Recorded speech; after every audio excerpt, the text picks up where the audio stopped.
Call us back to order because we have quorum. As long as everybody else stays in the room, we're good. So I will move us to the Q&A section of the item that we're on. Apparently I did skip. I'm just going to, for those that are trying to follow along with what's going to happen this afternoon, we're going to do questions to staff with answers, speakers, and then we move into debate. Then we get to item 2, which I completely skipped by earlier, which is the Northeast Falls Creek, and then we will go to the last item, which is item 4. So questions to staff on short-term rentals. I do. Let me just bring my timer up here. Am I on the queue? I'm on the queue? All right. Yep, you're. Sorry, I just need to bring it up. One second. Didn't start properly. If you could reset my time, that would be amazing. Thank you. It would be. So my first question was regarding, I understand that in the presentation, we were talking about enforcement, but it was very vague. Could you elaborate on what enforcement is going to look like for this program if you don't apply for a license, a business license for your short-term rental at the City of Vancouver? So our enforcement efforts will be a two-prong effect. We'll be looking at conducting auditing for the ones that are applying for a license to ensure that there is consistency in the information that is coming forward is the proper information. We're also going to be looking at enforcement for the continual advertisement that happens for short-term rental without a proper license. So the idea is that we're going to be requiring that as a condition of licensing, and if you do not have a permit and you continue to advertise and conduct short-term rental, it is basically conducting business without a proper business license. It can result into fines, it can result into prosecution and injunctions, and we have... Okay. Sorry, I just have a lot of questions to get through. So right now, we don't know what exactly that looks like, what that fine would be, or how often that fine would be implemented. That's part of the second phase, but we do know that under the charter, we are allowed up to $10,000 per violation. I understand that we're also allowed under the charter up to $10,000 regarding marijuana dispensaries. And when staff had come back to us and Vision Vancouver chose to move ahead with that policy, I understood that there'd only be 13 marijuana dispensaries licensed and opened and the rest would shut down. I understand that we still have many more open that are not licensed than we do those that are licensed. I also understand that on average, some of these dispensaries are only getting ticketed once a week because we don't have the manpower, the staff, the person power to go out and issue tickets. So really, if you add up $250 a week times 4, that's $1,000. That's $12,000 a year, which is less than a license fee. So why would I want to pay a license fee if I can stay open and operate doing something illegal for less money? So there is an escalation process to our enforcement. We do have injunctions that have been filed with the courts, the BC Supreme Court, against 27 of the stores. So there is an escalation process, and that's what we're going to be proposing for the short-term rental as well. In the meantime, they're operating, which the short-term rentals would as well. DeGenova, if you could not interrupt staff when they're attempting to answer your question, that would be awesome. Sorry, so back to Ms. Toma on the answer. Sorry. That's okay. So what we're proposing for short-term rental is an escalation process. We are proposing ticketing. The ticketing fine and the violation is different than the violation that can be imposed through a prosecution. That's where the $10,000 fee comes in, and that again has to go through the court system. We're not proposing, in terms of our powers and what we're allowed to do under the charter, we'd be following the same intention that you are conducting business without a proper business license. Okay. Do we currently ticket each marijuana dispensary that is open without a license under our amendment or our amendment to the zoning bylaw? Do we ticket them as often as we can? Do we have enough bylaw enforcement officers to deal with that as well as the empty homes? So again, in regards to the ticketing and the violations, we can come back to you in a better sort of a program format to depict to you what has been happening on the ground in regards to the medical marijuana. Just the question is, are we enforcing as much as I think the question's clear. Ms. Krishna is just going to try and answer it for you. Thanks. So it's a great question. Part of what we'll be doing in the next phase of work is scoping out what we think the need for resources are so that we can enforce this appropriately, and we'll come back with a proposal. Thank you. And then my last question is regarding one of the scenarios that you had provided. You had mentioned that if someone was renting a portion of a home, like a basement suite, then they would be able to, if their, I suppose their residential tenancy agreement allowed them to do a short-term rental, they could then apply for a license, but the owner of the home could not apply for the license. Could you perhaps elaborate on that? Because it seems to me that the homeowner can't do what they want with their home, but the renter can. Sure. So currently, homeowners with accessory units or basement units or even laneways are not allowed to rent short-term by law. They are also technically supposed to have a license to do rentals. I think that's not commonly understood. And so there are rules today that require a license for rentals and do not allow short-term. So what we're proposing is that the owner could rent their primary unit. So we're looking at principal residence. If they have a dwelling unit, that renter, they would need to have a renter for 30 or more days, essentially. If that renter would like to rent on the short term, the renter, with approval from the owner, can do so. Thank you. Sure. Okay, Councillor Affleck, some questions for staff. Thank you, Madam Chair.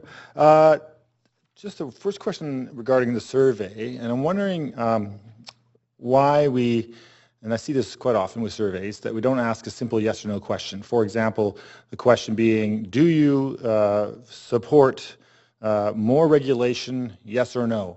Why don't we ask that kind of question as opposed to questions which are sort of open-ended or varied? And I know we get people asking us this, why we don't ask straightforward questions, because the only one I can find that's close to that is on page 16. That clearly seems to be supportive of not regulating, but I'm just wondering why we don't ask that yes or no. Is that a yes or no or an open-ended question, Councillor Affleck? I'll provide an answer. And then I'll... Is that a comedy routine or what? Yeah, that's what I do up here. It's hilarious. So let me just address your So why was my question? Yeah, Thank so you. I'll have Mena respond to that because she worked more directly on the report. But I think that in this case, if we asked about do you support more or less regulation, for one thing, I think there's a lot of confusion around what's regulated today. So more regulation, basically nothing is allowed under 30 days anyway, so there's really not much more regulation that we could impose or put in place. And so part of what we were trying to do is just get a feel for impressions of what people are looking for.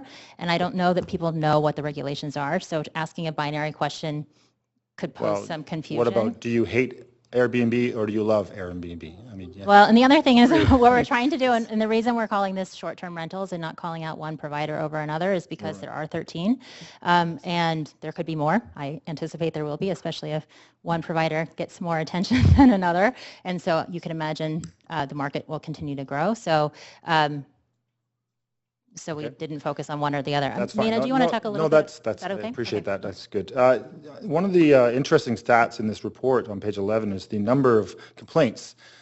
Surprisingly, in this year, 55 complaints. Probably most of those complaints came after Councillor Meg's motion was put forward in the spring. Last year, I think it was 25 or something. And of that 55 complaints, 28 were related to multiple units owned by a single business or owner or whatever. So given that very few complaints, that seems to indicate to me then what's the problem here. But what did we, within those complaints, from an administration and enforcement point of view, what did we do to deal with those complaints? The fact that it doubled over year, but really before that it was almost zero in this category. What exact enforcement have we been doing for those 55, specifically related to, say, this Sure. Airbnb or whatever Great, it might you be? want to take that? Again, Andrea Toma. So in regards to what we've done, our current rules are 30-day minimum rental stays. When we do get complaints, again, and I think it's important to stipulate what consists a complaint for us to take action, an actionable complaint, we need to have an address, we need to have an impact in terms of what is the issue so that we can actually respond to it. We first look and we prioritize safety. In terms of the people's safety, regardless if it's a long-term or short-term rental, we want to ensure that they're in a safe living environment. So usually we have other codes and violations that kind of are brought forward, and we do enforce that, absolutely. We've had a number of instances where owners that advertise on short-term rental platforms that are actually not even aware that they need to be doing 30-day minimum. We've actually had a positive in regards to one property in the Kitsilano area that are now advertising continuously with a short-term rental agent. However, they're doing it for 30-day minimum stays. So people do try to comply. There are, again, other violations and orders that are sent out. People are taking out the proper permits to ensure that their place is safe, and we keep monitoring. So in regards to where we prioritize, it's really the egregious offenders. Right, so a complaint-based system, sort of what we basically are, in some ways, part of what this new system will have. I only have 30 seconds, so how many staff are dedicated to dealing with those 55 complaints? Nobody is dedicated. Nobody's it's part dedicated. of our enforcement team. So if we implement this new system, roughly how many people will be dedicated to implementing? This is what the second phase will be all about, and we're going to come back roughly with 50-year experience, hundreds? If it's proactive, and the expectation is to be proactive, that's what we're going to be putting options. 5,000 potential business license, roughly 50 staff? I'm not going to guess. Okay, thank you. Answered your question to the best of her ability. Okay, thank you. That's out of time. Thanks. Madam Chairman, I just want to add Sure. briefly on the complaints direction here. One of the primary reasons I believe that this was raised by the motion to do this work by council was because of the loss of rental accommodations. So at this point, I believe council's direction to us is not driven by the complaints in the community about the impact of short-term rentals, but more the potential impact that it's having on the rental stock, and a number of studies that were coming out indicating that there was an impact. So I just wanted to kind of let you know that's, from our perspective, some of the impacts that we have seen in the community and elsewhere. Thank you, Mr. City Manager. Okay, we are on to Councillor Meigs. Check in on a couple of areas here. First of all, notwithstanding Councillor Affleck's efforts to give me full credit for triggering this entire thing, I just want to go back to the Ms. Tolmay, if you'll recall, could you just remind council, because it was a public matter at the time, about the situation on Pendrell where tenants complained to us that they were facing rent eviction as a result of a landlord's decision to go entirely on Airbnb. I think that was well before April when the motion came in, if I recall correctly. Yes, yeah, we've had, like I said, we've had a number of complaints and issues that we've dealt with that were of egregious nature. Things that, in terms of landlords using as a way to evict tenants and do renovation, actually not even under permit, and increase rents, and then actually turn it over to short-term rental. That was a building-wide impact where many tenants were already dislocated at the point at which some of them mobilized and went to the residential tenancy branch and came to us. Correct. And we provide the information through our regular process in terms of what we have and the factual information and our inspection and the orders that are in place. Yeah, I think you've handled pretty well dealt several times now with what would be required to identify as a primary residence, but I just wanted to go a little bit deeper into the enforcement side of this question, because I know that there's a widespread view that hosts will try to game the system, or that they will be very easily find ways to get around it all. So could you just tell me again, if it's complaint-based, what you anticipate doing in terms of following up on those complaints and dealing with it? You talked about audit, you talked about watching the online stuff, but if someone in a strata council or building phones and says, here's the situation, what would be different in this era than we've had up till now? Okay, so as part of the proposed plan, what we are considering and doing is the audits will have to come in based on the information that's provided. So if a homeowner wants to short-term rental their place, they have to provide us the proper information. We would be checking on that. And again, as mentioned in the presentation, if it's falsified, if the information is falsified, they lose that license and they're not able to get another license for at least another year. And then that becomes under review as to why we do that, and we would monitor that.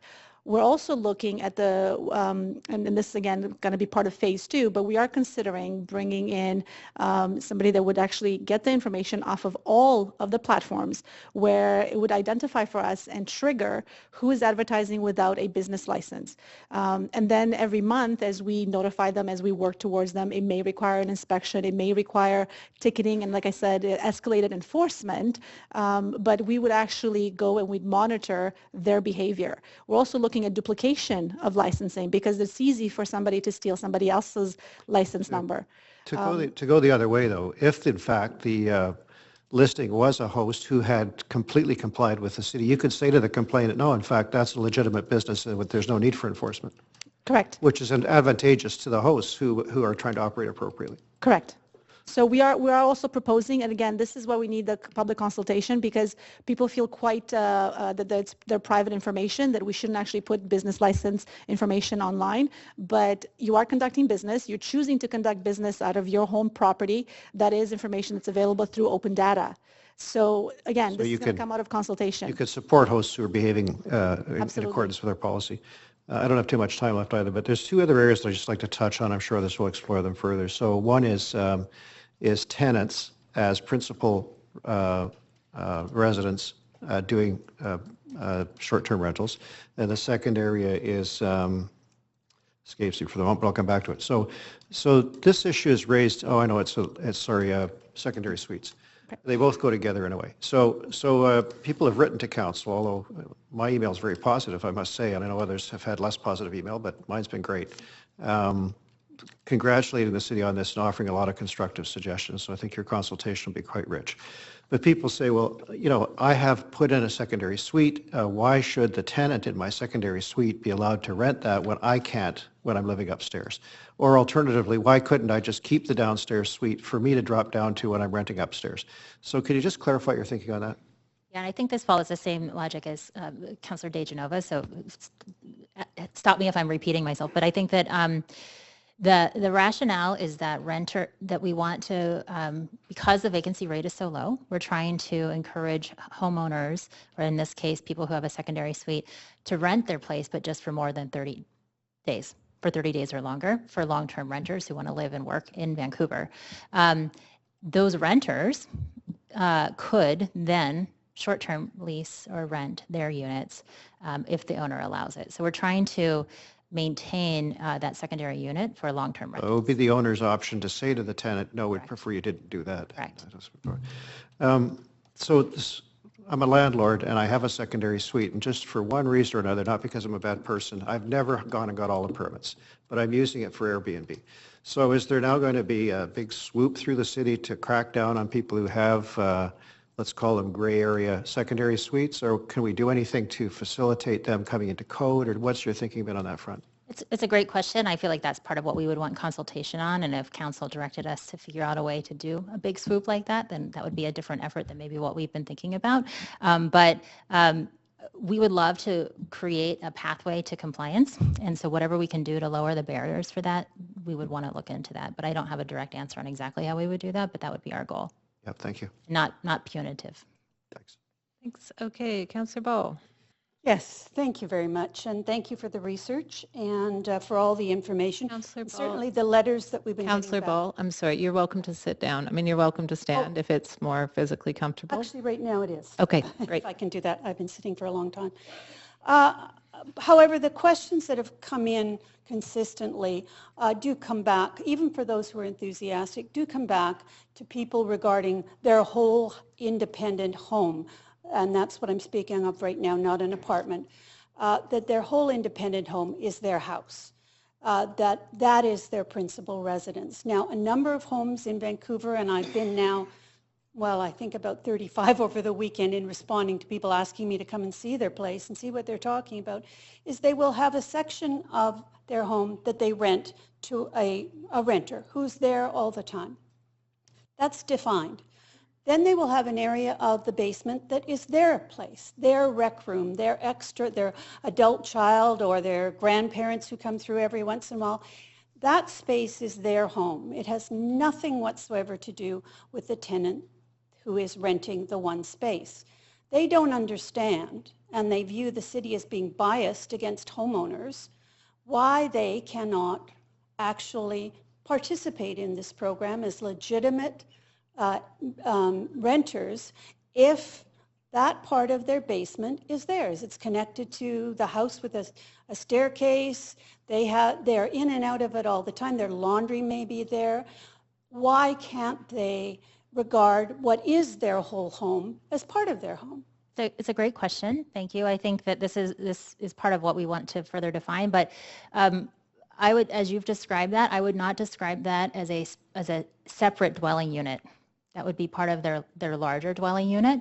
An accessory or secondary suite that's separate is a separate dwelling unit. But as you're describing it with the shared space, that doesn't sound like a secondary dwelling unit that would have a different address and different dwelling rights. So I think it's worth further clarifying the definition of what a dwelling unit is. But as you've described that doesn't sound like a separate dwelling unit. And they could apply for a license to rent short-term in the other unit should they have a renter there and they want to allow the renter to do that. So they can apply, they can do that through the licensing process for the secondary unit. Okay. My next question is, why do we think that a homeowner would give someone else the right to rent to people they don't know when they're actually in the same home that they are in? Because normally people who rent space go through a great deal of time and energy to get the best tenant possible, because the one reason that is consistently mentioned through every one of these letters, I don't rent because my place was destroyed, my house was destroyed. And Councillor Reimer asked a really good question the other day. Why don't people want to rent?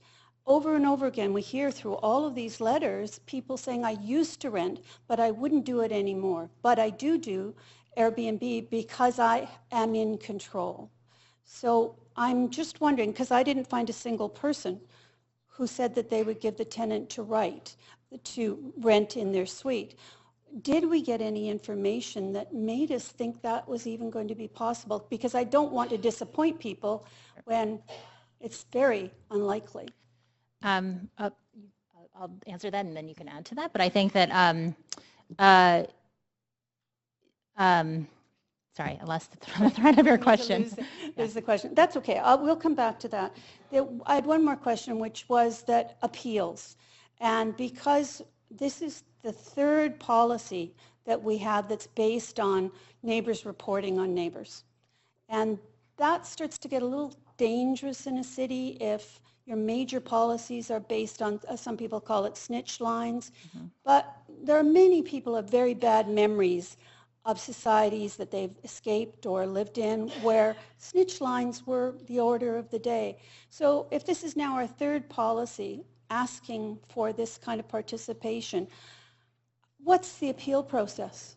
And do we have one here? Yeah, I think it's a great question. I think that the way that the 311 system has been set up here and as in many other cities is not necessarily a snitch line, but it's a way to provide information to the city to further investigate. And so I think that just gives us a feedback loop for information. What we're hoping to do and what we talked about is empowering the 311 operators to understand where things are legal so they can actually share that information. So we want it to be constructive, information-based, where information goes back and forth and don't necessarily see it as a snitch line, but just part of the regular 311 process. Thank you. And the other question I had is about consultation after you move forward. Are we going to actually consult with individual homeowners and the schools who actually do short-term rentals? And this is an actual real business happening in all of our schools because there are no hotels up near Councillor Ball, you're over time. Yeah. Thank you. Yes, the quick answer is yes, and any ideas that you have on who else we should be speaking to, we'd love to get those from you and we'll be sure to reach out. Thank you. I really appreciate it. Thank you for your help. Okay, Councillor Carr. Yes, thanks, Madam Chair. Thank you so much for the report. My first question is a concern that I have around the potential loopholes in determining whether or not a residence is in fact a residence. And if we, maybe you can respond to that now, but is it possible for us to weave this into our consultation process and actually get the feedback from the public and other stakeholders around what makes, your permanent residence? Yes, Abby Bond, Director of Housing Policy and Projects. As you're aware, we've recently brought in an empty homes tax. The staff have been working very much on definitions around primary residences, not just for this policy, but also for our empty homes tax. So we've done a lot of looking into and aligning definitions to see what they fit with. So primary residences in both cases relates to where you carry out your normal business, where you file your taxes, where you have your driving license registered, and where your your utility bills are in your name. So there are commonly used definitions both for taxes and also the BC Homeowners Grant that we've aligned both of these definitions for. And so we're confident that we can use that approach to make sure that there are a number of different ways that people can prove to us that it is their primary residence through production of materials which we can do online. So we're confident that it's an approach that can work. With regard to the consultation, it's certainly something that we consider asking people how easy it is going to be for them to provide that information, to scan information in and provide it online. So that's certainly something we can do. Yeah, thank you. I would appreciate that because I think a utility bill, which is one of the options I saw in the report, you can have a utility bill coming to your residence and certainly have it not be your primary residence. So it's not just how easy it might be to do this, but I want to know really what the public who probably could give us a wealth of information around how you might be able to, as Councillor Meg said, scan the system. And we looked at the same thing for empty homes. We looked at a variety, looking for multiple different proofs within each kind of bucket. So we looked, if you had a driving license and you were able to provide your tax return, that was a high standard of evidence around whether it was your primary residence. If you weren't able to produce those things, maybe there were 3 or 4 other pieces of information that you would provide. So we could take a similar view here, making sure limiting the amount of loopholes in relation to that definition. I'm also concerned about the no limit, no cap on the number of nights per year. And I understand the rationale from difficulty to implement, but does not make sense to me that we could say no limit and somebody could rent out 364 nights, 5 nights a year, and how can that be a primary residence? I also note that the report, if you look at the surveys we've done to date, a majority of people, far more than those who say don't put any cap on, want a cap on, either no rentals or 30, 60, 90. I mean, when you add those up, I think it was 58%. So will we be consulting further on this? In other words, although you said that's the policy right now, are we open to the consultation process actually potentially revealing that citizens do want a cap and would find a certain cap reasonable? We could consider that. The reason that we stuck with principal residence, we felt like that would be a way to cap nights in lieu of a fixed number. The fixed number, for one thing, so your question about 365 days a year, the data that we can draw down every month across all of the platforms will show repeat users. And so we can set a threshold instead that's a proactive threshold that says, for example, if the same user goes, say, 60 days a year or 90 days, say that's the threshold, then we would investigate so that we wouldn't let people rent 365 days a year. We would be able to use data and auditing to identify that sort of scenario that would indicate to us this is probably not a principal residence. Mm-hmm. So there are ways to try to control for that. Yeah. The cap itself, a couple things. First of all, between all of the different platforms, it's really difficult to get an accurate number to really truly know when someone has hit a cap. There are different ways. We've heard from all of the cities that we've talked to with caps, people are gaming the cap. And so it's really hard for them to get information that's accurate. It's also difficult for them to enforce it. And so San Francisco, for example, and Mayna, keep me straight here, but I think that they have a cap, they hired 6 new FTEs for enforcement. They've only found about 25 infringements, and of those, they haven't been able to validate over half of them. So they're spending all of this time and resources. They don't know that their data is right, and their outcomes aren't that different. So we're just looking at the cost benefit of like trying to measure this and manage it in a way that's reasonable without a ton of resources, and also within the control that we have, since we can't regulate the platforms and get all of the information we really need. We're just trying to strike that balance. Sure. That is it for questions from council for now, at least. So we are going to move on to speakers. I'm just going to do a brief little speaker briefing here. Maximum of 5 minutes for speakers. So you speak from the podium. The black plastic thing with the red light is the microphone, not the black plastic thing with the white light. If you're looking for the microphone, you can move the podium up and down to get the mic closer to you, which helps us in our recording and our live webcasting. You have up to 5 minutes to speak. You are welcome not to use it all, but you're also welcome to use it all. After you speak, you may have questions from council.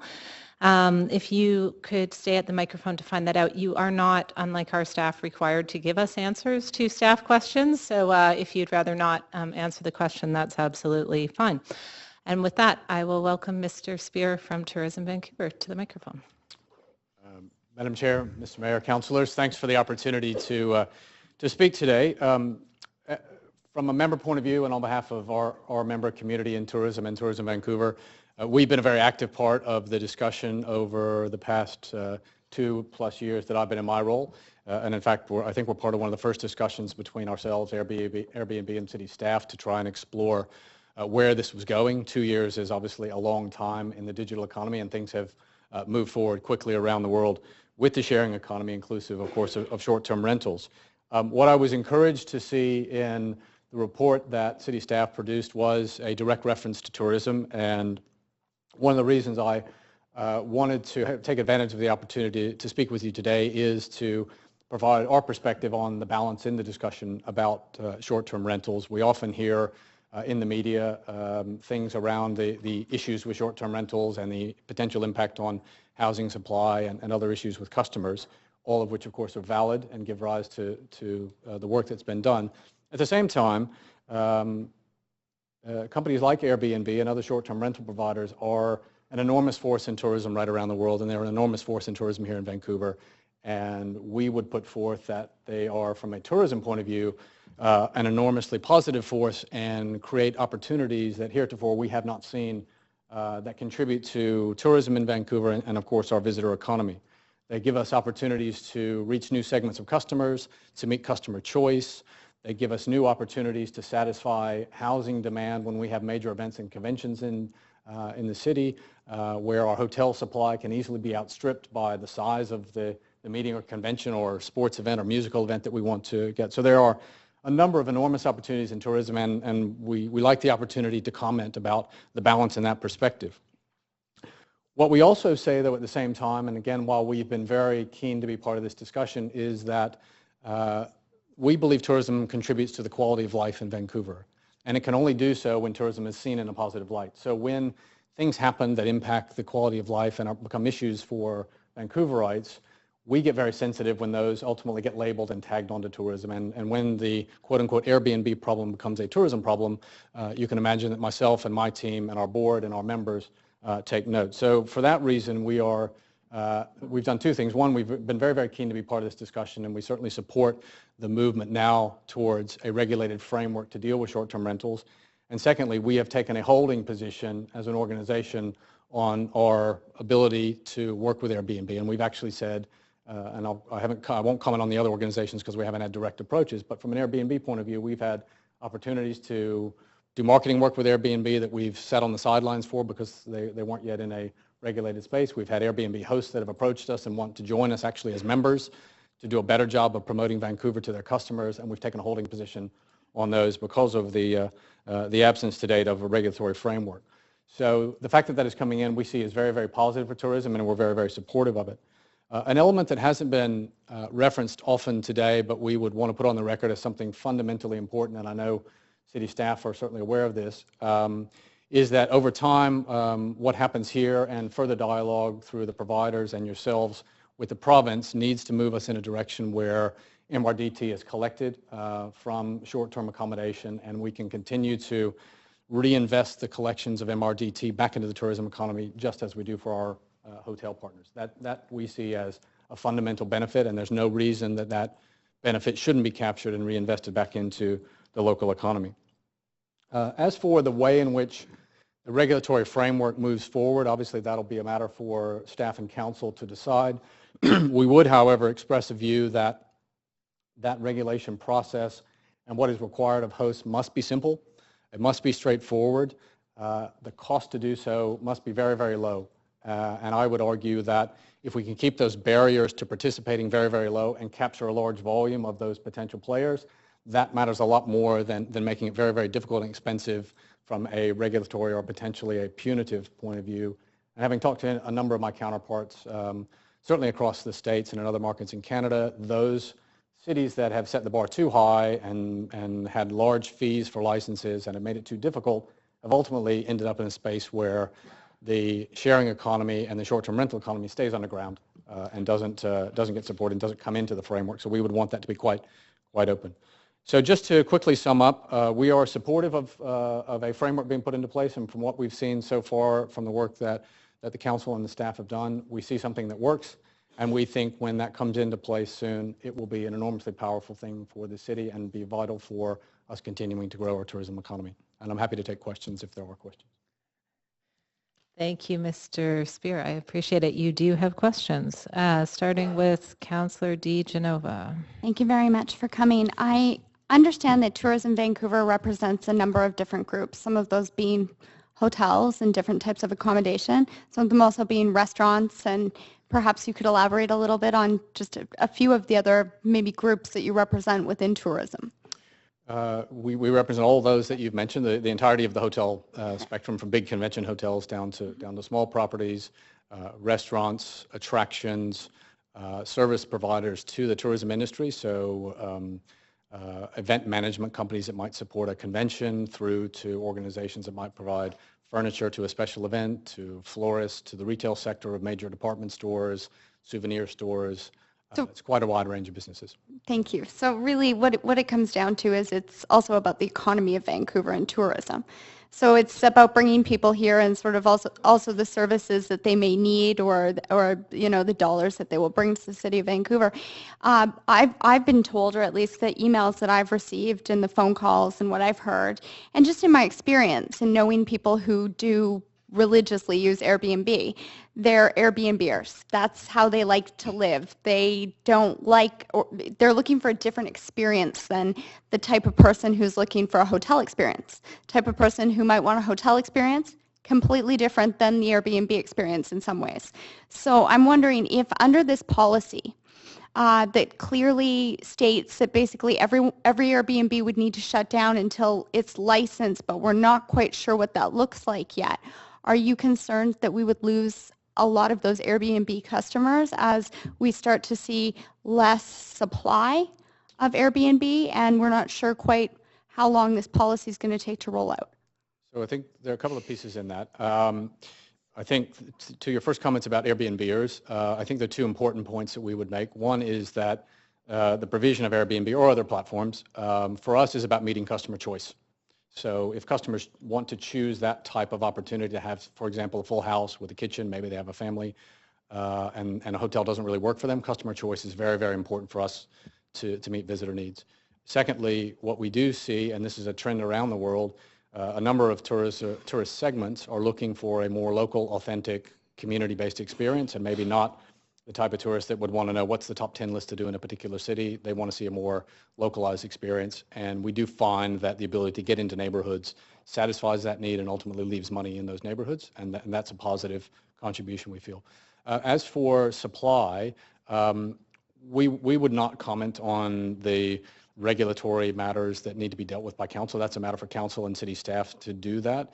If ultimately that provides or creates a short-term supply issue, we're happy to live with that. My instinct is that it probably will not, because this has been happening and growing at a rapid rate. So I think as the rate of compliance grows, the rate of supply will grow. I think it would be very unlikely that we would see a decrease in supply, just as a practical answer to your question. So for example, it took us more than 6 months after the policy was created, to issue business licenses. I'm not sure of the exact amount of time, but I know it was more than 6 months for our marijuana dispensaries. So if we were to have a system as to how to license someone for Airbnb, let's say I had a great property, I wanted to Airbnb it, but I was a real stickler for the rules, so I didn't put it on, and I shouldn't just use, I'll use VRBO. So there's a number of them, short-term rental sites. But would you feel that that would be missing out from the tourism economy because we may see a number of people might decide to go to Toronto instead of Vancouver, different areas, because we will be shortening our supply in a sense by expecting staff to work on licensing all of these before they can go up.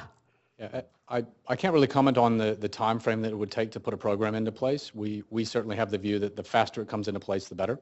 But I can't really comment on how long that takes in the process steps that have to be undertaken by staff and by council. But as I said, I think it's very unlikely in the near term, and I would push that out for at least 12 months, that we are likely to see a decrease in supply from short-term rental providers, whether legal or not. I doubt that's going to go down. And do you feel that the added layer of bureaucracy, in a sense, is perhaps going to have some short-term rental operators close their doors and just say it's too much for me, I don't want to do this? That may happen, but again, we support a regulatory framework. So if the presence of such a framework encourages some people who have been operating illegally to drop out of the system, that to me is a very sensible outcome that we would be happy to accept. Okay, Councillor Meigs. Yes, Mr. Spear, just one of the issues that I've heard, but you didn't raise, it certainly came up at the UBCM from tourism operators across the provinces, is worker accommodation. And the largest share of listings we've found is in the West End, which is very close to the sector. Is your organization worried at all that housing affordable to people in the tourism sector would be crowded out by short-term rental? Not specifically, no. I think it's a general problem across the city. Vancouver's a very expensive place to live. I don't think there is anything particular to housing supply and access to tourism and hospitality workers that is unique to our industry. I think it's a particular industry because of the cost of living here and the housing supply here. Would you prefer that your workers are able to be closer in affordable housing to their jobs? I mean, my sense is that a big chunk of the tourism sector is in the downtown peninsula, but perhaps I'm wrong. Well, I think, again, the same thing would apply to a whole range of service industries. Of course, it would be great for our members to have access to quality staff who live nearby and could, and that would create a large pool for our members to choose from when they're hiring, and in particular when they're lifting staff levels for peak periods. But I don't think we're unique in that regard. Thanks. Okay. Thanks. And questions from Councillor Stevenson. Thanks very much. Tourism Vancouver receives primarily its funds from the hotel tax, which is about 2%. Is that right? 3% in Vancouver. 3%. Yeah. Low in comparison to other cities. Yes, it is.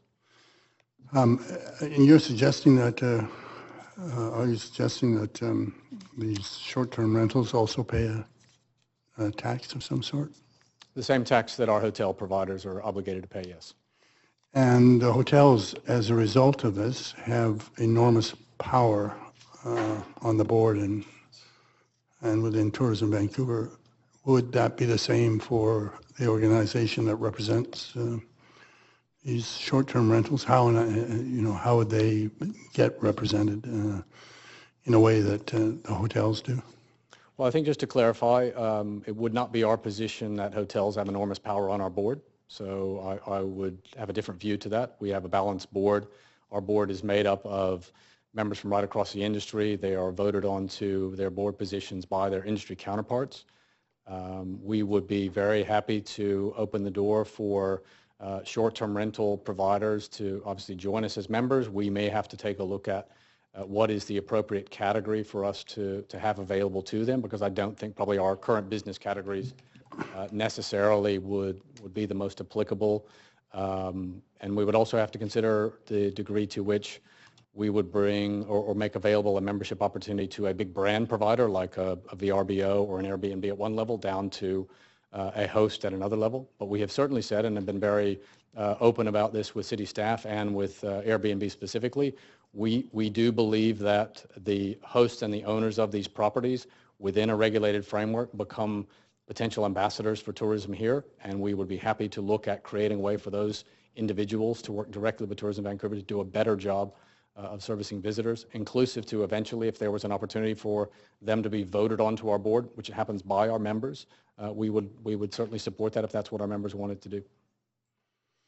That's interesting what you say about hotels. My experience in the past is that they're very influential because they paid the bills and everybody is aware of that, whereas a souvenir shop isn't paying the bills. Why would you not treat these Airbnbs the same as a souvenir shop then? Why would you want them to be included in this hotel tax, as we call it, when they're not hotels?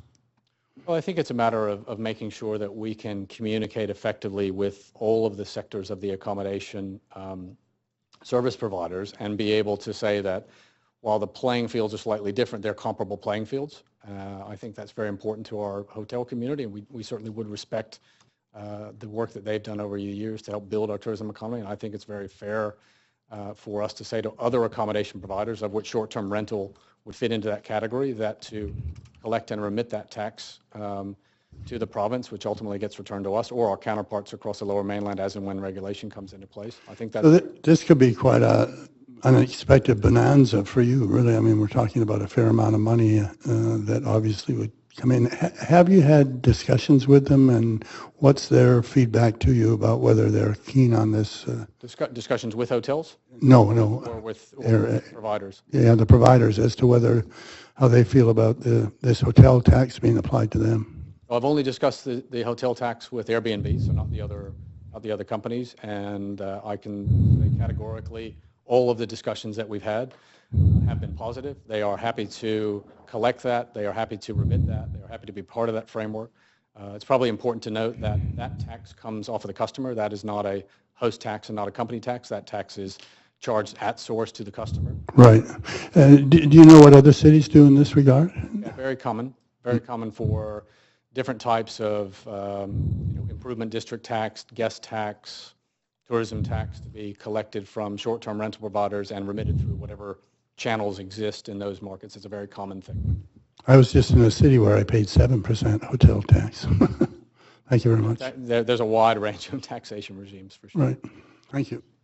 That is it for questions. Okay. Thank you very much. Thank you. Next up, we have Karen Swatsky.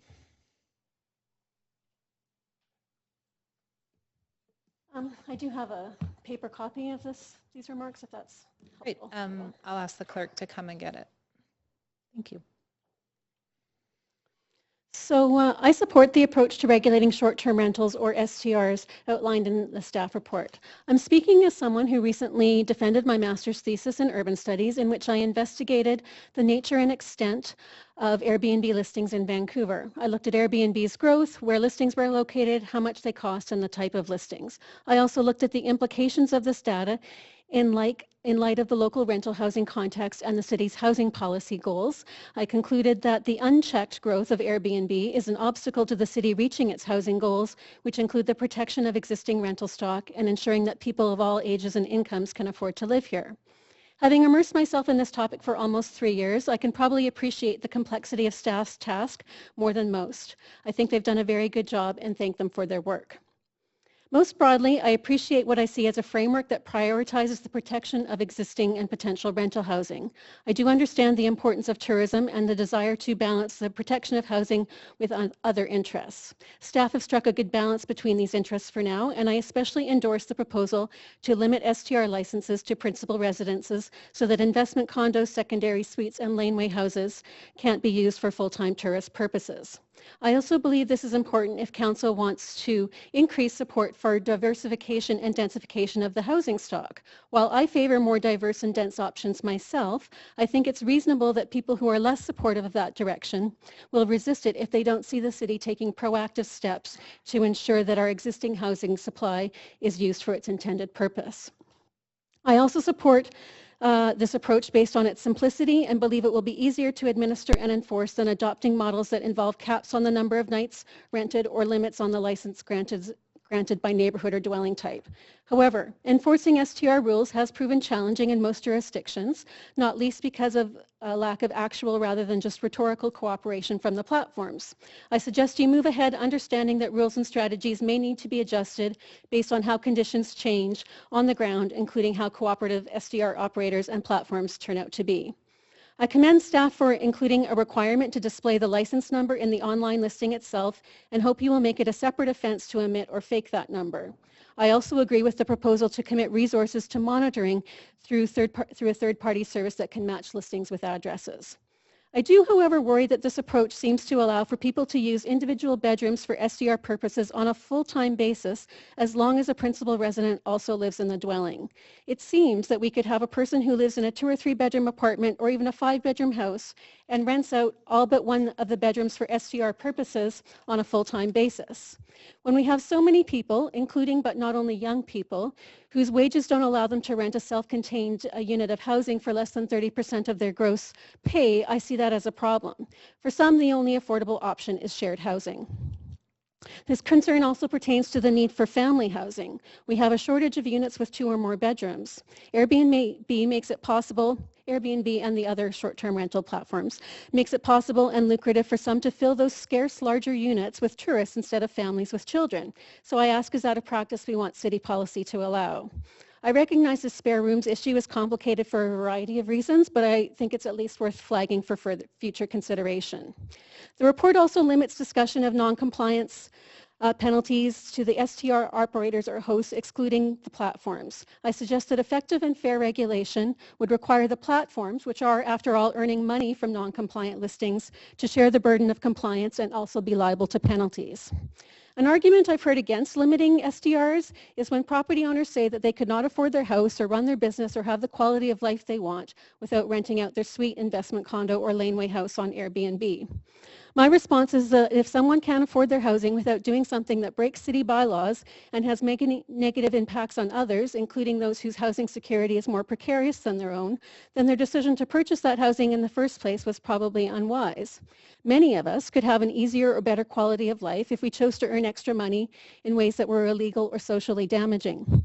I don't believe city policy should implicitly endorse people buying more housing than their own incomes and long-term rental revenue allow for.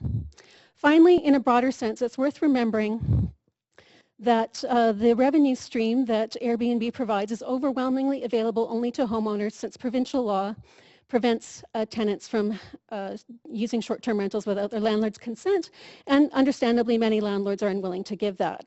So by allowing part-time use of dwelling as STRs, you will be helping homeowners to afford their housing, and I'm sure many will be glad for that. But you will not be helping the vast majority of renters afford their housing, and the census data shows that they are much more in need of that help. So I argue that one of Airbnb's broad effects is to undermine tenants by providing property owners with a cash flow solution that is more lucrative and flexible than renting to long-term residents. In so doing, I believe it contributes to housing inequality and further commodifies housing. In light of this, it's urgent that Council take steps to limit and hopefully reverse the growth of STRs in Vancouver, and I urge you to move forward with doing so. Thank you very much, Ms. Sawatsky. We've got Councillor Carr and Councillor Stevenson with questions. Thank you, Madam Chair. Thank you so much. Well, how interesting that you did your master's thesis exactly on this. I'm interested, though, in the comment you made that that you actually support the approach in this report, including limiting to just obviously permanent, regular residences, but if you read further in that report, I mean, even though it's complicated in terms of implementation, San Francisco, for example, definitely decided to limit the number of nights per year based on the fact that, as you exactly just said, it was a financial incentive to rent to long-term renters as opposed to short-term renters. So could you explain why you aren't supporting that position? Just because it does, everywhere that's tried it that I have looked at, it just doesn't seem enforceable. There's a very low level of compliance, unfortunately, where people have tried to put short-term regulations in place. So I don't think that's a reason not to try to do it and go ahead. I think it's very important that we do proceed, but we may as well learn when people, other jurisdictions have tried this, because the platforms won't provide that information. They're very, very resistant to that. They view that as a gross invasion of privacy. So I just think without the platform cooperation, it's going to be very difficult to do that. It's good that, if council approves using these third-party services, that could be more helpful with that. But I just think without the platform cooperation, unless you're going, Airbnb is suing 3 different municipalities in the state of California right now. They launched suit against San Francisco, Santa Monica, and Anaheim over the summer, and those lawsuits are in different stages. I think that's been withdrawn in Anaheim, but in my experience, when people try to put real teeth, when jurisdictions try to put real teeth in these regulations, one of the responses, at least in the U.S., is for Airbnb to sue jurisdictions over that. And what's the point of the lawsuits? I mean, what are they suing for?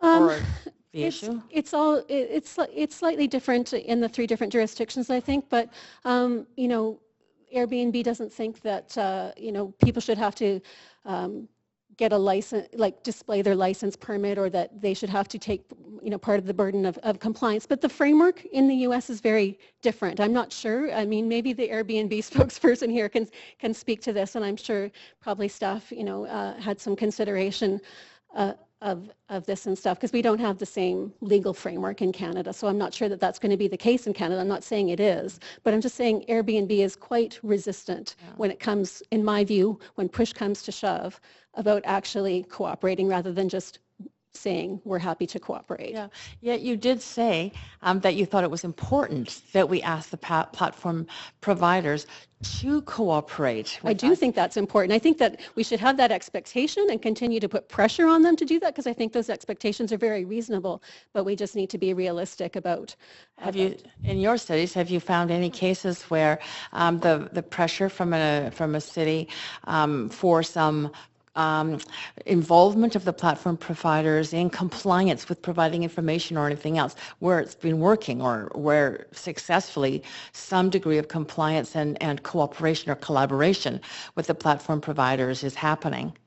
Well, Santa Monica is a U.S. city where you know, the number of, they brought in regulation with the objective of reducing the number of short-term rentals, and they have been able to do that. And Airbnb, to my knowledge, there is a current suit. And again, I don't think that, you know, these are things to be aware of. I don't think it's at all a reason for the city not to proceed on this, what I view to be quite an urgent matter. I think it's the city's duty to try and protect the rental housing. And I hope that Airbnb, you know, will be more cooperative and should be more cooperative with the city than they have been elsewhere. And again, it's a different regulatory framework here. One last question. I noticed also in our report that other jurisdictions have looked at enabling more rental by limiting, like in fact to 0, the number of whole unit rentals, so that short-term rentals, so that they only will allow a shared space short-term rental, Berlin, for example, and that according to the statistics in the report, dropped by almost, I think, 40 to 50% the number of listings of whole units. So do you think that that might be a solution in terms of freeing up space for longer-term rentals? I think, you know, there is a balance of interest to be struck here, and it's not an easy one to strike. And I can see that people being, you know, quite resistant to the idea that they're not allowed to rent their unit, their entire home, while they're away. That doesn't affect the housing stock if it's their principal residence. So I'm just concerned that the principal residence requirement and proof is, you know, robust, and it sounds, you know, because of the vacancy tax that we've sort of been through this already, and I heard that we're trying to sync those things up, so that's good. So I'm concerned about making the principal residence thing robust, and I think if that's the case, then I think that, you know, it's reasonable to allow people to rent out their homes while they're away. Okay, Councillor Stevenson. Thanks very much. Thanks for coming today. I'm in sympathy with a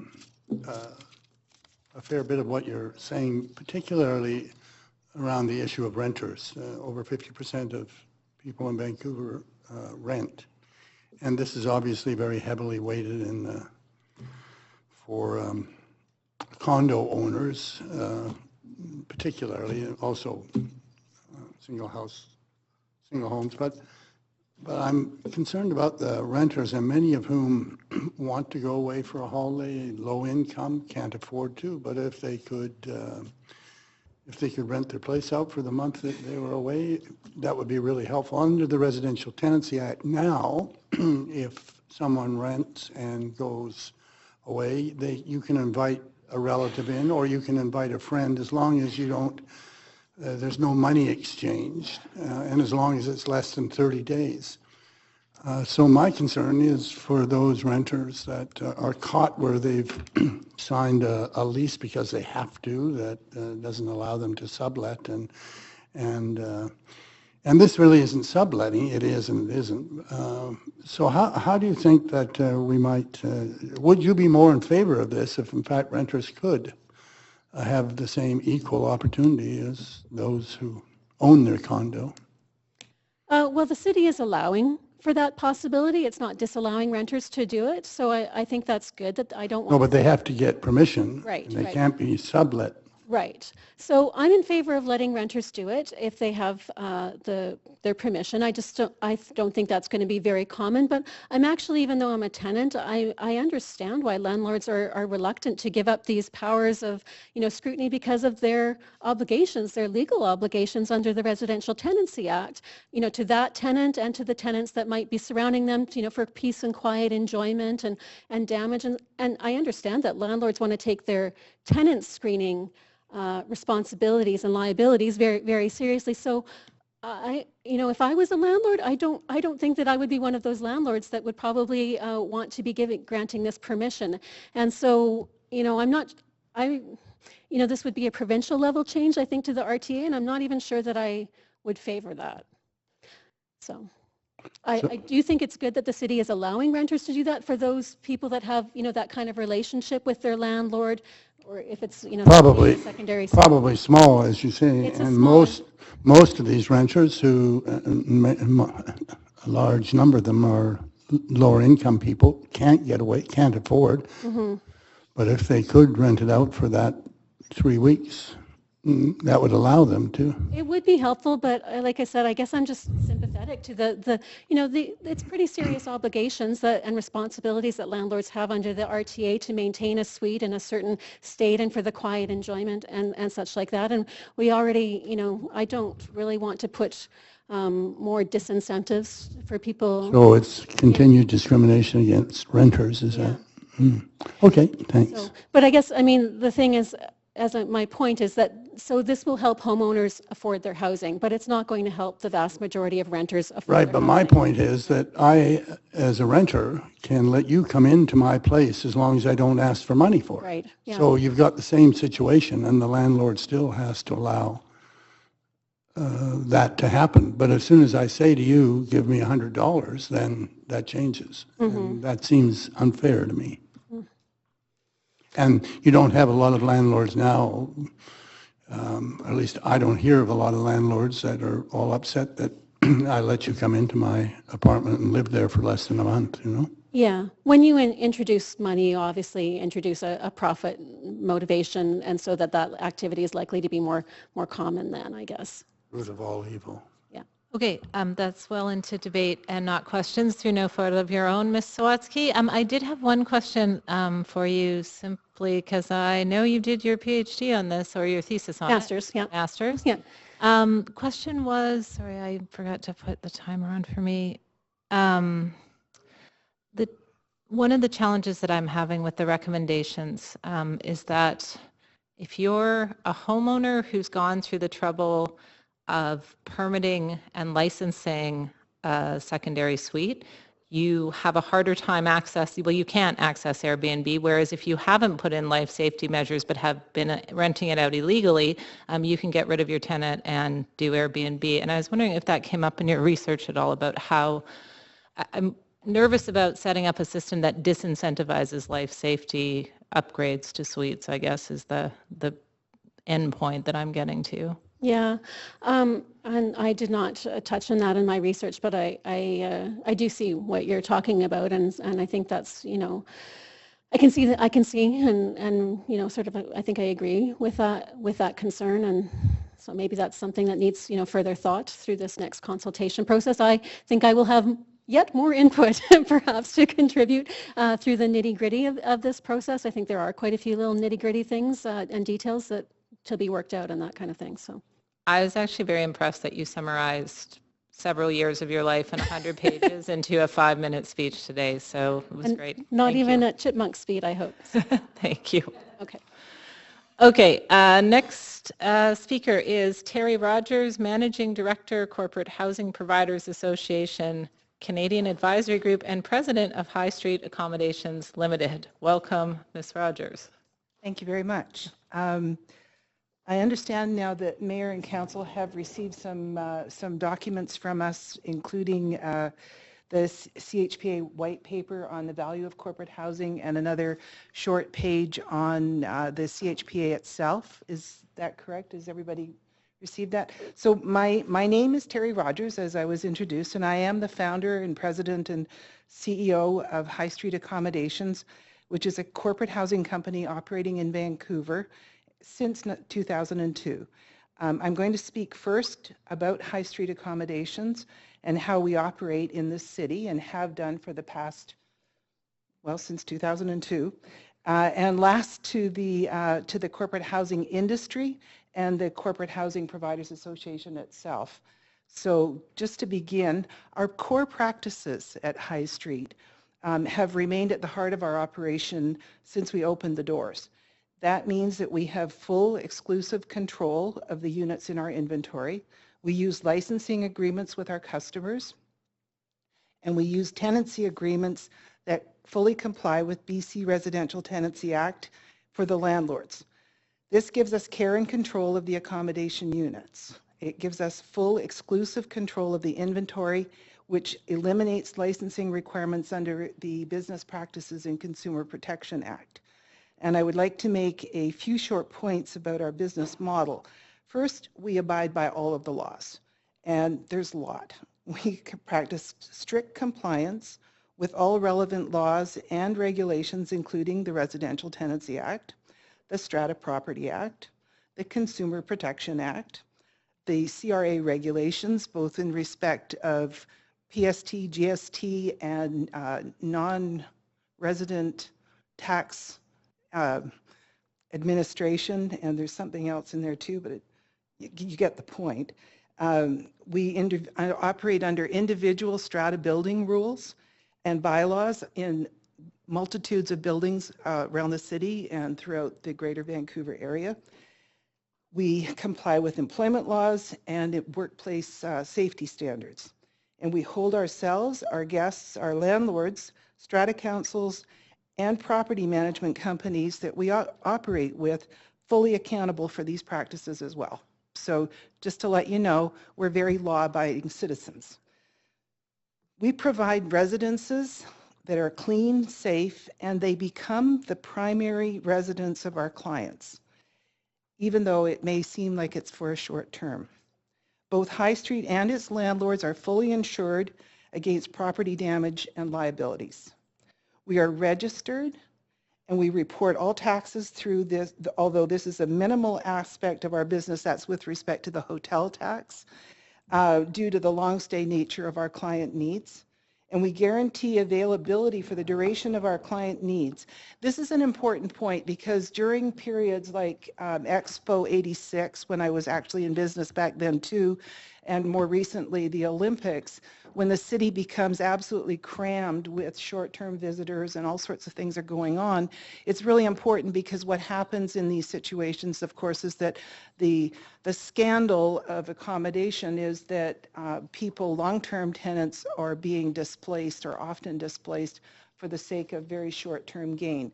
And I just want you to know that we have never, ever turned one customer away because another one was booked. It would not be proper practice for corporate housing. We market our services through word of mouth and referral business sources. We're not in the vacation rental business, and there is a huge distinction between vacation rental and corporate housing. And I think it's a very important distinction, and it's one that isn't very well understood, even in North America, never mind throughout the world. The distinction and what is really important about it is that it supplies very necessary accommodation for people like workforces. We get a lot of business through the global relocation companies who are placing relocating employees, special project assignments, and large group moves, such as a recent influx of high-tech companies in Vancouver. And I remember attending meetings through the city planning people years and years ago when they were starting to talk about how do they attract high-tech companies to this city. It's come to pass, and we have Amazon, and we have Microsoft, and we have so many more of these high-tech people. They bring interns and technical people in from all over the world, and those people need accommodation. They need to be taken care of when they arrive in the city. We also take care of the insurance adjusters, or rather we take care of the dislocated insurance claimants who are also, by the way, members of the local communities.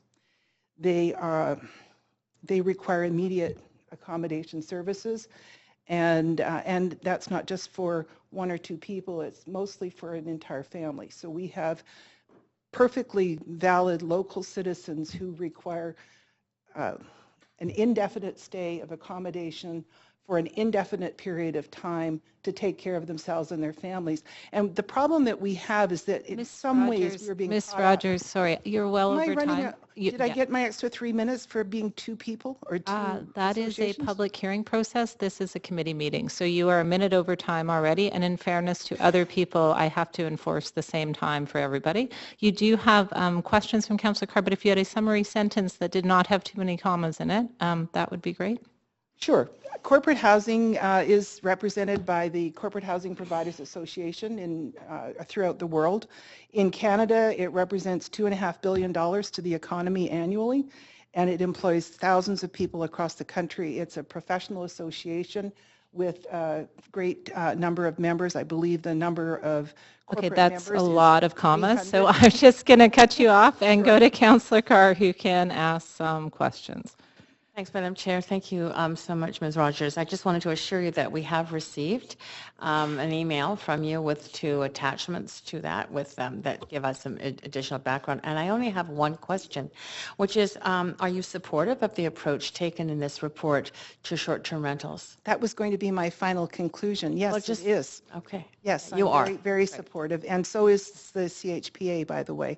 It's a major subject at the board level. Okay. Thank you. I appreciate that. Great.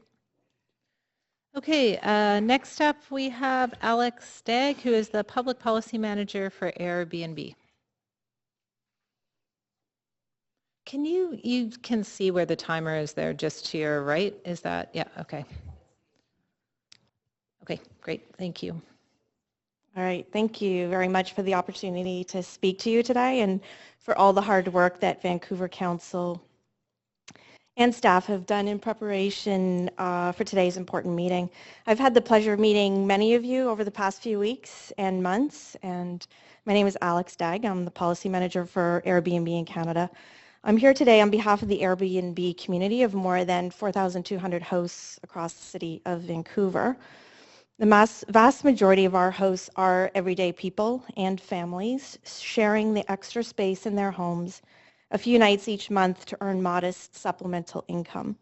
I come to today's discussion about home sharing not only as a representative of Airbnb, but also as someone who has 25 years of experience as a labor advocate. So on a daily basis, we focus on strengthening Airbnb's relationship with local communities like Vancouver, including small business owners, and most importantly with Airbnb's more than 50,000 hosts who live in every corner of our country. The far-reaching benefits of the platform on Vancouver tourism, individual hosts and local neighborhoods and small businesses cannot be ignored.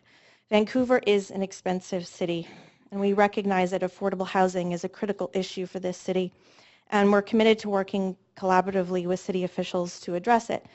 That's why we released a housing study last week that compared entire home listings to Vancouver census housing data. And we learned that only 320 Airbnb entire home listings, or 0.11% of Vancouver's housing stock, represent competition to long-term housing rentals. Importantly, Airbnb offers a housing affordability solution for residents. Home sharing makes it possible for thousands in Vancouver to afford to stay in their homes, Vancouver hosts report spending more than half the money they earn through Airbnb on expenses such as mortgage payments and household bills. 53% of hosts have reported to us that it allows them to stay in their home. 12% of our hosts reported that by sharing their space on Airbnb, they avoided foreclosure and eviction.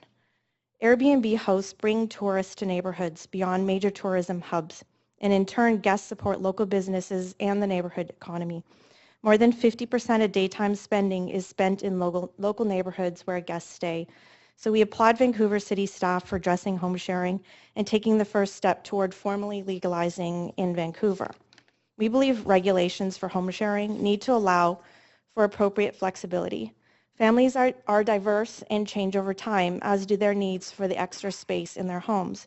An example of this could be a family who keeps a basement suite or a laneway house for the use of their adult children when they visit, or rent to a university student only during semester months. Would that property therefore have to stay empty the rest of the year? The city's own survey shows that more than 80% of people surveyed who participate in home sharing would have left their extra space empty or simply used it for friends and family if short-term rental was not an option. In other communities where vacancy rates are critically low, less than 1%, as they are in Vancouver, we have worked with local governments to develop policy solutions. We have worked with cities to tailor policies that meet local housing needs. No two cities are the same, and we understand just how dire the situation is here in Vancouver. Airbnb is pleased to see the City of Vancouver embrace the sharing economy. Indeed, Vancouver could be the first major Canadian city to craft smart, sensible rules that support home sharing, which is something the city should take pride in. We are supportive of a registration system for hosts. It can be a powerful tool, and we want to work with Vancouver to get it right. We believe it's important the system be not complicated. It needs to be easy to use and fair, but also a system that protects the privacy rights of our hosts and hence the safety of our hosts, who are everyday Vancouverites who participate in home sharing. We look forward to continuing to work with Vancouver in the next steps of stakeholder consultation and continuing to share data and information with the city. We propose working with city staff and councillors to bring together all the home sharing platforms that are active in Vancouver. This would facilitate the sharing of ideas and suggestions that would lead to a balanced and smart solution for home sharing that will apply to all home sharing platforms. Thank you. Thank you, Ms. Dagg. You do have some questions, starting with Councillor Jang. Hello, Ian. How are you? Hello. Good, thanks. Well, thank you for your submission. I'm glad that you agree with what we're doing. And I just have to ask this question. Why did you spend so much money on ads to convince me when you already agreed? Well, we think... Are you enjoying the ads? Do you like the ads? Well, actually, it's kind of boring, but I mean... Are they? Yeah, it was very good. Yeah. Well, look, we think it's very important to protect the home sharing community here in Vancouver. It's been a great option for many families to continue to afford to stay and live in this expensive city, and we want to make sure that they can continue to do that. Were you under illusions that the city was going to somehow disallow it? I think even in our meeting, I said, well, I don't think that's the intent. I was just kind of surprised. That it kind of, that, I don't know, it seems to, in some quarters, evolve to an us versus them, when I think all along we'd all been in agreement. I don't think the intention is to try to develop an us versus them. I think sometimes there's a lot of misinformation about Airbnb out there in the community, and we want to make sure that people understand that really our hosts are what's important and who represent our community, and their everyday families in Vancouver are struggling to make ends meet. And we want to make sure people understand that. Okay, thank you very much. You're welcome. Thanks, Councillor Jane. Councillor Carr. Thanks, Madam Chair. First of all, let me thank you for being the only one of 13 platform providers in Vancouver that agreed to participate in discussions on this policy with our staff. I very much appreciate that. Why are you suing San Francisco, Santa Monica, and Anaheim? Okay, so I'm going to qualify this answer with the statement that I'm not a lawyer, okay? And I'm not an American either. But what I understand that it's about is, and Airbnb is deeply distressed that we had to take that move. It was a very, very, very last resort. to have to do that, and it was after extensive consultations and discussions with the cities. We don't want to be in legal proceedings, but it's not about trying to work together with the cities and that we don't want to be regulated.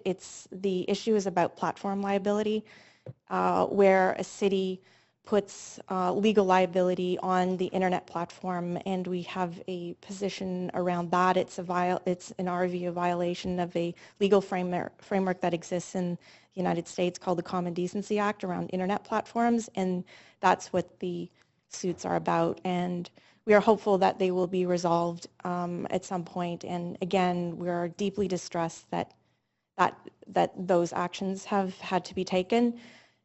In by far the majority of cities, we have good collaborative working relationships, and we really strive to do that as much as we are able. Okay, thank you. We just heard from one of our speakers, Ms. Sawatsky, about how she would want to see Airbnb and other platforms be more collaborative in terms of the implementation of regulations.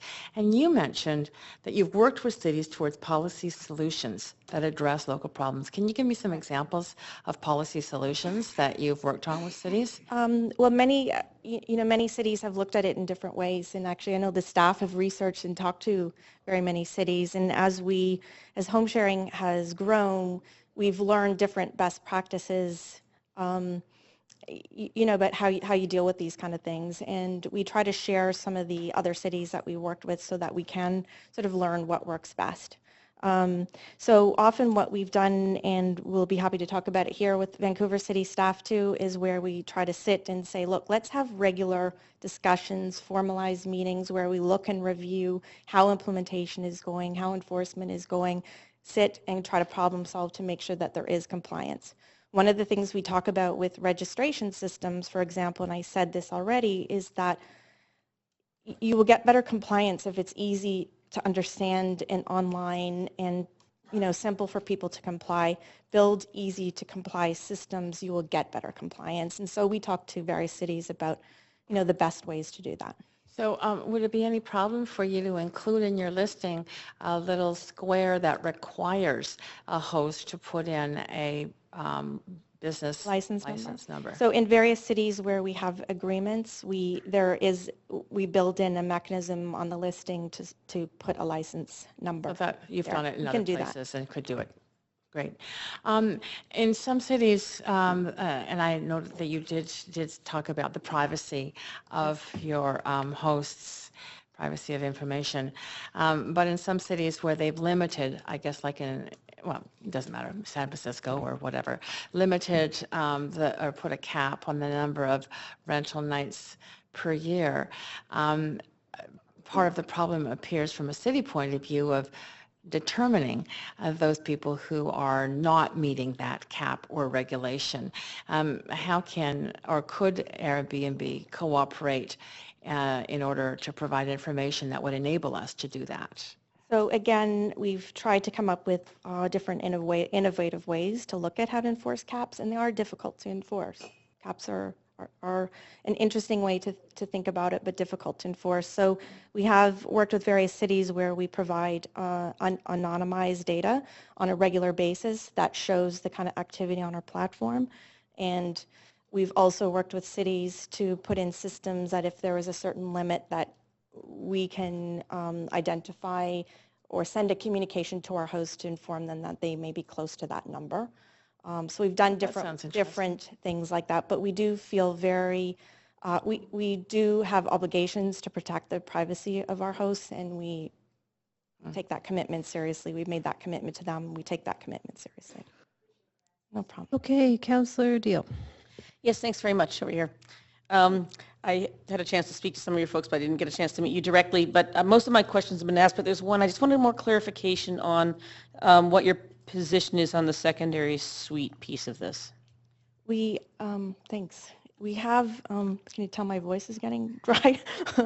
We have a couple of hosts who are going to talk about that issue too.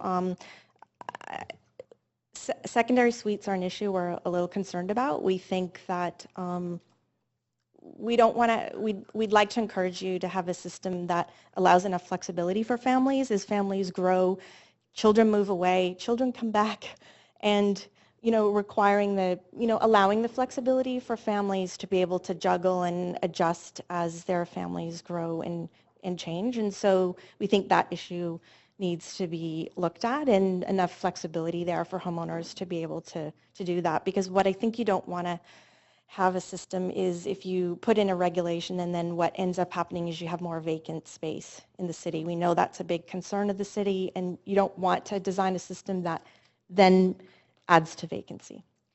Thank you. And you mentioned in your comments, I believe, that you had done a poll of your clients and had 85 some percentage of people saying that they would not rent it out full-time if they were not. That was in your city survey. Oh, sorry, that was in our report. That was in your survey that you did where, I should know that. It's Sorry. okay. That's all right. We're Lots of numbers today.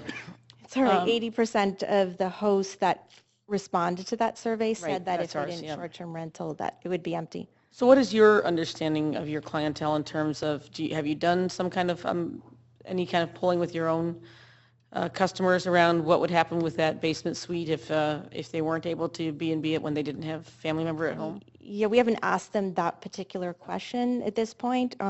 Look, I mean, the nature of our community is that they're ordinary Vancouver families struggling to make ends meet. And home sharing really allows them to earn modest but supplemental income. They tend to home share 3 to 4 nights a month. That's the typical pattern. In fact, 90% here in Vancouver are sharing less than 180 days, and 40% are sharing less than 30 days. So Right. it tends to be quite casual. With the odds. Well, as someone who's lived in basement suites for all of my grad studies years and other part-times of my life, I would hate to see those taken off the market. I guess that's what the balance we're trying to reach. So, Right, and we understand that. We understand long-term rental accommodation is really important to the city, but if a homeowner isn't going to put them on the market anyways, if they're going to be empty then because they use it for their family or for other things, you're going to hear from some people who will talk about that, then that's not helping anybody. tough thing to measure. It is. What they would do. Okay, thank you. Okay, Councillor DiGenova. Thank you very much. I had some questions on throughout this process. I'm going to ask you some of the same questions that I had asked the president of Tourism Vancouver, because I'm wondering if people do comply with what's being proposed today, do you see there being a real difference in the inventory on Airbnb? There are some people who, just might not want to go through the hassle of everything, and we heard from staff earlier that we're going to be auditing, so if you do everything perfectly the first year, but let's say the next year renewals, might slip your mind or something like that. Is that something that you're concerned about that might affect the inventory?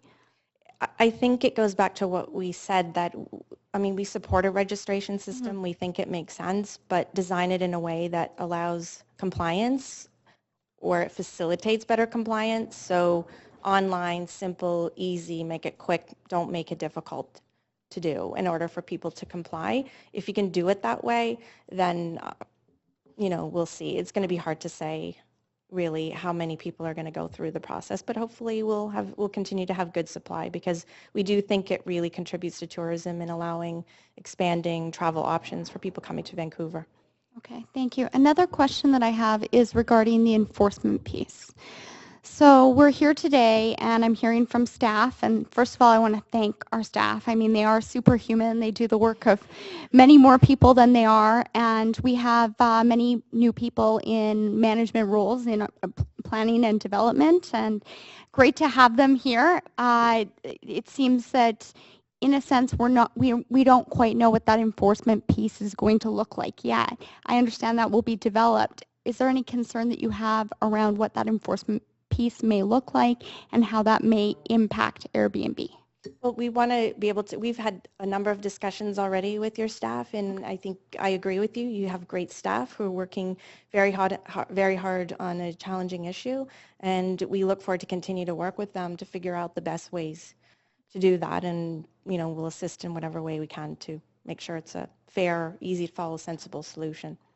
Okay, I've also been I've received a number of emails, maybe not, I'm not sure that Councillor Meggs and I are getting all of the same emails, but I wonder, many people have said to me, you know, that an incentivized approach may be better than an enforcement approach, carrot or stick here. In your experience with Airbnb, and I don't mean to ask you to go into all of the other municipalities, do you find that one approach works better than another? It really depends on the city. Every city is unique and individual, and I think you really need to look at ways that work in a particular city. So again, we're happy to discuss different ways around maybe some positive incentives as well. Might be, you know, a good way to approach it. Okay. My last question is regarding, and I suppose for me, it's the hardest to, I would say, understand how a homeowner can't rent their home, the basement suite or secondary dwelling or laneway house themselves, but their tenant can. Right now, is that a policy that Airbnb at all has? I didn't know it to be, but I just wanted to check. Really, it's the homeowner, or do you ever check with the person subletting to see if the homeowner will allow them to do so? Okay, well, it's really not our policy because we're not government. Oh, I said, do you know of any policies, or do you, I assume in other you don't cities. have a policy. Yeah. In other cities, you mean? I'd have to check and see. I mean, look, our preference is flexibility. We do think homeowners should be allowed to short-term rental a laneway suite or a basement suite. We think that's something we would like to see here. We think it really assists families, and there are many, many examples where this is a very beneficial thing for families and homeowners here. Thanks very much. No problem. Okay, one more councillor with questions. Councillor Ball. Thank you. Nice and quick. Thank you for being open with staff and with us as to where you're working from. We keep hearing there's about 6,000 Airbnb listings in a year. Can you tell us how many actual bookings occur? You know, I'm not sure I have that number right at the moment, but I know that in 2015, for the calendar year of 2015, we had 6,400 unique Airbnb listings that hosted a trip. So often we have hosts on the platform that never actually host a trip. That's what I was wondering, what the difference is. Because there's quite a lot. It's just because they're available doesn't mean they get booked. Right. And doesn't mean that if someone's on the platform that they ever book. And sometimes people go on the platform and are a host and decide they don't, that it's a lot of work, and they don't always continue. That's what I was interested, whether you're going to be able to find that, or is it 60% of listings or 80%, somewhere around Yeah, there? I'm not sure. I don't want to speculate. We could look at that and see if I could provide that to you. That would be if great. There's I a think range, that would be but really helpful to the city if you're able to give them that information. But we have right now about 4,200 active hosts here in Vancouver. Great. Thank you very much. Thank you. Okay, that's it for questions. Thank you, Ms. Degg. Okay, next up we have Larissa Artis, who'll be followed by Ulrike Rodriguez. There's my timer right there. Yeah. Oh, you can see it. Oh, okay. Sorry, I thought you said there's my timer. No. There's my timer. Okay, good morning, everyone, or good afternoon. My name is Larissa Artis, and I'm coming to you today as a Vancouver renter who's way too familiar with the crazy state of the rental market. Also, for what it's worth, a former member of the Citizens Assembly in Grandview Woodland, and as someone who's also used Airbnb and totally understands its appeal and the benefits that it brings to communities. But first, I just want to thank Council for proposing an approach to short-term rentals here that really makes sense. It seems like it strikes a good balance. And to staff as well for looking into that, and especially for an approach that seems to prioritize local need for housing, for affordable rental housing over the needs of visitors. I understand there's a hierarchy of different needs here, but I appreciate that that comes first. Also wanted to point out that prompt action on short-term rentals is something that the Citizens Assembly called for in Grandview Woodland. So I really, really appreciate that. I would expect that Airbnb would actually welcome this, this approach that you're proposing, because they have long claimed that the average short-term rental host is just renting out spare bedrooms or the homes that they live in. And this approach that you're proposing looks like it will legalize these average activities while preventing long-term rental supply from being converted to illegal hotels. I think it's important to critically examine the argument that that's sometimes just implicit, sometimes explicit, that short-term rentals merit some kind of special status from regulators because they generate income that helps people stay in their homes, or that just generates pocket change, or that finances dream businesses, or what have you, because we could really say that about any illegal economic activity. So I'm not saying it doesn't generate all that kind of income, but it's not really unique to short-term rentals. I have sent all of you a letter that outlines 11 practical ideas for strengthening the regulatory approach that you're proposing. Right now, I'm just going to discuss my top 7 ideas. First of all, I want to commend staff for coming up with an approach that doesn't use nights per year as a measure of permit compliance or violation. Because having followed this issue fairly closely in the news in other cities, no matter how you slice it, it's obviously not something that you can monitor. And judging from the explosive growth in short-term rentals, the demand for permits is only likely to just keep increasing. So to strengthen your approach, and with that in mind, I'd like to recommend 3 interrelated things. Permits for short-term rentals should be time-limited for qualifying applicants. I think you should assume, as you seem to have, that anyone with a permit will try to use it as much as possible, and therefore don't try to limit the number of nights. But the key thing here is to cap the number of total short-term rental permits that are in circulation at any one time. Why? Because it is obviously much easier to determine whether people are operating without permits than it is to verify whether they're violating a nights per year limit. Number 2, I think you could tie that cap to current vacancy rates. A cap formula could also, as in some cities, seek to distribute short-term rentals more evenly around the city. This would ensure that touristy neighborhoods aren't overwhelmed by short-term rentals that tend to liquidate long-term rentals, as is happening in places like Grandview Woodland. Number 3, the cap, if you implement something like this, could be phased in, or it could be implemented at current levels and then over time decline to bring the number of short-term rentals down to a level that is sustainable with the current vacancy rate. Of course, you could always monitor the response of vacancy rates and rents to a cap or any action that you take on short-term rentals. Number 4, I think a cap on short-term rentals could actually work by allocating permits to qualified applicants via a lottery. A lottery would make these income-earning opportunities available to any qualifying host with a spare bedroom or occasionally vacant suite. More importantly, and this is kind of critical, it would sever the value of having a permit from the value of property and ultimately from rents. I think number 5, you could make it a costly offense, as you guys have already discussed this. I just want to underline this, to advertise short-term rentals in any medium without displaying a valid permit number in some standard place, for example, like the top 20% of an ad. Number 6, you could publicly press companies like Airbnb to show that they are actually serious in supporting fair regulation by doing these 3 things. Number 1, require Vancouver hosts to click on a link declaring that they understand the new Vancouver regulations. 2, disable ads without permit numbers, without valid permit numbers. And C, stop blocking regulators from contacting hosts through their websites. None of these would have any impact whatsoever on host privacy.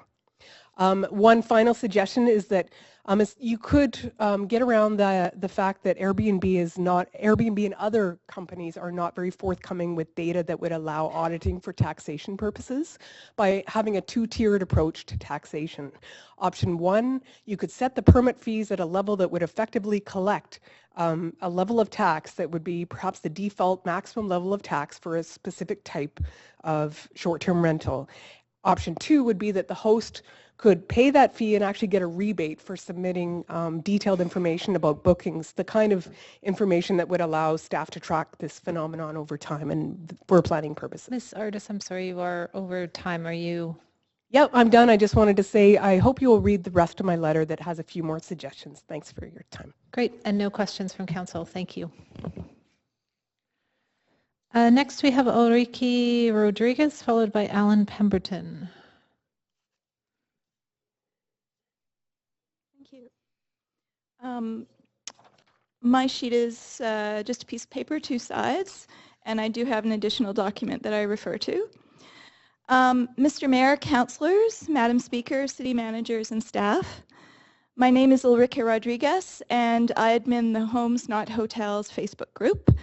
I speak today as a private citizen. In April, I described to you the short-term rental problems in our Mount Pleasant condo building, the Fairfax. I described our beleaguered building as a canary in the coal mine. I'm here today to update you on our building and to suggest some fun ideas for moving forward. I want to start by saying thank you. I've read the administrative report that your staff have prepared. I can see that your team tackled quite a few of the big issues that our building has been facing, and I appreciate that. Thank you for, as a citizen, I feel heard. I really appreciate it. To give you an update on our building, I want you to know that the owners of the Fairfax have been working hard too. I've got some bad news and some good news. When we last spoke, the Fairfax was under the rule of a 4-man strata council. That council included Louis N. Villegas, realtor Zul Jiwa, Jiwa's son-in-law, and a 4th owner. That council, in my personal opinion, was utterly negligent. This 2015 council failed to observe strata, condo, municipal, and provincial law. It failed to give owners their 2016 annual general meeting. 2 months overdue, we owners, including a few seniors and retirees, had to pool our own money to file a petition to force them to call an AGM. We finally got our AGM in May, 4 months late. At that meeting, and here comes the spicy part, the records show that Villegas submitted a council chair report. In that report, Villegas and fellow member Zul Jiwa shared their opinions on long-term renters versus short-term renters.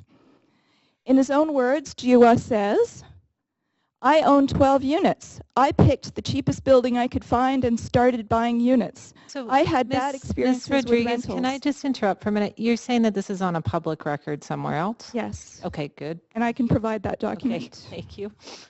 I got tenants that would start illegal activities. Tenants started selling drugs. These long-term renters, he said, bounced checks, prompted police calls, ran a grow-up, and caused theft, damage, and drug activity. This landlord does not live in Vancouver. Jiwa, you'll recall, is the same owner who turned these long-term rental units into Airbnb hotel rooms. In early 2016, he had listed 10 units in our building on Airbnb, that platform. In the report that I was referring to, Jiwa himself mentioned his new crop of short-term tenants. I started changing my units, refurbishing and preparing to use Airbnb. I'm not making any more than I was with monthly rentals, but it is guaranteed that I will not have problems with tenants. In 4 years, there have been no guests that have damaged the units or had problems.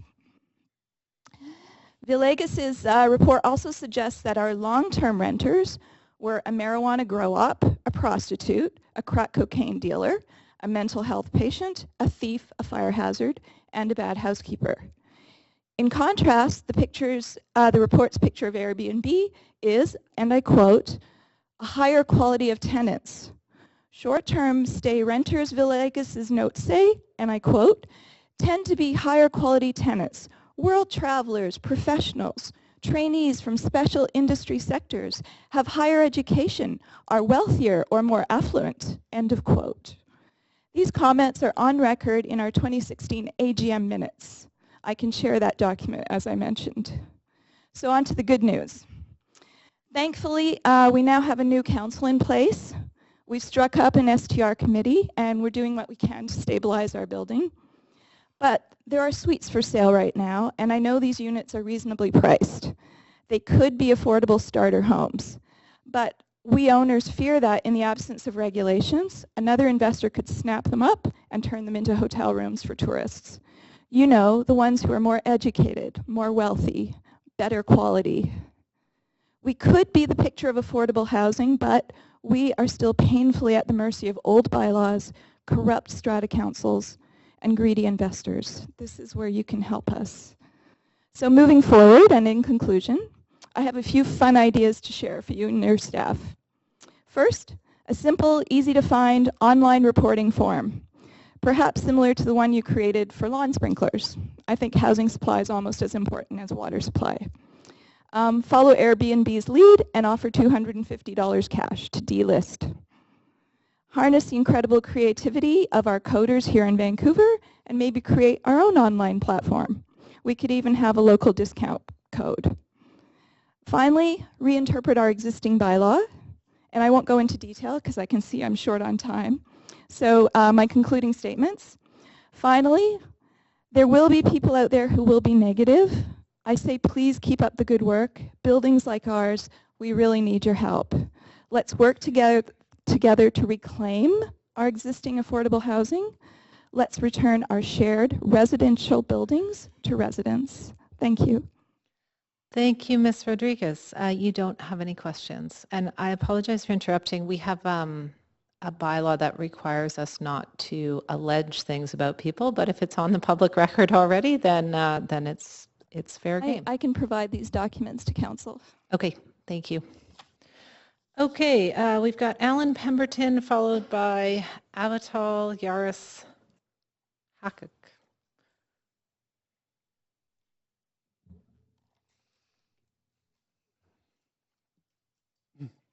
Council members. Oh. My name's Alan Pemberton. I'm present. Mr. Pemberton, the microphone doesn't sound like it's picking you up. I'm sorry. That should work. Thank you. My name's Alan Pemberton. I am presently the president of the Strata Council for the building which Ulrika has just referred to. And I was president when she first brought to my attention that we had the short-term rental problem in the building. Fortunately, I wasn't one of the 4 in the last year's council. I should say that I don't live in the building. I've been a long-term investor from late 70s. I still have a tenant that was in there that when I bought the building in bittersweet in 1980. What I'd like to do is just use the few minutes to talk about the regulatory aspects and particularly the compliance, because that's been my biggest problem from a strata council point of view. I think that the restriction to principal residences and the requirement for a business license will be very effective. It only applies, of course, to owners that are intending to rent for less than 30 days. So anybody who wants to rent for 31 days, 32 days doesn't need a license, but they can rent on Airbnb. That's no problem. It's how do you find out whether those people are complying with the 30-day requirement or not. At least for stratas, I would like to suggest that to simplify monitoring, you rely on the owners to do the policing. There's no evidence on these short-term rentals, but we know which suites are being rented short-term. We know who the owner is, and we can often find the online ad. What we can't do is tell you or prove how long the rental took place. People arrive late in the evening, they leave at any hour, and we have no way that to monitor that doesn't run into privacy law problems.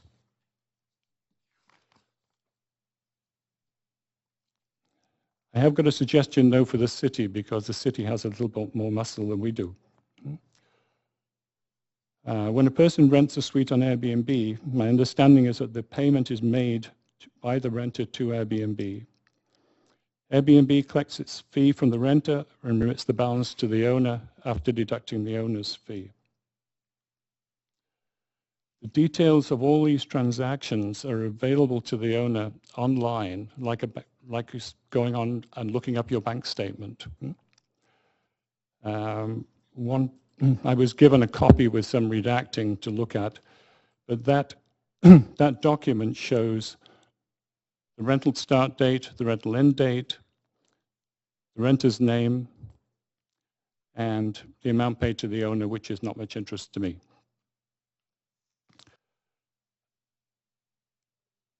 All the city has to do to audit is to invite the owner to City Hall, give them access to a computer. They can log on to their Airbnb account and show you all their rentals, not just the present one, but the past ones from whenever you bring in the regulation. At least from a strata side, I can't see any privacy issues. Tenants under the Strata Property Act are required to complete a Form K, which is a notice of tenants' responsibilities, and we have to know their name, we have to know when the rental started, and of course we know when they leave. And even the rental income is hardly confidential because it's advertised online and the fees that are charged are known. I'd like to make 3 other short points before I finish. When we looked at putting in a bylaw that would encourage long-term rental rather than short-term rental, we looked at 3 months, not 30 days. I think the point was raised earlier, so I'll pass on the rest. I know it's not council's prerogative, but a change in the Strata Property Act where the owners had to specifically allow short-term rentals by a 3/4 vote will be tremendous help. At the moment in our building, we can't pass a 3/4 vote on anything because we have an owner with enough votes to block. Third was find some penalties sufficiently a disincentive to offend that people don't do it in the first place. Those are my points. Thank you very much. That was very well timed. You do have questions from Councillor DiGenova. Thank you very much for coming and waiting to speak to us. I had a question regarding, I mean, you had some interesting ideas as to how we could audit this or look at this, looking at sort of caps in a system like the Form K. I'm just wondering, do you see any current problems with enforcement, considering we don't have all of the pieces to the puzzle on this? I mean, are you concerned that it may be costly? Yes, that's why I was looking for a method. It's looking for a method where you didn't. Let me back up and say, I know that we have an inspector going to our building sometime soon on this, and it must be this subject. But you have to send somebody out, they have to arrange dates, they have to get access to the buildings. It's an awful process. To make that same person, the owner, come to City Hall and show you, you can run through many people a day. But what if there are people who choose not to register and still say they're going to do it, and then I would guess that it's the taxpayers of Vancouver that are going to be paying for our bylaw officers to go out and enforce that? Are you concerned that like, I don't have the exact numbers, I'm waiting for them on the marijuana dispensaries, but you know, we have bylaw officers out every day and we can't even meet the need. No, I understand that. That's what I'm trying to do. But if I can, sending somebody out to look at the suites in our building is going to take him a couple of hours. But in 2 hours of people lined up like the doctor's office. I understand. I'm just, do you believe, and you don't have to answer my question, but do you believe that absolutely everyone is going to line up at City Hall for a business license and go through the process? No, but no, okay, that's a fair point. I have one of the problems I have is that people don't report, don't provide Form Ks, because they have to pay move-in, move-out fees, and they have to acknowledge then it's a short-term rental. How do I fine them for breaching bylaws? The lawyers tell me that I can tell, as long as I tell them that if you don't provide me the information, by default, I'm going to calculate it, this form, then I can fine and follow up in court and enforce that fine on a default basis. I understand that in a strata building, but we're looking at the whole city of Vancouver. Councillor DeGenova, I'm really sorry, but this is definitely, we're not supposed to be Question, Madam debating speakers. So I know there's a lot of speakers waiting and you've thanked them for waiting so long. So if we could get to the question. Madam Chair, you're taking up a piece of my time, and I feel you're actually muzzling me in this process, so thank you. I'm wondering, though, with the strata building, do you see that being different? Sure. Count just 1 second. Councillor Stevenson, which section of the? I don't know. I really don't know. Okay, well then we'll just. But the chair is the chair to bring this council to order. Doesn't need to be lectured at by councilors doing their job or heckled. Okay. I'm just going to get us back on track here with questions. So I just wanted to ask, did you feel it might be costly for our staff to go through the I suppose, to go through the motion of having to go and look and see now who's on all of these short-term rentals, who's putting out the advertisements, and to match that up to the actual applications we have here at City Hall? Yes, it's a big problem. What I hope is if you can crack this problem by saying the information is accessible to us, the owners, through the owners, then what's your problem, Airbnb, disclosing that to us? Because that would solve everything. Thank you very much. And I wanted to make sure that I asked you all of my questions because you did take the time to wait today. So thank you. Okay, we are on to the next speaker, who is Avital Yaris-Hakik. Well, hi, I apologize if I mispronounced parts of that or all of it. Thank you, Chair Eimer and council members, for the opportunity to speak today. My name is Avital Yaros-Hakak, and I'd like to share my family story and experience as Airbnb host. We moved to Vancouver more than 10 years ago, leaving behind our entire extended family. Our 3 sons grew up and went to school in our neighborhood. Now that they've grown up and 2 of them are studying away from home, we have lots of room in the house. We became Airbnb hosts when our youngest son was accepted to school into university in New York City. Both the fact that we have the space and our need for an extra income to be able to support our 3 children through school made us realize that renting our basement suite would be a great opportunity for our family. Flexibility is crucial for us due to the fact that our sons often come home for holidays, as well as family and friends from abroad who come to stay with us very often. Therefore, long-term rental is neither practical nor feasible for us. Since we started hosting via Airbnb, we enjoyed meeting people from all over the world. Our guests enjoyed the benefit of having a local family to meet and consult with regarding points of interest, local events, and local businesses' recommendations. When our guests arrive, we like to greet them and answer questions and provide suggestions about whether they're visiting or doing any other business in the city. This kind of personal conversation is exactly why our guests choose to stay at an Airbnb, as their goal is often to explore the real off-the-beaten-path Vancouver we have come to know and love.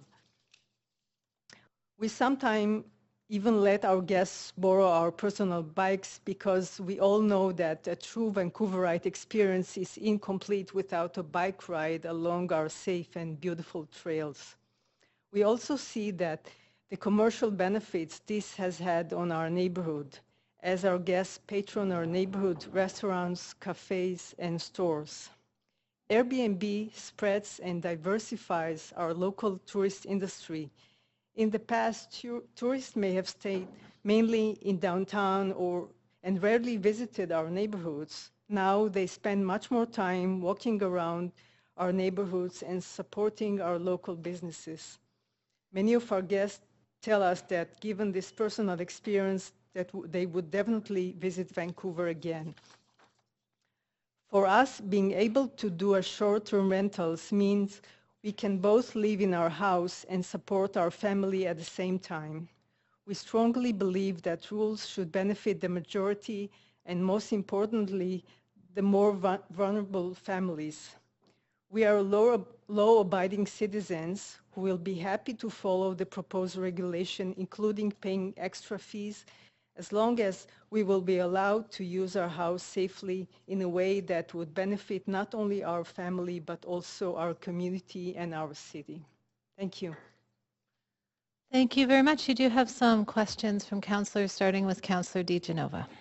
I have one short question, and it's regarding a question I asked staff earlier. So under the current policy, you would, and I hope that later on staff will correct me if I am giving you false information, but I understand from reading the report and seeing the presentation and my questions to staff that under the new policy, you as a homeowner would need to rent your suite or your extra space if it was a secondary suite, and that renter could then apply for short-term rentals. Is that problematic for you in your situation? Would you want to, would you be looking at a long-term tenant or a short rental? No, this, as I mentioned, this is not feasible for us because we have both extended family who come to stay with us often, and also our sons when they are home during the holidays. We need the full house. We can't afford. We don't even practically, although. We rent the basement suite, which is separate from our house, but acoustically it's not well separated. So I would definitely say that we won't be able to rent it long term in any case. Okay, and then just one quick follow-up to that from your answer would be regarding I did hear back from one person who was in that situation, was in a similar situation to you, and she said I'd have to, in a sense, have a lease agreement with like my adult child for like the nominal amount of $1 a month, which could then, I mean, all sorts of things skew the census data. I mean, really the adult child lives at home, but in the secondary suite. And in a sense, that's the only way this person will be able to have short-term rentals, and then their adult child applies to the city. Do you feel that that might be too much bureaucracy or red tape for some people? They might just decide not to do the short-term rentals anymore. You mean if our sons would rent their basement bedroom as an Airbnb? I'm not. I'm saying what I understand from our staff is you have to have a lease agreement with someone or a rental agreement with someone, and then they can do short-term rentals. Your sons aren't going to be home through the year, so you couldn't do that. But that's what I heard from another citizen. Do you find this problematic? You wouldn't be able to do that. You wouldn't be able to operate as you want to now under the current policy. Yeah, I definitely find it problematic. Yes. Thank you very much. Thank you for staying. Thank you. Okay, Councillor Ball also had questions. Thank you. Just a quick question. Thank you for describing your living arrangements. We've heard that a number of times and in letters. But I'm interested, how do you deal with your neighbors, and what's your relationship like within the community, given that you are having people come from other places? Have you ever run into any issues or anything? There's quite a small number of people doing this, and I'm just wondering. Yes, we don't have any issues with our neighbors. Actually, our next door neighbor was taking care of our Airbnb last summer when we were away. So, I can share with you some our personal statistics. Last year, we had 90 people, different people who stayed in our Airbnb, and overall 130 days were rented as Airbnb. So about 3 months. Yes. Yeah. Great. Thank you so much for coming in and telling us your situation. Thank you. That's it for questions. Thank you. Okay, we've got Michelle Travis followed by Ian Spence.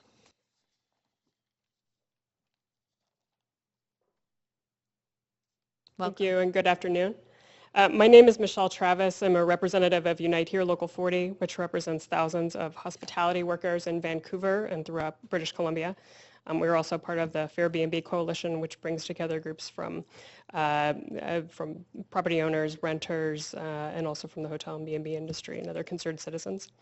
On behalf of Unite Here Local 40, we view the city's proposal to regulate Airbnb and other short-term rental companies favorably. However, we would like to see the city address some potential weaknesses in the proposal. Local 40 represents hotel housekeepers, front desk clerks, cooks, dishwashers, servers, cashiers, and other hardworking people who work at Vancouver's hotels and at the airport. Our members are doubly impacted by short-term rental companies.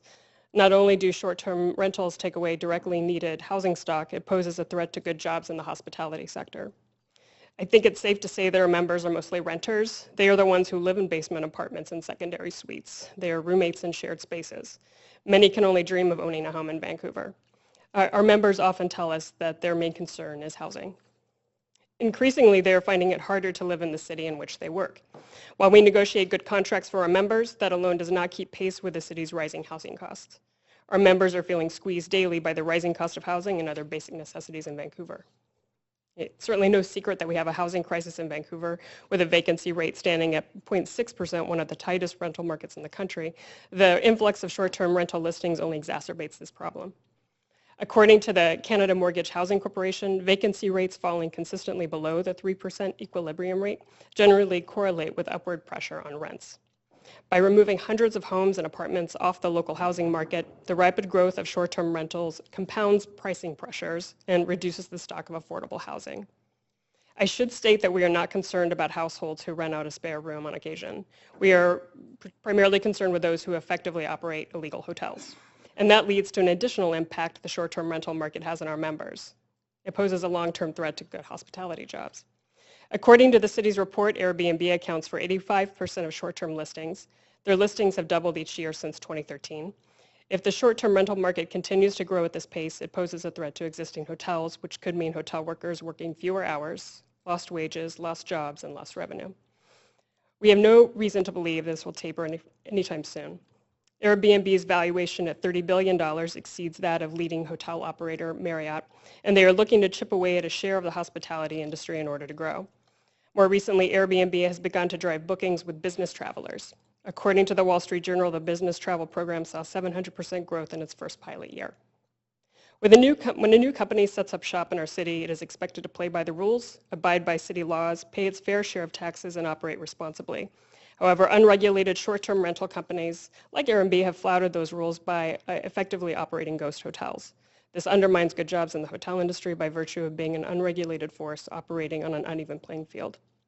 For that reason, we think the city has taken positive first steps toward addressing some of these problems by proposing to limit the eligibility for licenses to principal residences, requiring hosts to register for a business license and post the license number publicly, coordinating with the short-term platforms to include the license field on their listing form, proposing to fairly tax the service provided, and creating enforcement mechanisms to ensure compliance.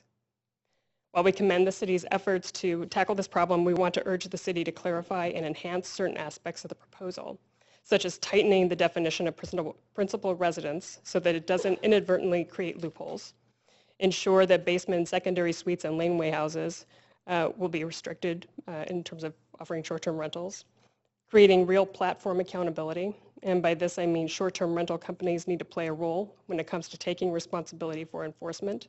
They have the power to enforce regulations by choosing whether or not to list a host. And finally, we want to make sure there's real teeth to enforcement. We think it's essential and that financial penalties must be imposed, particularly on the platform. We've seen the city think creatively about how to expand affordable housing in our tight housing market, and we appreciate those efforts. One final note, we've heard short-term rental companies say that they welcome new regulations, yet when other cities have passed laws to rein in the industry's illegal practices, Airbnb has responded with lawsuits to block those efforts, in 3 cities in particular. We hope this will not dissuade the city from taking the steps needed to balance the interests of those wishing to rent a room in their homes on a short-term basis with the essential need to preserve housing stock and good jobs. Thank you. Thank you, Ms. Travis. You do have questions from Councillor Affleck. Thank you, Madam Chair. Thanks for coming in.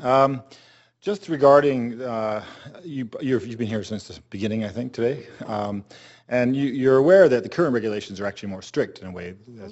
So I'm wondering, have you, as in your organization, your group, addressed that with our staff, saying, can you at least be harder on people who are renting out and go after those people who are renting out units currently? Because these regulations that we're talking about today are actually loosening up the regulations as opposed to the current one, which is the 30-day rule. Right, and I think the problem clearly has been compliance. So even though the laws have been on the books, folks are not complying with the law. So, we understand the cities need to, reckon with the industry. It's grown rapidly, entered the market recently, fairly recently, so it's only become a recent problem. So, we appreciate the fact that the city's got to navigate this, brand new industry in a changing context. So.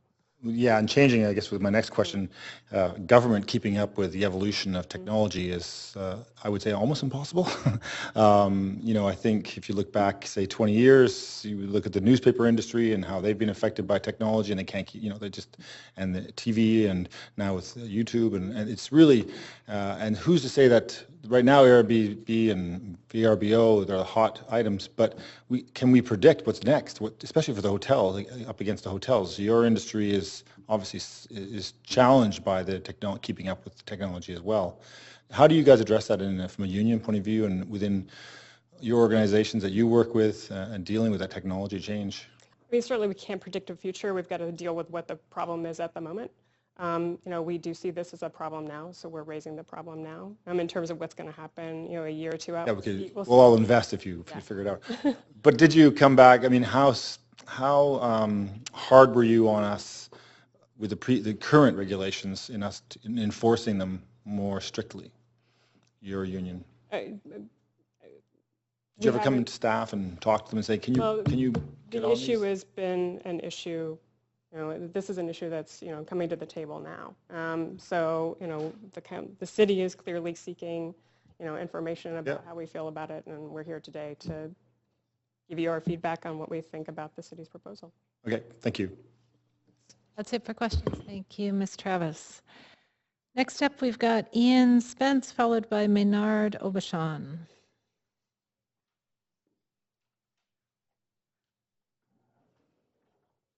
Oh, he deked me out. I thought that was Ian Spence. Okay, is Mr. Spence here? Nope. Okay, I'll just make a note there. Mr. Aubuchon. Nope. Next up is Blake McKenzie, followed by Quentin Wright.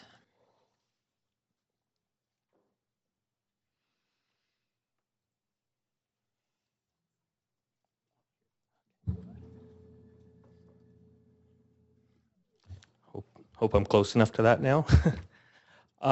Thank you, Council, for having this open discussion about this very important issue.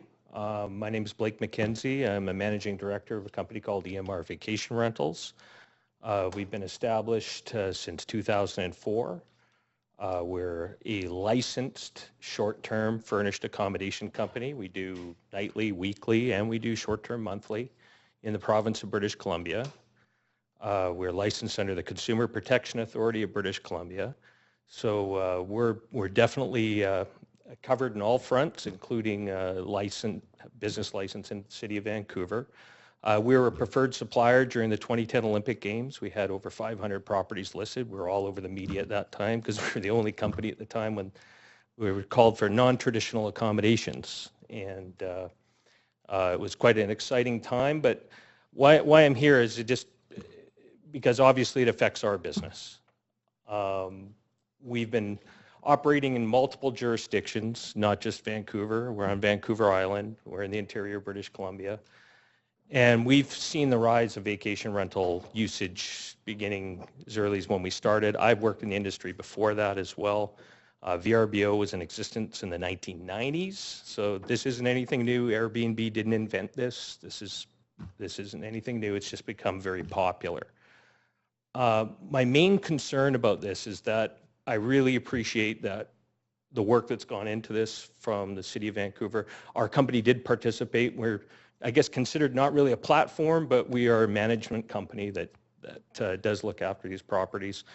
But our main concern is that the people that are not being heard right now, and that is non-resident owners.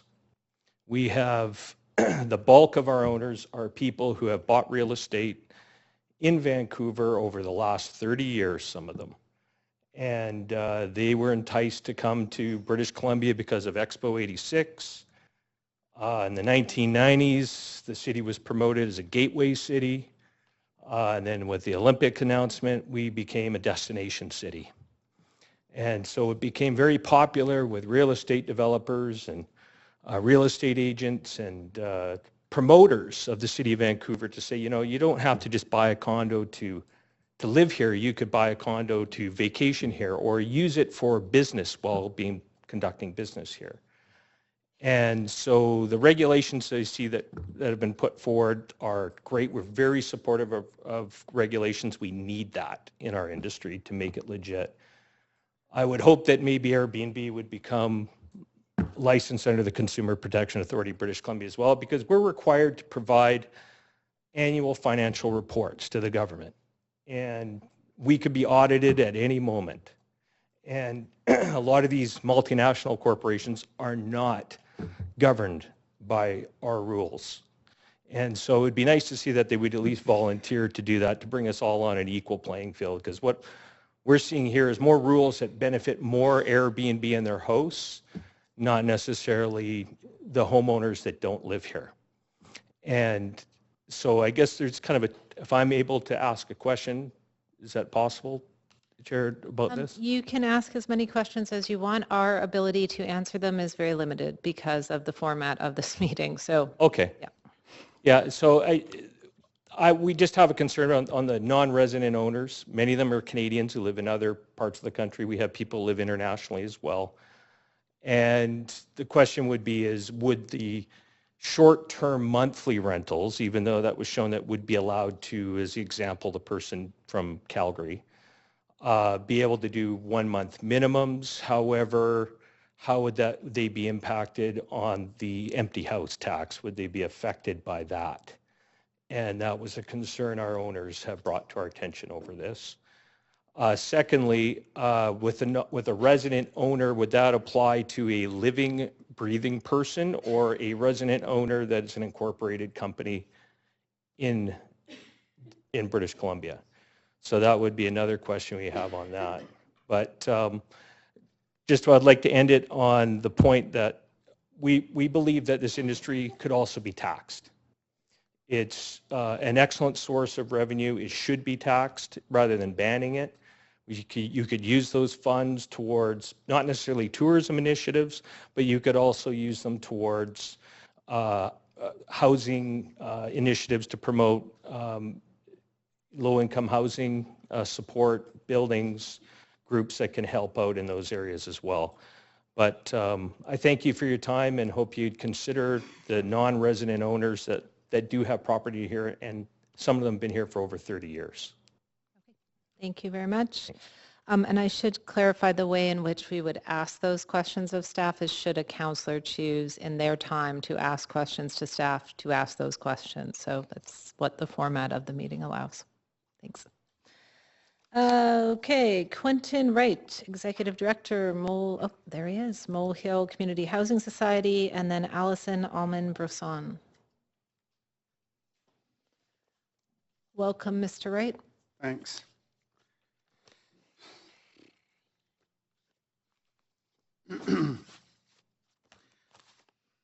Sorry, I'm unprepared.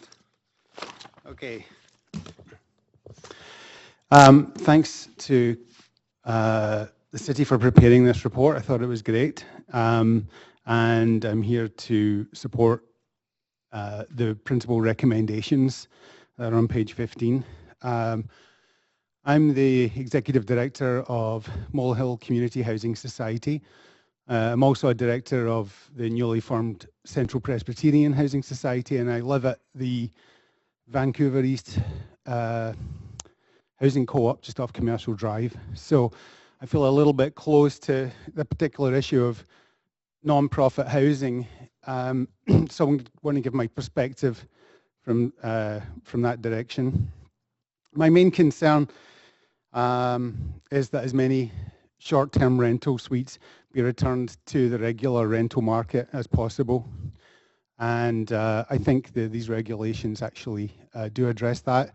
I'm concerned that commercial operations be addressed and stopped. And I hope that the city is able to enforce the regulations, the proposed policy anyway, to do that. I think that the thousands of units that are listed on Airbnb and other websites are contributing to the serious lack of housing in Vancouver. And I think it's essential that some new regulations come in. Molehill is, of course, downtown. The densest neighbourhood for short-term rentals, according to this report, says 1,655 entire units in downtown available for short-term rental. And there's probably only a few dozen suites available for regular long-term rental. And the shortage is particularly noticeable in family suites, 2-3 bedrooms. The Housing Society is required by BC Housing to have market rent appraisals done so that we know exactly what the market rent is for our units. And the idea is a professional appraiser looks at comparable units that are for rent in your area, and they kind of average it out and say, well, that's what you should be charging for market rent for your suite that's the same size. He couldn't find enough 2-bedroom suites downtown to actually make a comparison. There was a handful, but not enough. And he couldn't find a single 3-bedroom suite available. This was in November 2015.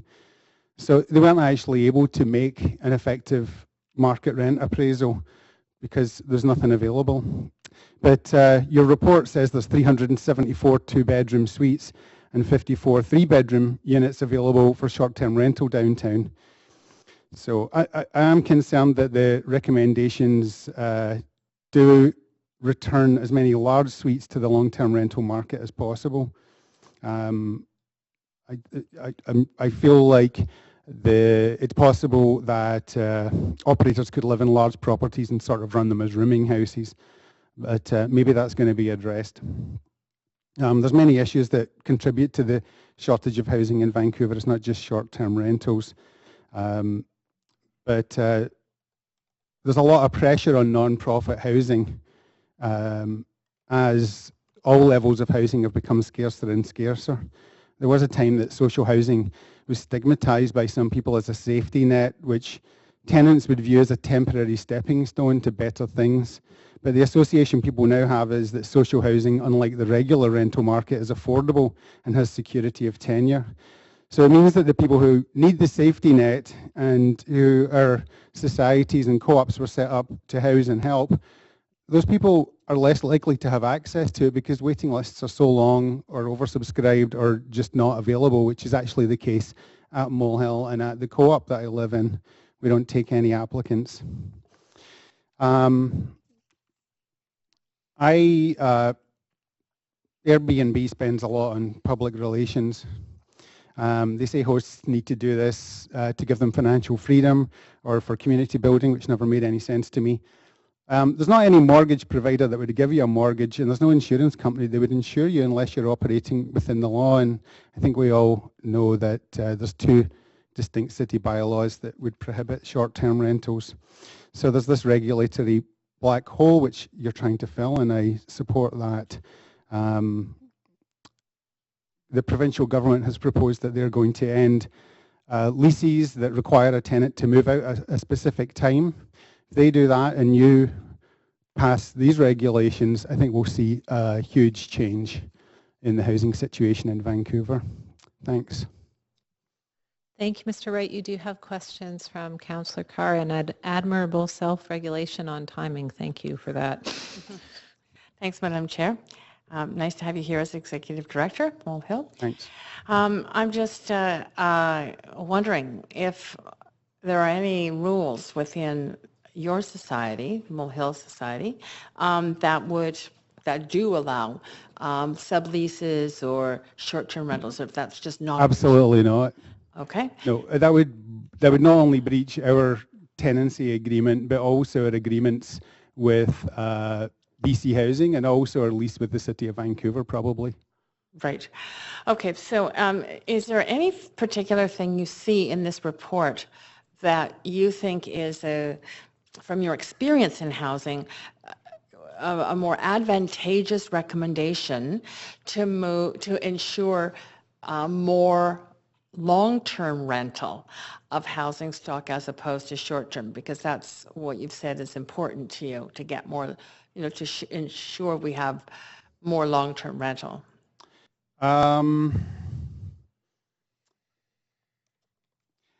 I think that if you're bringing in these recommendations, like the health and safety recommendations and the requirement for the hosts to make their identity known and for the addresses to be known and make it easier for the city to regulate it, I think that will automatically remove a huge amount of short-term rentals. By requiring a license, you mean? Yes. Yeah. I mean, the way that Airbnb... Why do you think that would do that? In my opinion, Airbnb's business model relies upon the fact that hosts can obfuscate their identity and that the addresses are hidden. So it makes it difficult for government bodies such as the City of Vancouver to identify which suites are being rented. It makes it difficult for landlords to work out that their tenants are breaching their tenancy agreement by renting out their suites. Great, thank you. That's good information. That's it for questions. Thank you, Mr. Wright. Last speaker registered is Allison Alman-Brisson. And then I will do one final call for Ian Spence and Maynard Obashan, then we'll move into questions to staff. Welcome. Thanks for having me speak. My name is Allison Alman-Brisson. I'm a host with Airbnb. We've been renting out the top floor of our house for a year and a half. Myself, my husband, and my 3 daughters live in the other 2 floors of our house. We use every bit of that space, so we don't have any extra space. We have always used our top floor for my parents in Victoria and family around BC and any friends that are staying with us. But we noticed that a lot of the time the suite is empty. We make good use of the rest of our house, but often this was left empty and we wanted to make use of it. So we started looking at short-term rental because that's how we often travel as a family of 5 internationally. So to avoid 2 hotel rooms and to get the experience of the community. So we live near UBC, and that's what we found is we are getting families from UBC settling their kids into university. They come to visit them. They come for ceremonies and graduations, those sort of things, and the whole family can stay together. There are no hotels in the area, so there's a need for that kind of accommodation. We get people, often with the university, graduate students who come and take courses. They can bring their family down, stay, for the time that they're there, if it's a week, and then they can go back. We also have international families, again, like we do, and we like sharing our house that way because we get to meet all of these peoples like we do when we travel. And it's always been a great experience. Our neighbors enjoy it because there are people coming and going in the neighborhood. Parking's not a problem. We have parking on the street and there's no problem there. And our neighbors like using it as well for their extended family, so we have a good relationship there. The families go, to the local village where there's produce in the coffee shops and the restaurants, and it keeps everything vital. So it's a good relationship. I'm fully in support of regulation and being able to obtain a business license, but I do have concerns whether or not our secondary unit is considered part of our primary residence. To us, it's very much a part of our primary residence. It's up above us. It is a 2-bedroom suite and it sleeps 5, but we use it ourselves, and long-term rentals have never been an option for us, and we just hope that we can continue and get a business license. Thank you. Thank you. You do have questions from a couple of councillors, starting with Councillor DiGenova. Thank you very much. I'm going to ask you the same question that I asked a couple of the other speakers. And again, you don't have to answer any of my questions if you're not comfortable with them. Do you mind me asking if you own your home? You mentioned you rent the top floor of your house. Mm-hmm. And the first question I have is, given the report, and you may have heard some of my questions to staff and the other speakers, the way that the policy is laid out right now, you would have to rent to someone else, and then they could apply for a short-term. Well, you'd have to rent long-term to someone else, and then they would apply for a short-term rental license. Mm-hmm. Do you have any comment on that? Would that sort of in any way, I suppose, interfere in how you currently rent your house? We wouldn't do it. We wouldn't rent full-time, and we would lose control of who we have. It's our house, and they're above us. We wouldn't get a long-term renter. Okay. And go. Okay, and then if you don't mind me asking, I mean, we do receive some emails. I think other councillors have alluded to it, but when I was on the park board, I received them with dogs too. Like 90% are great, and there's a few that, there are some issues. So you participate, and you're an Airbnb-er. Do you find that you have a good relationship with your neighbors in your neighborhood? In our neighborhood? Yes. Yes. Yeah. Very good. And that they support what you're doing with the short-term rental? Very much, yeah. Okay. And there are a couple around the neighborhood that have since looked into it as well for the same reasons. Okay, so as it's laid out before us, and I understand that there's still more work to be done on sort of the enforcement piece and how that's going to be rolled out. Do you overall support the policy, or would you like to see people in your situation still able to rent their homes or a part of their homes short term? I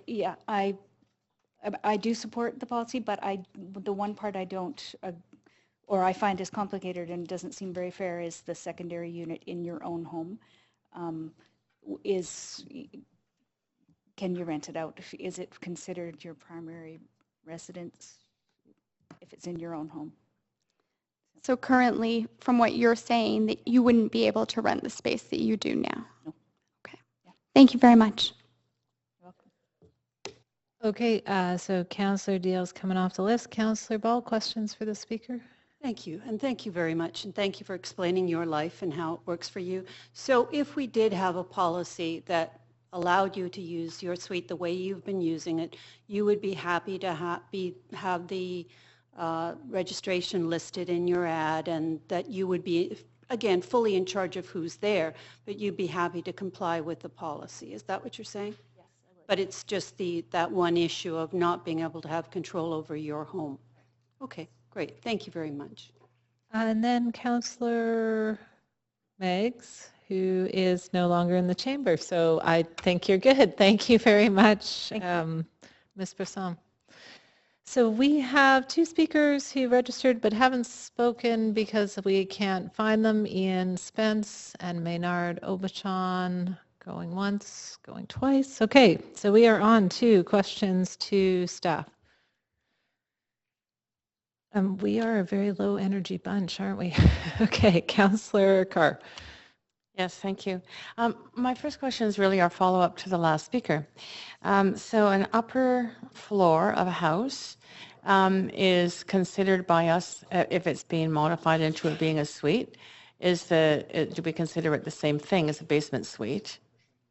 I think the way we've been looking at this is what is a legal dwelling unit. So if it's currently a legal dwelling unit and it's a separate unit, then we would consider it in the same way as a basement suite.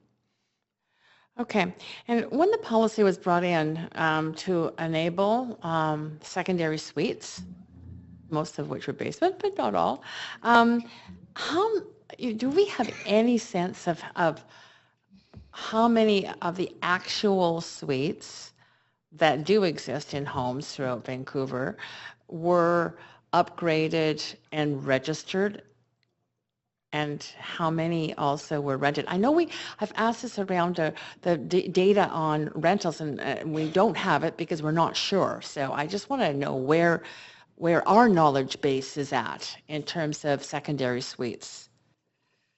Yes, that's a good question. We actually have very limited information. Obviously, we're tracking new permits and new suites that are coming online now, and we report that to you annually as part of the housing report card, but it's very difficult to know from history how many units there are that are legal, because for so many years it was an illegal use in the city. It is something I think that we can think of in this next phase of work, is how we make sure that we're encouraging people through this process to bring forward units for legalization and upgrade. If I can just add, I think this is a great opportunity to some of the feedback that we've heard, to think if there are incentives. So are there carrots where we can encourage people to actually register and see this as an opportunity to do that? So what we're trying to do is strike the balance of not just enforcement, but actually creating this incentives and low barriers to compliance. So I'd love to explore opportunities to bring those folks online. Right. So if a suite is not being registered as a secondary suite, but in essence there's been a development of a secondary suite, just it's not registered with us, and an owner of a home doesn't register it, then it's considered part of their home, and they could Airbnb it, no problem. Is that correct? I don't think so. Do you want to? Hi, sorry. Just to make sure I have this straight, if the suite is a separate dwelling unit, but it's not registered under a separate civic address or as a legal suite with the city, that it's part of the house and used for the house, for the family, absolutely, they can use it for the family. We do have a stipulation in terms of how many non-related persons are allowed to be within one single dwelling. However, if it is a separate suite, it doesn't give them permission then to go and do short-term rental on any platform. This is the second part of our enforcement strategy, where we're looking at auditing licensees, but we're looking at the enforcement of, part of who's out there still continuing to register to do short-term rental, without a proper license. We do, and again, the objective here is to turn those type of suites, and as Kay has mentioned, if there are opportunities that we can bring those suites into compliance and they can come to the city and they become a separate dwelling unit, they can be supported through long-term renting. Yeah, I'm just trying to get at this stick and carrot thing, because it seems to me that there's a bit of a loophole if people haven't registered a legal secondary suite, that they can rent on the platform, and Airbnb, and it's, as I say, just still considered part of the house. I'm worried about that. It's a fair point. I think we should look into it and make sure that we try to get those traps. So there isn't a loophole. And just to clarify, even long-term renters, like whether a person rents short or long-term, they are supposed to get a license. Right, So. right, yeah. Right, they are. But I also just wanted to pursue a little bit more this particular line of thinking around how onerous is it, setting aside the registration of the suite itself as a secondary suite. The registration, if we require a rental, say, to a family member, say it's a child, we've heard a number of cases, a child who comes home for Christmas or holidays but is off at school. So we're requiring now that that secondary suite be put into their names and then they can rent it. So what are the implications for them as a student, for example? Will they have to claim the income from that suite? Do we divulge to senior governments that there is there's rental income coming in? And I just, if you could explain that situation, I'd appreciate it. Yeah, I mean, this is part of exactly what we want to work through on how this will work in the next phase. We didn't want to proceed too far without getting some guidance on how to actually set this up. In the case, I mean, what we're really trying to steer is having long-term renters in places, right? And so, and again, long-term renter is 30 days or more, so not necessarily a full year. So it can be scaled as long as it's higher than 30 days. And so that's what we're trying to incentivize. And I think that the way that we would put in the application and we would ask renters to do that would be the same for renters and owners. And we would, again, want that to be as uncumbersome as possible. Thanks, Councillor DeGenova. Thank you very much. I'm going to start, actually, you both might want to stay up there. Thank you very much. I'm going to start with the secondary suite program. So I've pulled up the guidelines, and it looks like there's 6 steps, including permits, plans, upgrading, electrical, all of these things to make your suite permitted or a legal suite. So when I look at that, you require a parking stall for the suite, fire separation, electrical, and the fees go from 174 to 707 and everything in between for your inspections, your license fees, so on and so forth. I'm wondering if you feel that sort of some of the new policy may in fact concern people, and they may pull back and say, well, you know, I was going to rent or as a short-term renter, and I was going to come, but in hearing that I'm going to be audited now every year, what if something's not up to par, so I might just take myself off the market altogether. Is there any concern there? Did you do any consultation on that? We didn't ask that question specifically. That's a great idea for follow-up. We don't have the chief building officer here, but to represent him, no, thank you very much. I think a lot of the intention of that regulation has been around health and safety and protection of the tenants. And so not to be burdensome or cumbersome on a homeowner, but to put the right policies in place and structural requirements in place to ensure that the health and safety of the tenants. But we have received some feedback on the emails. I've read everything that's come in. And so there have been some ideas on maybe relaxing some of those things if they're within a boundary of reasonableness. So, for example, if the ceiling height is 1 inch off, maybe that's something that we could consider. That was one of the ideas in the email, and looking at some flexibility in some of those things. So I think those are great ideas. Again, I'm not the chief building inspector or officer who would stand by that, but I think that those are things that we should look at and think about how we can encourage people to comply with, have safe and healthy units, but also be part of the program. I understand, just looking at, there's many steps, and I just be interested to see what the public in participating in the consultation process would think. Also, I understand, and it's a follow-up from Councillor Carr's question, the secondary suite is considered a secondary suite if it has a stove hooked up. Is that correct? It's a dwelling unit that has a separate kitchen, and yeah. But you could have a kitchen as long as you had, a lot of secondary suites, the stove is unhooked and then it's not considered, perhaps. Is that correct? I don't think it gets to the minute detail of that, but again, that's... Okay. All right. No, I was just wondering about that. And then I was also, many of the speakers that we heard from were renting on a short-term basis their homes. And it's not that they didn't, 2 of the speakers, at least I heard loud and clear, it wasn't that they even had the option to rent long-term because they had family that was going to come back. This morning we heard from our, from community services and from many of our staff in the presentation, that squeeze generation, that kind of, the millennials are coming home, maybe still like hanging out over Christmas or the holidays when they're back from university, and there's elderly parents, so you wouldn't be able to rent long-term because you'd need that space. Does that address the issues here, and then the way that those people are renting out their property to achieve affordability for themselves? Sure. I'm going to go back to, I think, my second slide. It's been a long day. And so just as a reminder that long-term rentals is anything just above 30 days. So the examples that you gave, if people came home for the holidays, individuals could rent any number of months throughout the year in between those periods of time.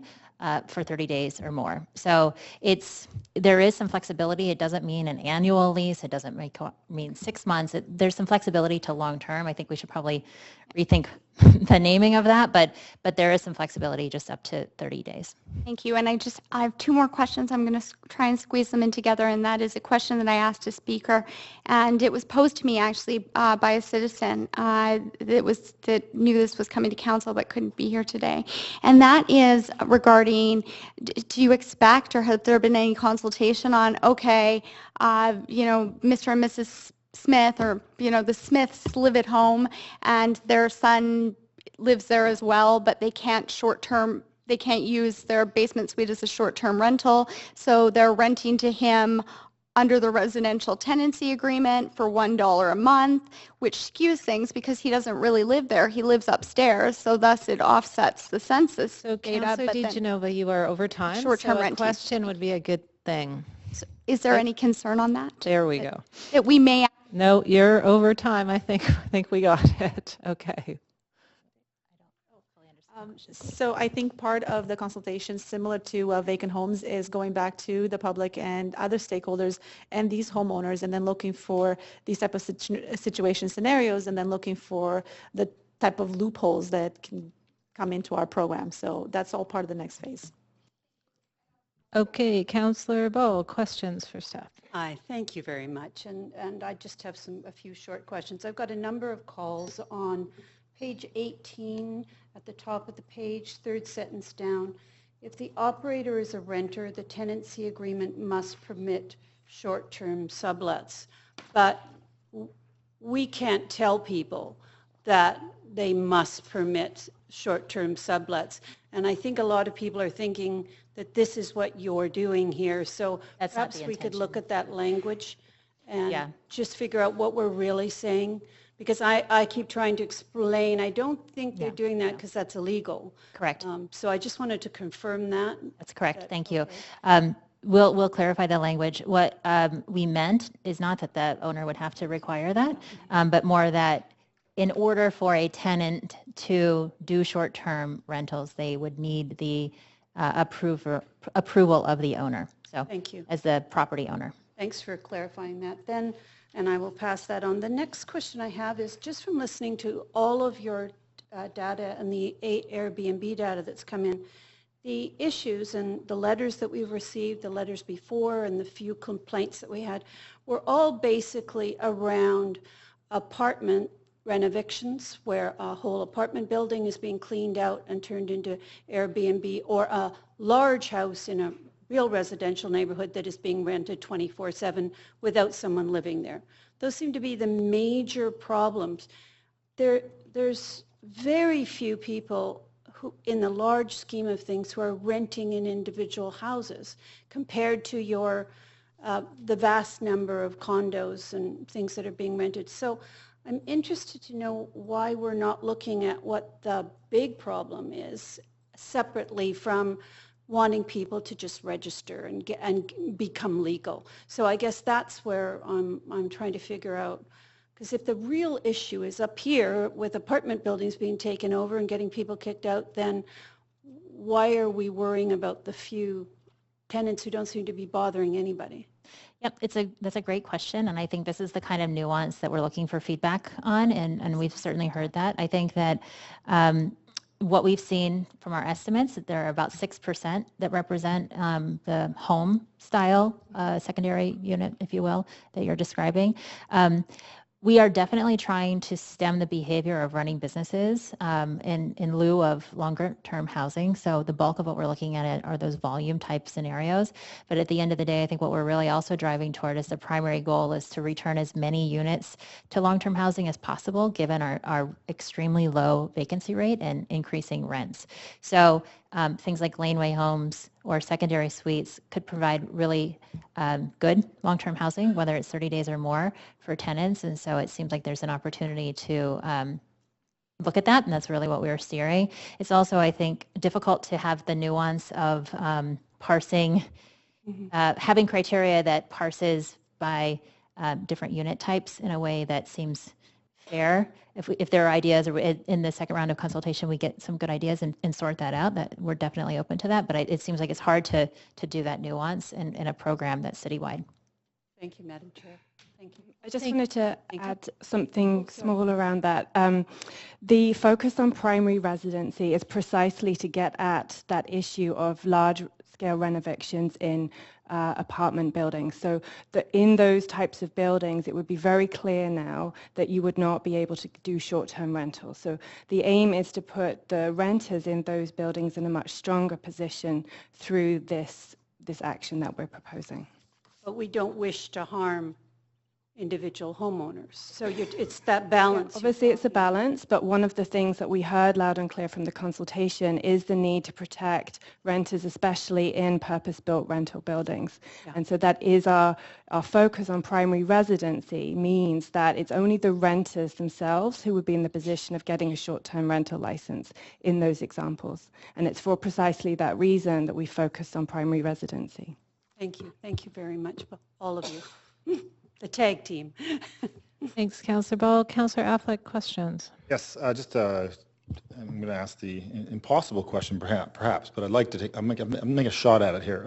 It was identified by Airbnb that there are probably maybe 300 or 400 units that could be put back into the system that they've identified, potentially of their 4,000, whatever, that could be put back into this long-term rental system. So significant amount of discussion today, lots of policy potential coming to us, different whole structure of licensing, thousands of business licenses being given out, administration, staff, all these different things.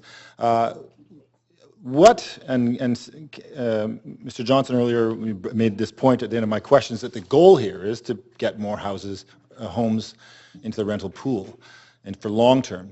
Do you have, or do we have, an idea of what that success would look like? Is there a number? What's the key performance indicator? Is it 10? Is it 100? Is it 1,000? Is it 1,000,000? How many homes do you realistically think of those, say 400 even, would get back into the stream that we'd be able to go yay or boo? Hopefully we'll go yay for some. I mean, I think we're trying to move the needle on the vacancy rate. Even if it was 300 or 400, I think that would be positive. I'm not sure of the assumptions that Airbnb made to come to that number. The assumptions that we made in looking at basically frequency of use, so we did a kind of a range. We looked at people who are renting more than 60 days or more than 90 days a year as a barometer of saying that might not be their principal residence. So again, we're using assumptions to try to come up with a number. That range by looking at whether it's 60 or 90 days, we estimated about 1,000 to 1,500 units would go back into the long-term rental stock. Now, that's based on our number and our assumptions, right? So whether or not that comes to fruition and people act in the way that we would hope with that assumption, we have yet to see. But that's sort of the range that we were looking at, and that would have a really big impact on the vacancy rate today. So the number between what Airbnb is saying they have 300 or 400, your goal potentially is up to at least 1,500 back into our rental pool, which would represent what percentage of our rental pool in our city? And I ask this all the time, but I like to hear it all the time. I know that our chair will probably say something about this, but I'd like to, as you she know, always does, but I'd like to know Councillor that number. Affleck, as you know, the procedure bylaw does require you under section 6.2.f not to ascribe motivations to people, especially other councillors. So I'll just move us back to the question and answer section. Just trying to predict the future, that's all. And that's hard to do. Yes, I know. So we do have around... In the chamber sometimes it's a little easier, but... 148,000 rental units in the city. Our estimates, if we were able to add 2,000 extra units back into the pool, we would get the vacancy rate up over 3.5%. And so maybe it's not just through this action around short-term rentals, but also around empty homes tax.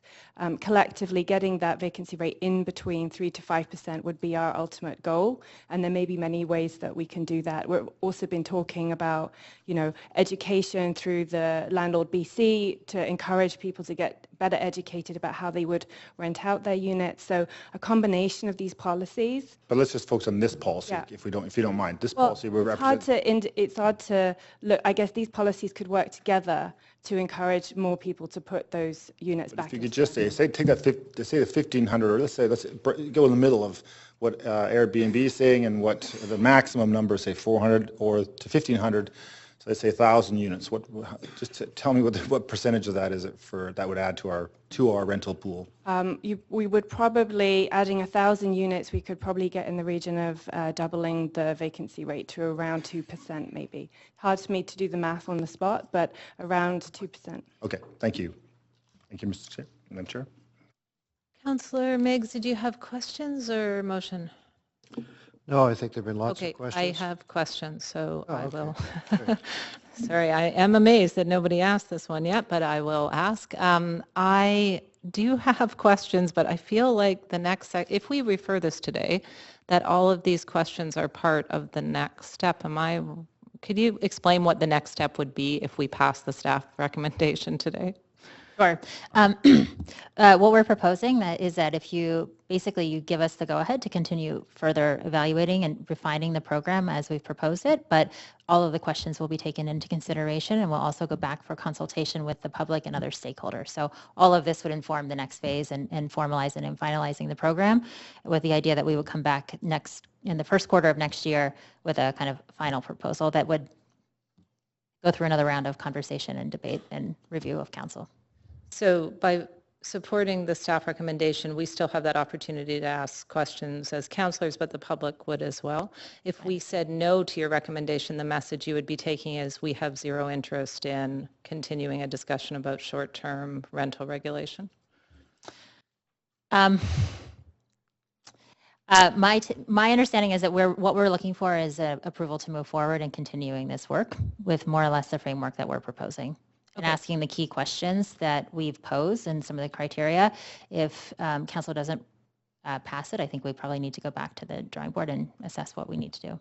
Okay. I could jump in, Madam Chair. I mean, generally speaking, as we often do, we try to come a couple times to council to make sure we're on the right track. You gave us a motion telling us to look into this. We've looked into it, found that there are, we think, considerable implications on the rental housing stock, and so we're coming forward with a proposed framework. If there were changes that were outlined today to us through a motion, we would integrate those into the next steps. But if you approve what we're proposing today, we'll go out and refine it, consult further, engage with the stakeholders, and bring back a final proposal to council. Okay, that's helpful. Thank you. That's me. So I have two councillors on the question queue. I know either one of you. Okay, so I'm going to move us to the main queue so that we can get on to the next step. Councillor Meigs. Thanks, Madam Chair. I would move the recommendations. That was simple. Thank you. Councillor Carr. Thanks, Madam Chair. I have sent to the clerk an amendment. And my amendment is based on the fact that I've heard many people express concern. Well, first of all, express the desire to see the goal of getting more rental, short-term rental units, potentially, or even no rental, into long-term rental. We need to get at the 0.6 vacancy rate in this city. Sorry, Councillor Carr, I need to figure out if this is, I think I'm just going to move it to the amendment queue. It's probably a simpler process procedurally. Oh, well. I'm looking at Councillor Meigs. I'd be able to wait for Councillor Meigs to read it. Okay, I'll move it to the amendment queue. That would give everybody the ability to debate. Councillor Carr, did you want to push your... Okay, all right. Sorry about that. That's okay. So I have two parts to my addition, which is instructing... Can you see it? Oh. It's too tiny? It's very tiny. Can you...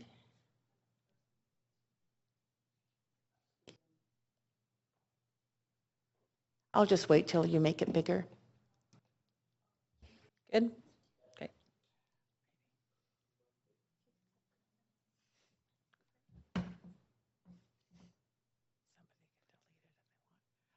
Okay, can I go ahead now? Yeah. Great, thank you. So my goal here is to insert 2 different instructions into the next phase of consultation.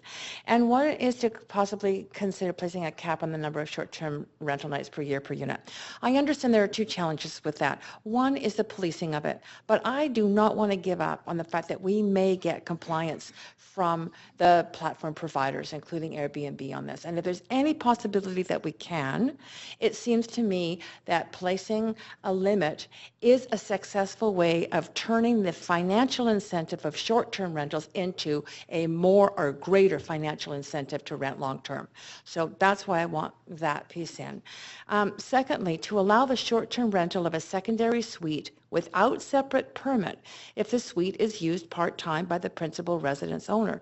That gets at what so many people are saying, which is, I own my own home, we live in it, we have a secondary suite, our kids use it, our relatives use it, and we don't want to have to go through having them be the permit holder for that.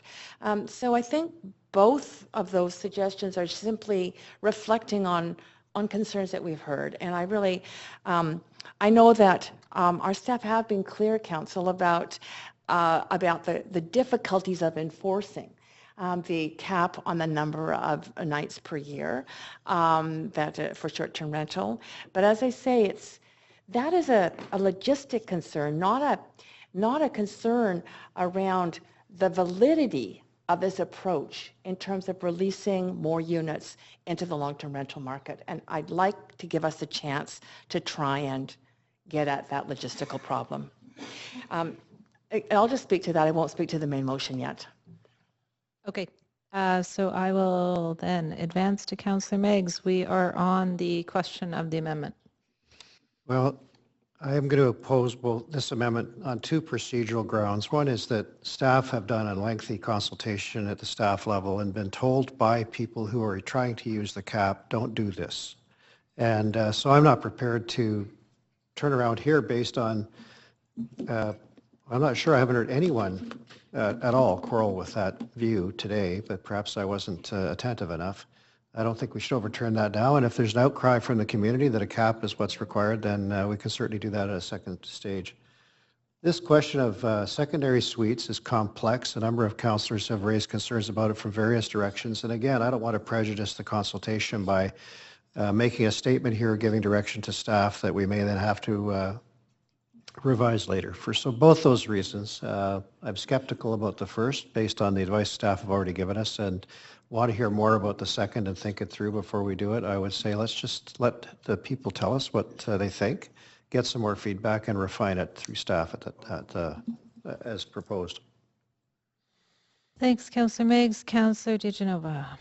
Thank you very much. I would like to be able to support the amendment. I certainly support a portion of it. What I find troublesome is there are 2 different things being proposed in one amendment, where I certainly could have supported the portion that would allow the short-term rental of a secondary suite without a separate permit if the suite is used part-time by the principal owner. I'm not sure that I'm comfortable with placing a cap without knowing what those numbers would be, what enforcement looks like, but I thank Councillor Carr for bringing this forward. Again, if they came forward as 2 separate amendments or were broken up, I could support the part that I heard from so many of the speakers, that, there is that squeeze generation, I guess we're calling it, where some of these detached family homes, as Councillor Ball had said before, house a number of generations of family, and perhaps for most of the year they may be vacant, but for a couple of months they're not. That being said, I haven't heard of people looking to rent long-term for 30 days only at a time in the city of Vancouver. So it's a little bit hard to rent that out on a long-term basis, and they do this for extra income to support their families. That's what I'm hearing from the speakers who are here today. So as the amendment currently stands, I can't support it, but if it were 2 separate amendments, I could. Thank you very much. Thank you, Councillor DiGenova. Councillor Deal. Yes, thank you. No, I do not support the amendment for the cap. In terms of the other part, I would just, I know we're not asking staff questions at this point, but perhaps we can get a nod or something. As we go out for consultation, if people give you a lot of feedback on the secondary suite issue, would you be open to hearing that feedback and incorporating it into whatever recommendations come forward. Councillor Deal, if you did need to ask a question Sure. to clarify the matter before voting, that would be acceptable. I got the nods I was looking Okay. for, so I'm confident that that will happen, and I would vote against this amendment. Great, thank you. Okay, I did have a brief comment because I think, like Councillor DeGenova, I'm a bit challenged by this because I definitely see a case to clearly vote against one side, but on the other question that was raised of the secondary suites, I think there is both room in the consultation, and that had I have asked exhaustive questions today, that would have been the primary subject matter that I would have been asking about. So I see an opportunity to continue to do that in the consultative process, though. Councillor Ball, to the amendment? We're all still on the amendment. We are. Thank you. I cannot support the amendment, again, because I believe we've got apples and oranges in the same amendment. When it's time to discuss the main motion, I'll do that. Thank you. Okay, thank you. So I'll ask the clerk to bring us to the voting queue. And this is in relation to the amendment.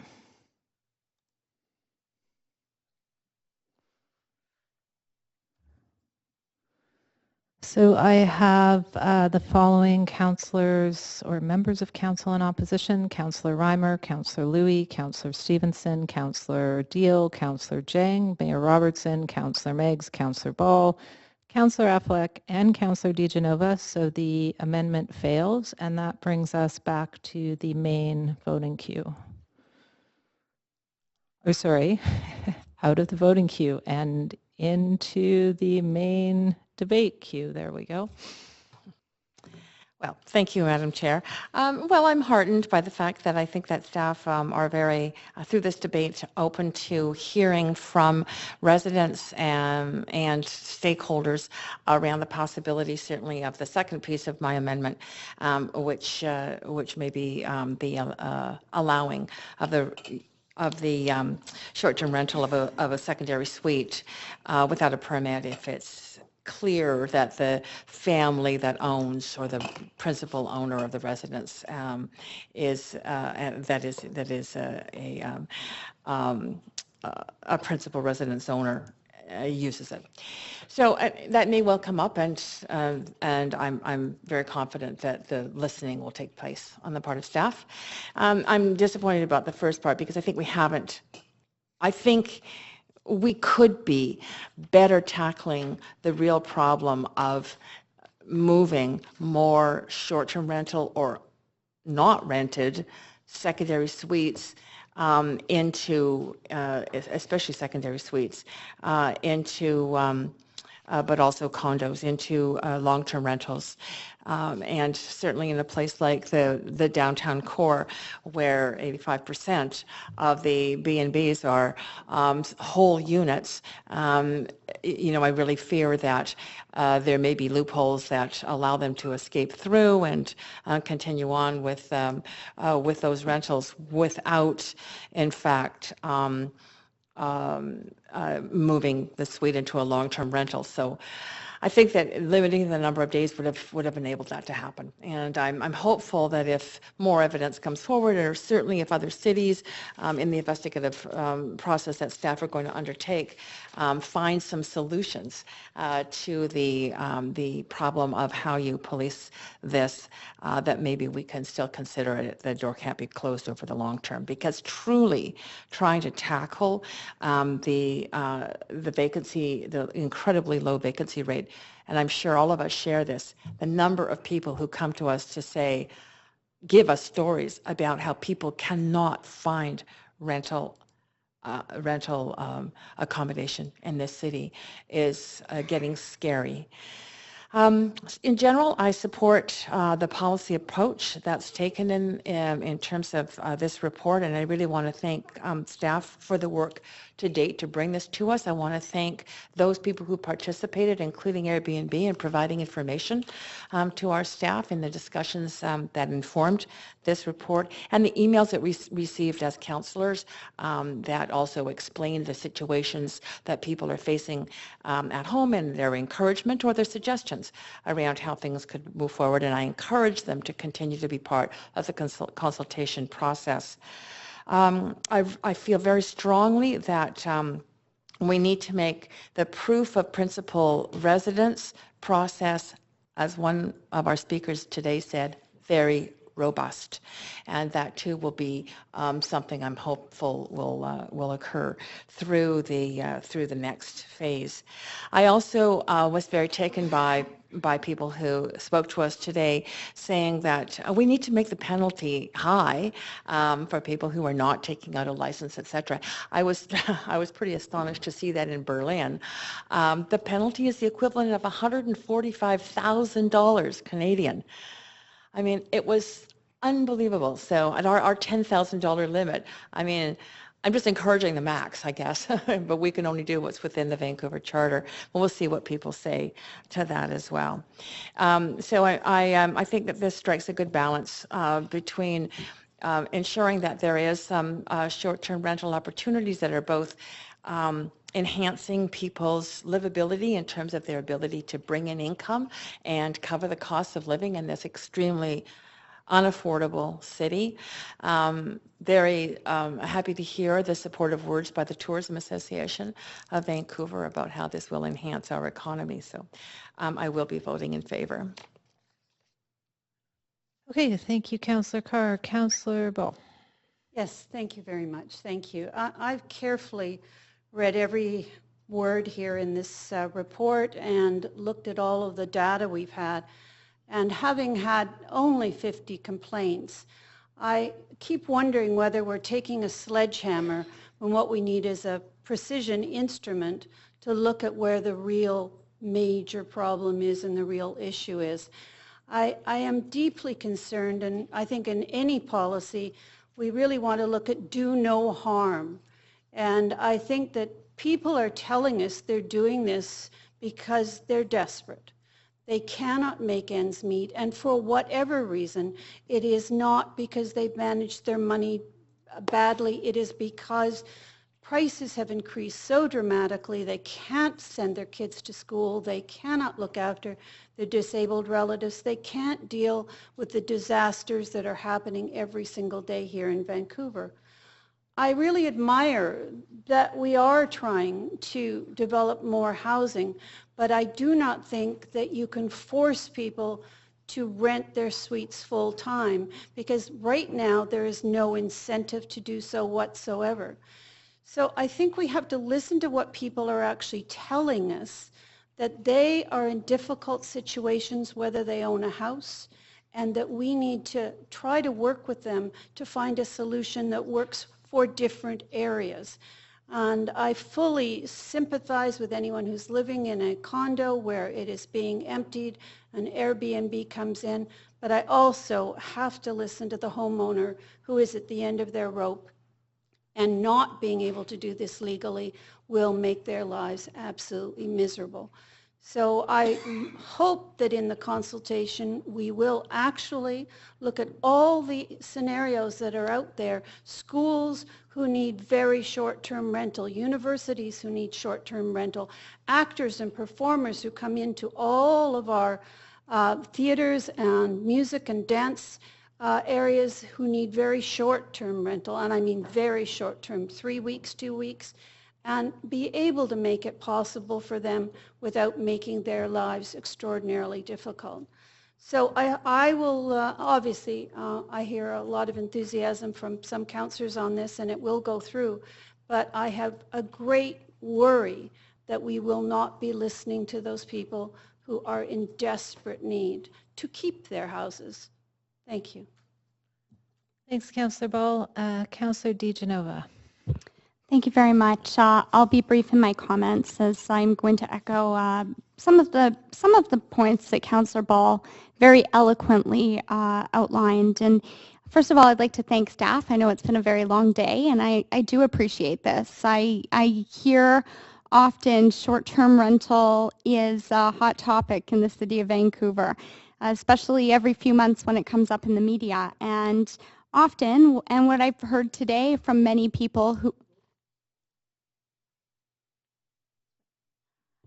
what I've heard from many people, who participate in short-term rental is that they're in the majority of those people who try and be good hosts. And some of the neighborhoods that we hear from, or neighbors that we hear from, are perhaps the emails that we get are regarding a small percentage. That being said, I do think that we do need to address issues on the rental vacancy rate right now that is so low and that is driving prices up. However, I would prefer to see more of an incentivized program, just as I've stated with our empty homes program. I'd like to see incentives instead of what I see as disincentives. Using a carrot sometimes is more fruitful than a stick, and you catch more bees or flies with honey than you do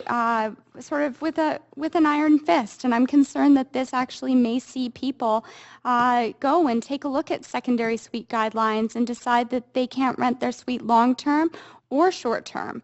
I'm also concerned that right now we just can't keep up with our enforcement. I mean, our staff are doing a wonderful job, but with the number of marijuana dispensaries we have open, we can't even ticket them as many times a day as we should, the ones that aren't complying and aren't legal and aren't operating within the business license offered under the amendment to the zoning bylaw. So I'm concerned that with this on top of the empty homes and the enforcement, which I understand is going to possibly be someone sitting in front of a house for 24/7 because otherwise it's not going to hold up in court.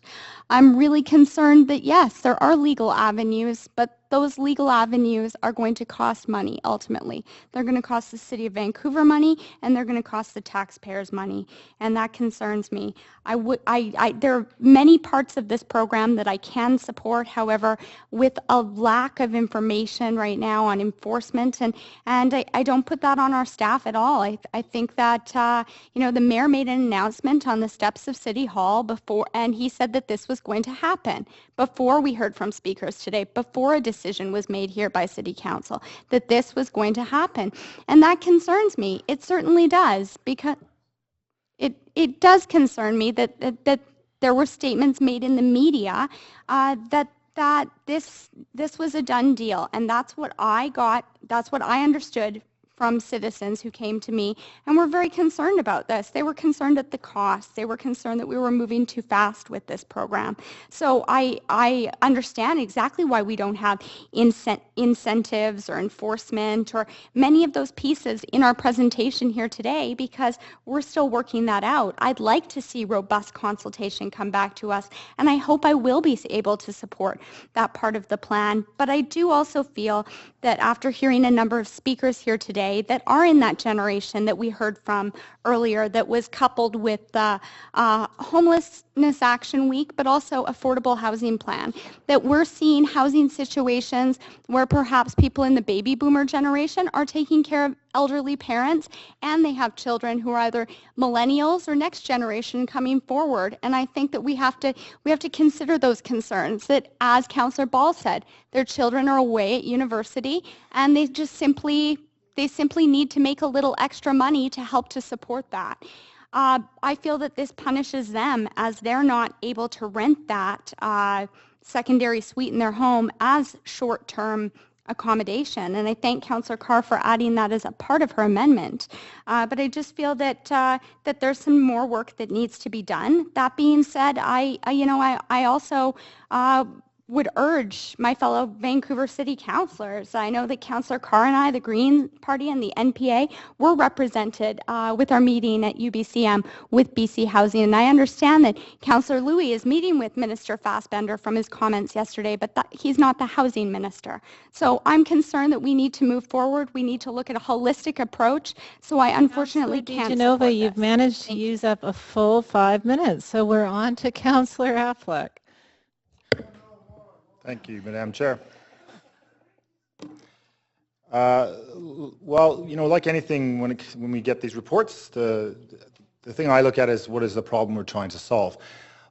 In my mind, and the questions I asked were related to complaints on the current system. Are we getting thousands of complaints? Are we getting hundreds of complaints about the current system? And are people outraged by the current system and concerned about neighbors screaming and yelling? Well, it certainly isn't showing up in the data. 55 complaints this year, and only 28 of those are really truly related to any kind of Airbnb situation or VRBO or any other brands out there. So 28 complaints that perhaps directly relate to the problem that we're talking about today. And that actually is 28 more than the year before, because the year before, according to the data in the report, there was 0 and only 25 overall complaints, which include various other things. So we're talking about around 50 complaints about a problem in our city. So that's on the complaint side. On the other side, we have the issue, which has been pointed out, is our goal is to reach the rental numbers that we want to reach. And will this administrative system that we're creating here, where we're asking people, thousands of people, to get business licenses, where we're asking to enter their homes to check in everything, where we're asking to employ more staff to deal with all this, to create a whole online platform, to create a new taxation structure, will this get us to some kind of goal that will satisfy our needs? Well, I don't get the sense that that is clear in this report. And when asked, there is an overall goal of 1,500, but I don't see how that's possible when we know that the number from Airbnb they're saying is around 400. Even if we got, I would say, if we're lucky, if we get 10 or 20% of the 400 that Airbnb, so we may get 30 more or 40 more units online and spend millions of dollars getting there. I don't see that making sense to solve 50 complaints from citizens about their neighbors. Councillor Affleck, could you just hold up here? If folks have a point of order, please state it. If not, Councillor Affleck has the floor. I'm very good at ignoring Councillor Louie, Madam Chair. If the goal is to solve the 50 complaints that we get a year, I think this is overkill. If our goal is to get to a rental number in our city, I don't think this report and this process will do that. I think it will create a bureaucratic nightmare, and that will create a lot of other problems and a lot of other complaints and a lot of other confusion in our city. And I don't think we need to burden the citizens of this city with more processes, more taxation, more complexity of how to live in this city, more lack of affordability, and so on. So I won't support this today. Thank you. Thanks, Councillor Affleck. Councillor Robertson.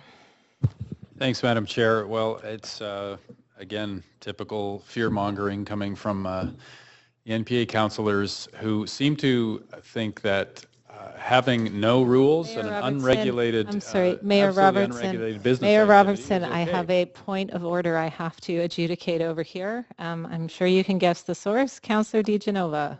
You don't have to stand up. I know, In I fact, just feel more comfortable. it's actually against the procedure bylaw. Physically comfortable. Unless you have a medical condition that would require actually. you. Okay, well then please avail I will yourself choose to of stand that. up when I like. I figured, Madam Chair, you'd help me find the procedural bylaw as you did Councillor Stevenson and Councillor Jang earlier. Come on. If you want, I can pull it up. I haven't heard what your point of order is. I can't read your mind. That's what I'm saying. You help them find their point of order. So here's actually she did. So the procedural bylaw, fear-mongering, I'm trying to find what that comes under here. I think it comes under a number of them. I'm pulling it up. I think right now it's... Okay, so you're taking offense to the word fear-mongering. F. Reflects upon the character of any person or group of persons. So I guess the NPA would be a group of persons. Yeah. Okay. I would agree that the NPA is a group of persons, so I will turn the floor back to Mayor Robertson. I'm sorry, your point of order was that you are a member of a group of persons? No, perhaps I needed to speak slower. Fear-mongering. The mayor said that the NPA is fear-mongering, so he, in a sense, directly... Councillor DiGenova, I'm not quite sure why you need to speak slower. Could you outline that? Because I said fear-mongering, and then I went on to tell you where in section F, because I knew you were going to ask me that question. I've had practice. Sorry, are you attributing a motive? Yes, right here in section F, reflects upon the character of any person. Okay, there is no section F in the procedure bylaw, so I assume you're talking about section... 5.2A, section F of 5.2A, yes. Okay, not by words, tone, manner of speaking. Yep. Would you like me to go on? I can read. So the issue that you're having is that you're taking exception to the word fear-mongering, and you feel Fear-mongering that of the NPA, yes. and it reflects poorly on yourself? I feel that it's unfair, and I've been called out for using words that I would say are less strong. So yes, I would like you to duly rule on noted. that. So Mayor Robertson, if you could refrain from using the term fear-mongering in relation to yourself or other councillors, that probably would, or any group or person, that would be helpful. Okay, yeah, I didn't know, that's passing judgment on the term fear-mongering, which some people might think is a good thing if there's something to fear. In this case, we're talking about regulating, business activity that at this point is unregulated. We don't have a level playing field between people in the accommodations business in the city, and we're responding to a crisis of lack of rental housing in Vancouver. So this issue about the number of complaints specific to short-term rentals, well, I think we've had an unbelievable amount of complaints, loud and clear, for many years about the lack of long-term rental housing.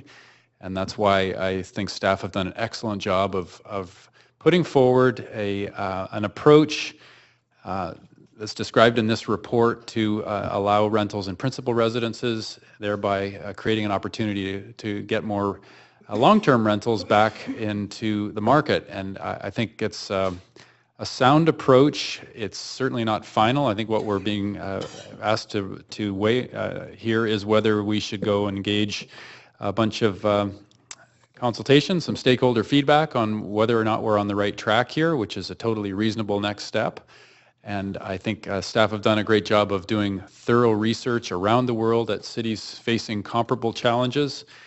There are many in similar situations. Ours has its own unique facets that mean that I think it's appropriate that we have another round of consultation to fine-tune the approach that we have here. But at this point, I think we're facing a very difficult challenge, and I think staff have done a good job in presenting a set of options to regulate the short-term rental industry and make sure that we create opportunities for people to make money using their assets, but in a way that ensures that ensuring rental housing is available in our city as a key priority. So I think it's a good balance. This is not final, and it's certainly not a done deal. I take umbrage at Councillor DiGenova's assertions to that. Staff are still working on this and have been very clear about that, and we want feedback from stakeholders and people that are involved. I appreciate the people coming to speak on this here and share their feedback today. There's more work to do on this, but I think we've got a very good start on this, and I think it's important that we get on with it rather than sticking our heads in the sand and pretending we don't have a rental housing crisis here, and as some councillors might want to do at this point in the game. So I am in favor of moving forward with the recommendations, and appreciate staff's good work on this. Thanks. Thank you, Mayor Robertson. I will add a few of my own words to it. I will disclose that I do bring a bias to this, and that is as a renter in precarious housing as opposed to purpose-built housing, and sort of have a very recent lived kind of head-on with the challenges of finding rental in Vancouver, although here, as we heard from many speakers, and we get letters and phone calls and read the papers, how many folks have to deal with that day to day. So I very much focused on the slide that staff showed around the long-term, that the objectives, and that long-term rental really is the key objective that we're looking at here while balancing off other factors.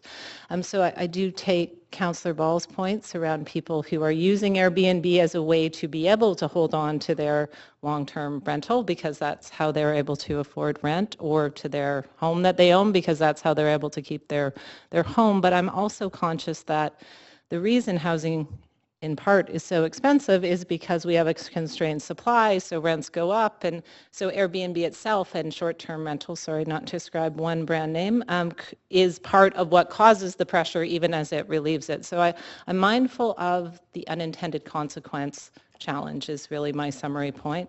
I do have concerns that the model is, yeah, and again, to Councillor Ball's point, I'm not sure I would call it a sledgehammer. I sort of feel like there's a giant chunk of marble here and it needs some chiseling and refining, but I feel that my vote today would enable that as opposed to a vote against the recommendations, which just stops any opportunity to further deal with the challenge of making rental available in the long term while allowing all these other kinds of situations that we heard about in the community. So I will be looking quite closely at it as it moves forward, and particularly interested in how you balance off. I'm concerned that I would not want an unintended consequence to be that we hardwire in an incentive to not do life safety and to license rentals, long-term rentals. And I worry that when we put one in one category and one in the other, that we are creating that. And it was such a huge move forward by this council to make sure that we are having more secondary suites that are legal and therefore meet legal standards, that as a renter who spent much time in basements, I'm very grateful for that, because it does save lives and makes life more livable for people that are living in those conditions. I also am concerned about the issue of the vacancy rate. Ms. Artis, I believe, spoke to it, and I mean, this really is about vacancy. So if we were like Calgary and had a 20% vacancy rate right now, maybe we would want short-term, I mean, this would be a great economic driver. So I see that there's an opportunity here again, to really look at why we're doing this now, but how we might size it so that it could be flexible in the future for the needs of housing and for community. But all of that will be enabled by a positive vote today, those kinds of looks. So I'm happy to vote for the recommendations and thank staff and the community for all the work that they've put into it so far. Councillor Meigs, did you have any closing comments? Nope. Okay. I'll ask the clerk to move us to the voting screen.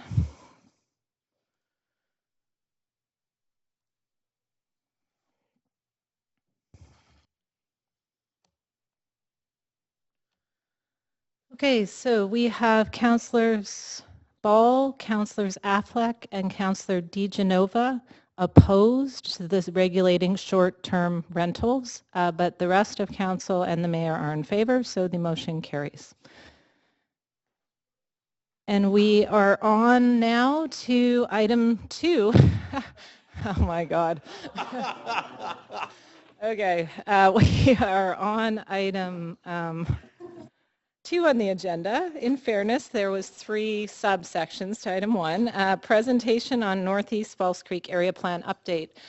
Just as staff are coming in for this item, I might ask Councillor Ball if you wouldn't mind taking the chair for a few minutes.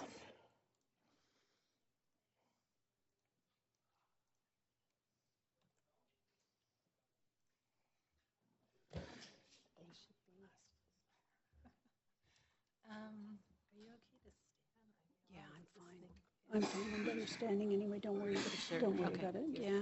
So where are we? Okay. Which one?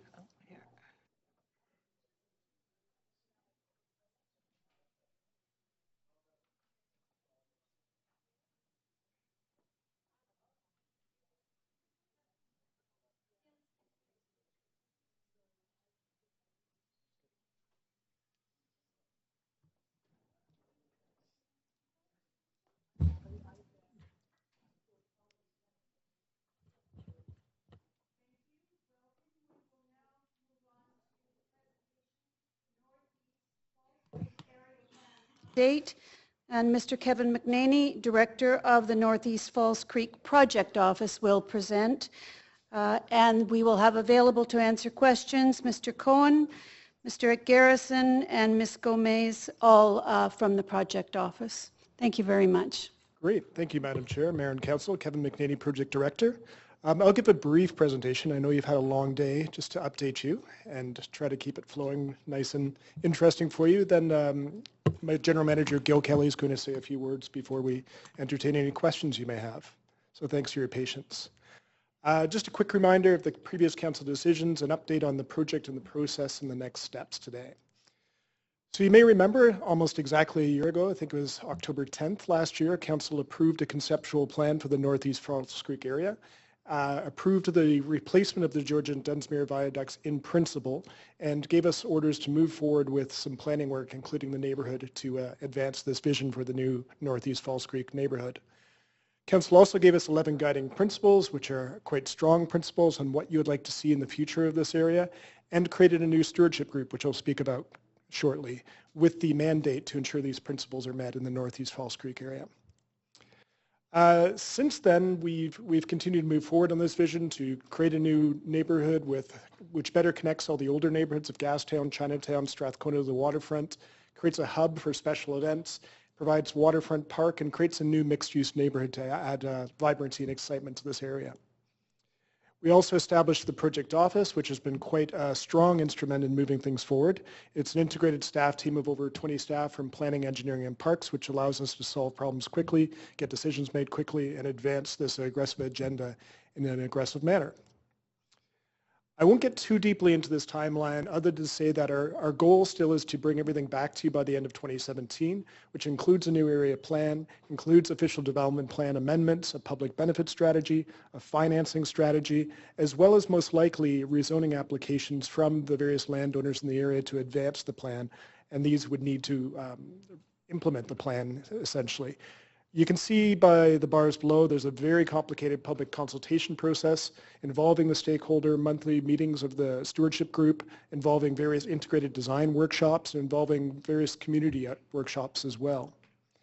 Just to zoom in a bit on the consultation, these are some of the subject areas we're covering, everything from skateboarding and special events to a special group on Hogan's Alley to help us commemorate that important neighborhood which was lost when the viaducts were put in place, as well as working with groups like Tourism Vancouver to understand the potential future needs in this area for our citywide objectives around tourism and economy.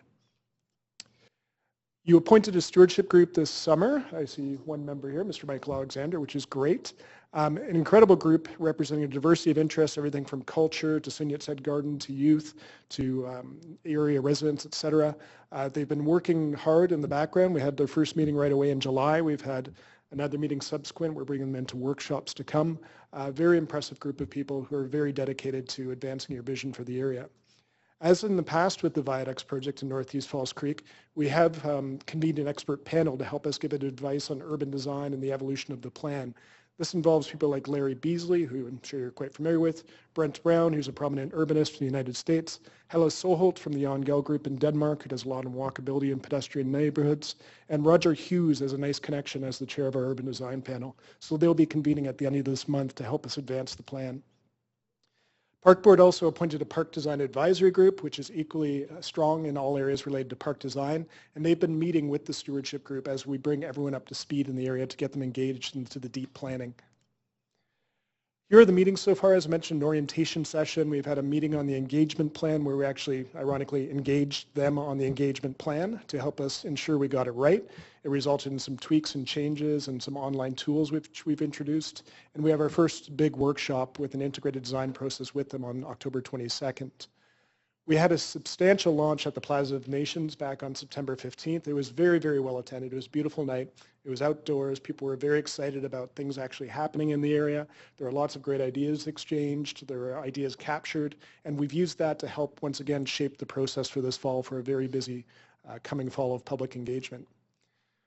On the project update, just a little reminder that Northeast Falls Creek is a plan within a plan in many ways. We're working on the final piece of Falls Creek North, which has its own official development plan, its own public benefits strategy, which was approved by council back in 2009. So we're looking at updating all of that with additional density, additional vision for the area to keep the plan moving forward to finish this last critical piece of Falls Creek North. This is essentially the layout of the plan with a future neighborhood and a future park and some city-owned blocks on Main Street, which will help to meet some public objectives. And what I'll do is take you through the partners and help you understand where things are. Before I do that, just a few points. As I mentioned, public consultation is going extremely well. But in addition, the technical and design work is progressing rapidly. We have a lot of work underway which people aren't as aware of because it's technical in nature. Everything from moving utilities to detailed geometrics for roads to figuring out how the soils will work to doing design work on a great street for Pacific and Georgia. So there's a lot of technical work going on in the background so it's ready for the end of next year if and when council chooses to move forward. We've also been working with landowners and the provincial agencies to negotiate some of the deals that we need, everything from rights of way to land trades and sales. And that's moving ahead at the same time as the planning work. And we do expect that all deliverables will be back to council by the end of 2017. However, noting that we don't control the rezoning applications, they're up to the landowners. But all things are anticipating that they will be at the end of 2017 as well, if not sooner. Housing, of course, is a big interest of council. It's also a big interest of the community. There are a number of remaining sites in False Creek North as Concord has developed lands that are available to the city through various agreements to build housing. We call these the option sites, and there are 6 of them. So in addition to looking for 20% of the new density to be affordable housing, we're also looking to unlock in a big approach all of these housing sites to deliver a substantial amount of housing in partnership with other senior governments, in partnership with Concord Pacific, and through the overall planning process. It's a big objective. The street design, these are some renderings we've done of Georgia and Pacific and adjacent buildings. We really do see Pacific Boulevard as a wonderful, great street in our city. It's going to be a substantial street in this special events and festival area. It will have its own look and feel, but it'll also function very strongly as a pedestrian space, bicycle lanes, cafes, shops. So Pacific Boulevard has often been thought of as just a big street through the area. What we want it to be is a great street in the area that has a heart and charm and helps anchor the neighborhood.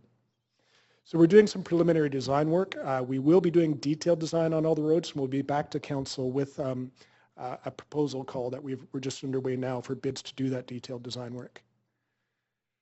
In terms of the players, the Plaza of Nations, as you remember, has a rezoning application that was never quite moved forward. It wasn't quite a complete application. We're making great progress with Plaza of Nations to think about their site in the context of this larger vision of City Council, and they're making great progress in working with us in designing that area. So we're really looking forward to working further with them to advance their application through this integrated design process. BC Place and Pavco, there's been an aspiration for a residential component on the side of the stadium. We need a right-of-way from them as well to work with the ramp, so there's a nice partnership there in advancing their interests and really enhancing this important economic and festival asset, which is the BC Place Stadium, which is publicly owned, and advancing the interest of the overall area plan. So those conversations are well underway. Concord Pacific and the city, as you know, Concord Pacific and the city have shared lands in what will be this future neighborhood. We are working with them, and we've been doing a lot of technical work and urban design work to get their thinking moving. They've hired a team of designers to advance the vision. We're going to be taking that vision and those early ideas into the design workshops with the stewardship group and the park design group to really work through an integrated process to come up with a fantastic plan for not only Concord's Pacific existing lands and the city's existing lands, but a comprehensive neighborhood that really makes sense for everyone and achieves council's vision. And of course, that includes negotiation on the lands, which is progressing as well. On the city blocks, there are 2 city blocks on Main Street, which are city-owned, which will be freed up when the viaducts are removed. These lands are very crucial for meeting council's goals around housing. You've directed us to do at least 200 to 300 units of social housing on these sites. These are also the sites where Hogan's Alley was located, so we're looking and working with the community to do something commemorative and meaningful on the site. As well, there are other objectives to be met here, whether they're public facilities such as a fire hall or a neighborhood house or all those city objectives we'd like to achieve. So we've hired some designers to work with us who will be working to develop that vision, so that becomes part of this overall integrated planning process this fall. Finally, just some next steps. As we mentioned, we're going to be bringing back some amendments to council. We're going to bring back an amendment that just shows the potential future road network, so it's clear if the viaducts are removed, what we're replacing them with. When Pavco gets their partner on board, which they're just doing an expression of interest process, we'll be bringing forward, as per council's direction, their rezoning application for your consideration. We have some very exciting work underway with the request for proposals and the design bids for the park board and for the new parks and rehabilitating the older parks. We had some great firms, and we're expected to announce our selection once we finish the contracting process in mid-October. And as mentioned, then following a key moment this fall where we get the design process underway, we've told the landowners that we can look to considering their rezoning applications for Plaza of Nations and the Concord lands as long as they fit with where the emerging vision is heading with the community and with the design process. And it appears that all things are aligning, and there will be rezoning applications submitted, but not yet to council until we work through the plan later this fall. Finally, we'll be bringing back a street design bid to council in December, and that's to appoint the firm that is successful in the RFP process for the detailed design of the street networks. I'll complete there, and I'll ask Mr. Gail Kelly to say a few words before we're happy to entertain any questions you may have. Thank you. Thank you, and good evening, Council. Apologize for your long day. I'll try not to extend it too much longer. I just wanted to say that Councillor Meggs approached me yesterday and said, what is your reflection on this thing? How does it compare to other such efforts going on in other North American cities? So I thought I would just give you some quick reflections on that, just to sort of put this in context. In very short version, I would say that it's very complex work, given the number of partners and parties and the technical complications, the scale of the project. But I think every bit of the effort is frankly worth it. And I say that because, and first of all, just let me thank Kevin, who's done an amazing job, not only managing an interagency team, but managing consultants, managing a public process, and frankly, managing the managers as well, so that what Bill and I and Jerry and all the others know what our part is. And so I just wanted to thank you, Kevin, for that work and leadership on your part. I think that actually this project, if it goes forward in the way that I think it is going and will end up, owes a lot to your setting forth of those 11 principles that you set forth last year, and I think has the potential to put sort of Vancouver back in the forefront of cities doing bold initiatives and bold planning work. And I would characterize that as being highly intentional about the future of the city. This is hard work to do. Big dollars at play on both the public and private side, bold designs. I think that's actually what's needed in North American cities today, is this kind of action. So that's my overall perspective. One could say that narrowly viewed, it is a matter of taking down some obsolete, perhaps, viaducts that serve as barriers and repurposing the land underneath. That is certainly true.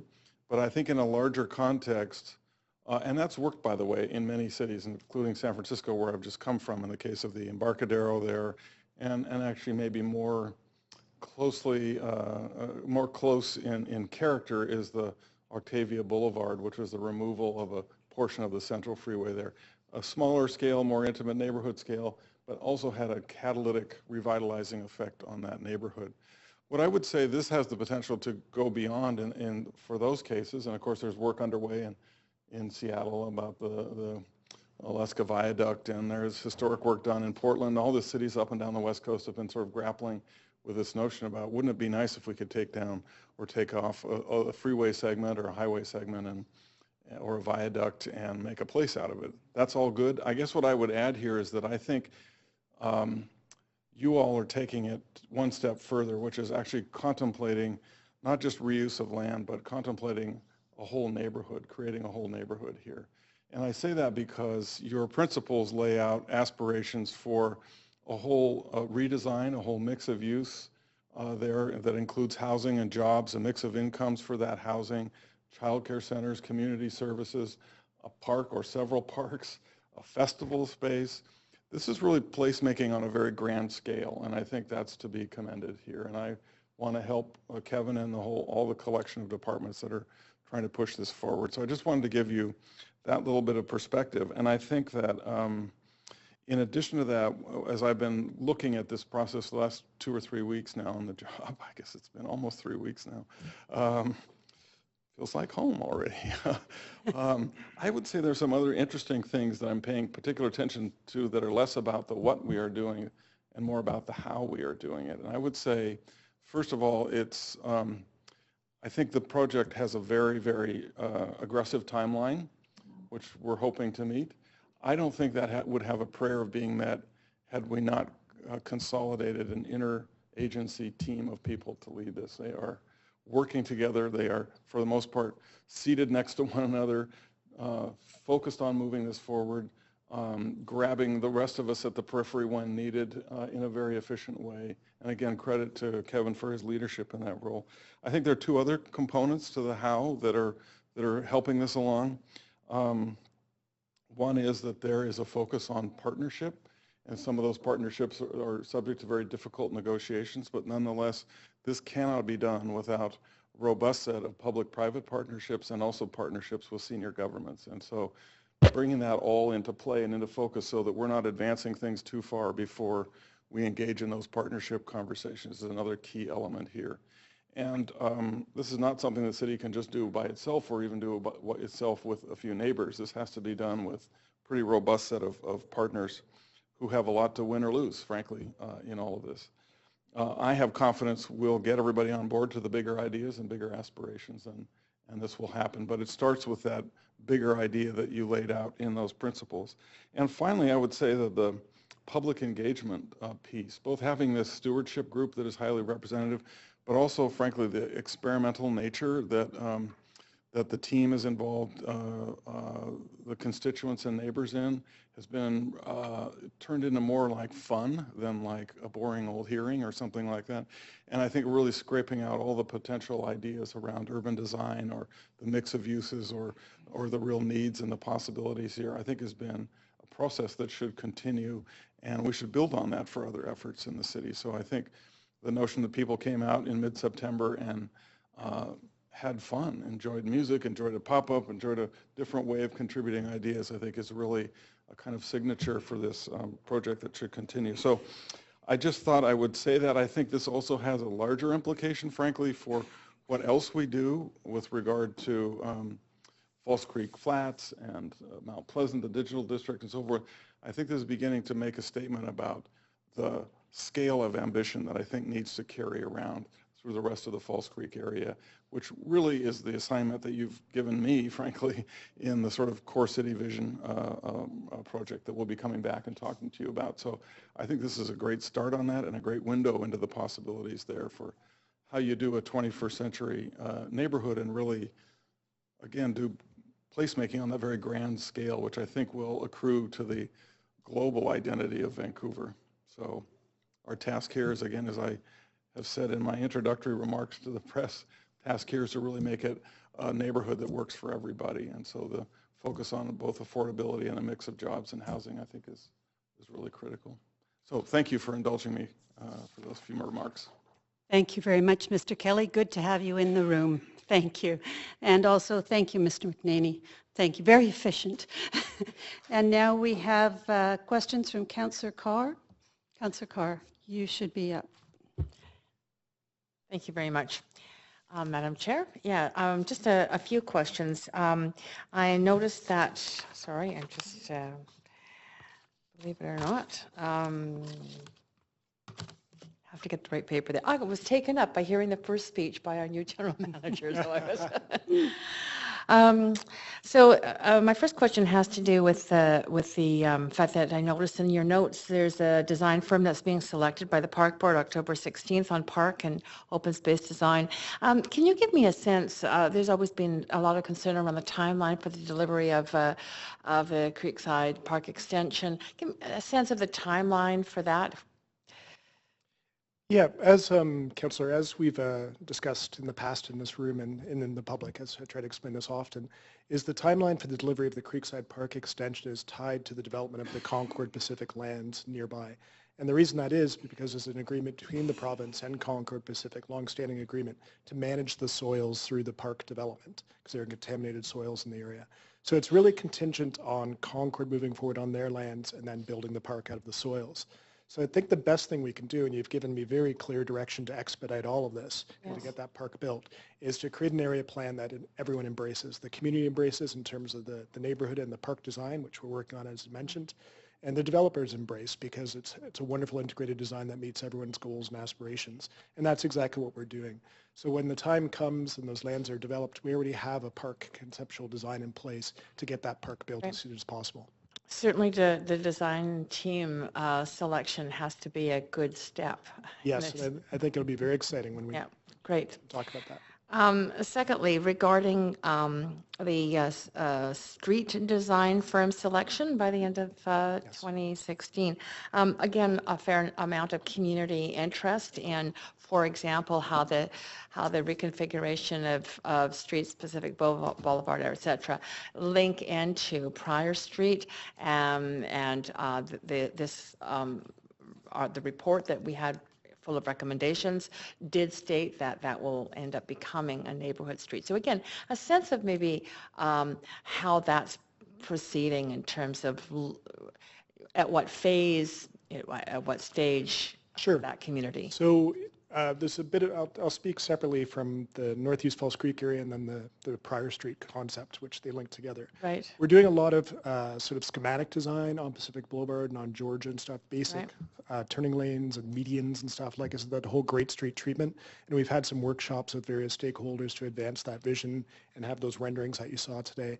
The work that's coming this fall is really the technical grind on all that and doing the detailed geometric designs and all the stuff that we need to do to be ready to build if and when council chooses and makes a decision at the end of next year. The Prior Street, you've given us clear direction to downgrade Prior and make it a neighborhood street. And so where Northeast Falls Creek starts to meet that area, regardless of whether it's Prior or Malkin or National or another of the permutations, we'll have the street design ready to reach that part past Main Street. The conversation around the future alignment for Prior, Malkin, National is part of the Falls Creek Flats planning process, and that's underway. And I know there have been a lot of discussions with businesses, with park interests, with gardeners, with neighbors about which alternative makes most sense, and those are still underway. Okay, that's, I know that those discussions are happening, so thank you. Just for knowing that we're still heading in that direction and maybe sooner rather than later. And my final question had to do with, you had a list of, and you noted really some of the city lands and noted Hogan's Alley and certainly one of the amendments that I'd moved that got incorporated into direction to staff was around restorative justice for the Black community. So how are talks going on that, or how are we progressing in that regard? So we've taken that very seriously, and Council, you appointed a key member of that community to your stewardship group, which is Wade Compton, who's quite an expert in the history and quite well connected. So we've really tapped into his expertise, as we have with many of the stewardship group members, to reach out. And we're working with him and others in the community on establishing a special sort of working group and workshop to really figure out what it means to commemorate Hogan's Alley in a meaningful way, because it was such a tragic loss of a neighborhood when the viaducts were constructed. So that's on our radar screen. We're acting on it. We're already scheduling. We're working on incorporating that into the principles that we're giving to the designers for those blocks. And we're taking that very seriously. Right. Madam Chair, my timer doesn't seem to be working. Can you let me know how much time I've got? Actually, you're done. Just exactly. Thank you. But thank you for asking. I do feel like that's true. Just going to let you know you were finished.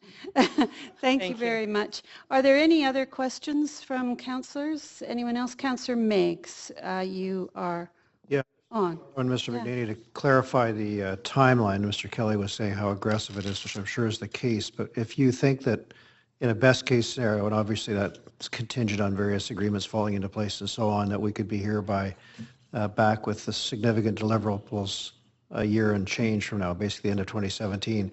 When do you think the key partnerships need to be kind of falling into place for those plans to unfold? I assume there'd be sort of a high-level understanding that things are in place, and then people would refine their plans and so forth. So is this like the next 3 months or next 6 or 8 or 10? Can you kind of lay that out at all? I think the next number of months are critical for advancing those common objectives, because in the next few months we're doing so much consultation that we'll have a good sense of where the plan is heading, and we intend to have sort of emerging directions by the end of this year, early 2017.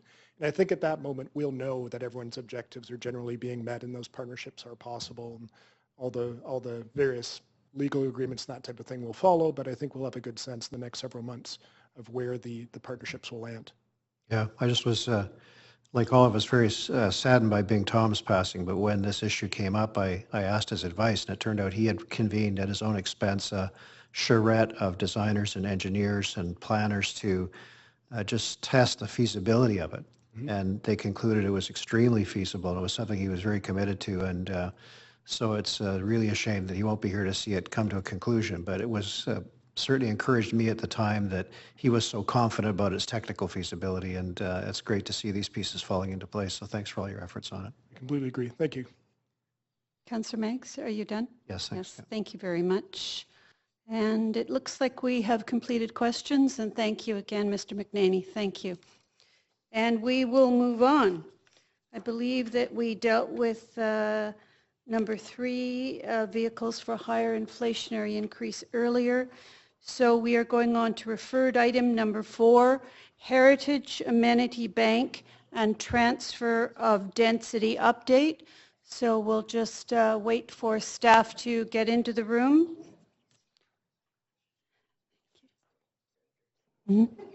We'll hear from speakers, yeah. The staff are not going to give a report first. Okay, thank you. Thank you. Thank you. We will have no report at the moment, but we will be hearing from speakers. And the first 2 speakers that we have who are registered are Mr. Chris Barbati.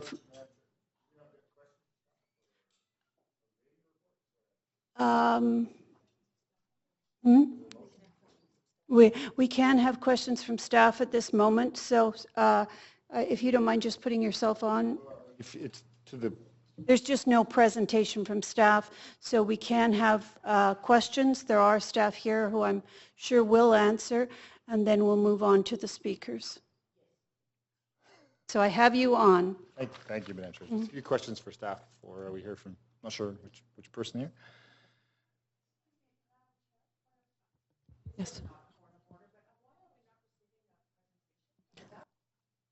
I would have to ask staff to give us that information. Thank you. Yes. So we are happy to give you an overview if you'd like. I think we've discussed it previously, but do you want to turn my mic on? Yes, we will. Oh, thank you. Yep. So that's where we are here. Marco, as you know, oversees our heritage program, and Anita, the whole team's here. We're happy to give you an overview if that would help, or just answer questions. Okay, thanks. Thank you, Councillor Affleck. Thank you, Madam Chair. Perhaps my questions will provide some overview because they are related to that. The obvious first question is, how did we get to this point? That we've basically run out of heritage bank density, and I'm just wondering, from a strategy point of view, I know we made decisions a couple of years ago, and now suddenly we're facing the situation where we're requiring to change the whole system. How did this happen? Thank you, Madam Chair, members of council. I might just point you to the table, the report, or table 1 in the report. It might help as part of the explanation to respond to your question, Councillor Affleck. So the present balance in the Heritage Density Bank is approximately 700,000 square feet, and those would be projects that have been approved by council that include that component as part of the heritage incentive. Of that amount, about 160,000 is actually not available for sale because those projects haven't been completed or are only partially completed. There's a second grouping of about 430,000 square feet that's held by 3 owners. And essentially those owners have indicated to us that they are holding that density for use on their own projects. So practically it's not available for sale. That leaves about 110,000 square feet in the density bank that's available for sale. Of that amount, about 60,000, and really the true number is about 55,000, we've rounded it, which is actually in table 2, is in 10 applications that have been through public hearing that include a component of density transfer. So that's where we've, which leaves about 50,000 left in the density bank. So how did we get there too? Part of it is that vendors have been making different decisions with their holdings. So the three vendors that I mentioned earlier that have 430,000, at one point we understood that was for sale. At another point we understand they're using it on their own projects. So that's how we got to this place. Okay, let me be more specific, and I appreciate that. We approved projects even recently that benefited or took advantage of the Heritage Bank, and yet the bank is almost empty. I'm wondering why we were getting reports and approval processes with this margin of so close to being, to zero, 60,000, 120,000. At what point should we have probably said, you know what, we shouldn't be using this anymore for new projects? Well, there still is density available for sale, as you've alluded to and as we've mentioned here. The challenge is that in a supply and demand market, which is such as this, the values start to increase. And part of the challenge that we are facing is how to still provide the opportunities for the density transfers to occur, but then still acknowledge what those values are because they're being calculated as we calculate community mandate contributions. But the intention of the program really is that it's kind of, it's something we created, but it is based on a free market system, is it not? Yes. So you're asking us today to change the parameters of what we approved and what the free market, we're penetrating what is considered a free market structure, even though it was created by government, and change the rules of the game at this stage. It is, but I guess the analogy that we've been using is there's a log jam with the 10 applications that want to proceed. We need to find a way. But there's enough density in there to take care of those. Yes. So shouldn't the market just determine what that would be, and why do we have to intrude in that process? We're providing an opportunity for those 10 applications to proceed. Right now, they're not able to proceed. They can't meet the requirements. Why? They're not able to achieve a They can't deal. get the density from the, well, why? Why can't they? The densities, yeah, I know, but. Councillor Affleck, perhaps we could hear the answer. Could you provide the answer that Councillor Affleck's looking for? We provide the specifications or the conditions in the rezoning report specify what the values are and the amounts of density, and we propose that those conditions be met. If they can't be met, there's an alternative that's being recommended. Right. But it's creating a deadline to something that didn't have a deadline before. The deadline's being precipitated by the rezonings that want to proceed to enactment. So they can't proceed without meeting that condition. So that's what we're trying to propose a solution to help resolve that. Is there any risk for us to change these parameters for us legally or anything in any respect? There's been an internal review by all staff, including legal staff, and there is no risk. Okay, thank you. I'm out of time. Thank you, Councillor Affleck. Council, I put something on the floor. We are breaking at 5:30 for in camera until 7. If we heard from the speakers right now, they could choose to come back after 7 or not. If we keep going with questions, they will have to come back. So if the two councillors on the speakers list were amenable, I could move us straight to speakers. Okay, a brief question. Mr. D'Agostini, can you just describe to me how many times we've intervened in the market, so to speak? Councillor Affleck asked a number of questions saying, indicating that this would be an intrusion into the free market system. But maybe just describe to me what's happened in the past. As it's spelled out in the background in the report, Council has on a number of occasions introduced policies and directions to try and help move density out of the density bank to reduce the amount that was created.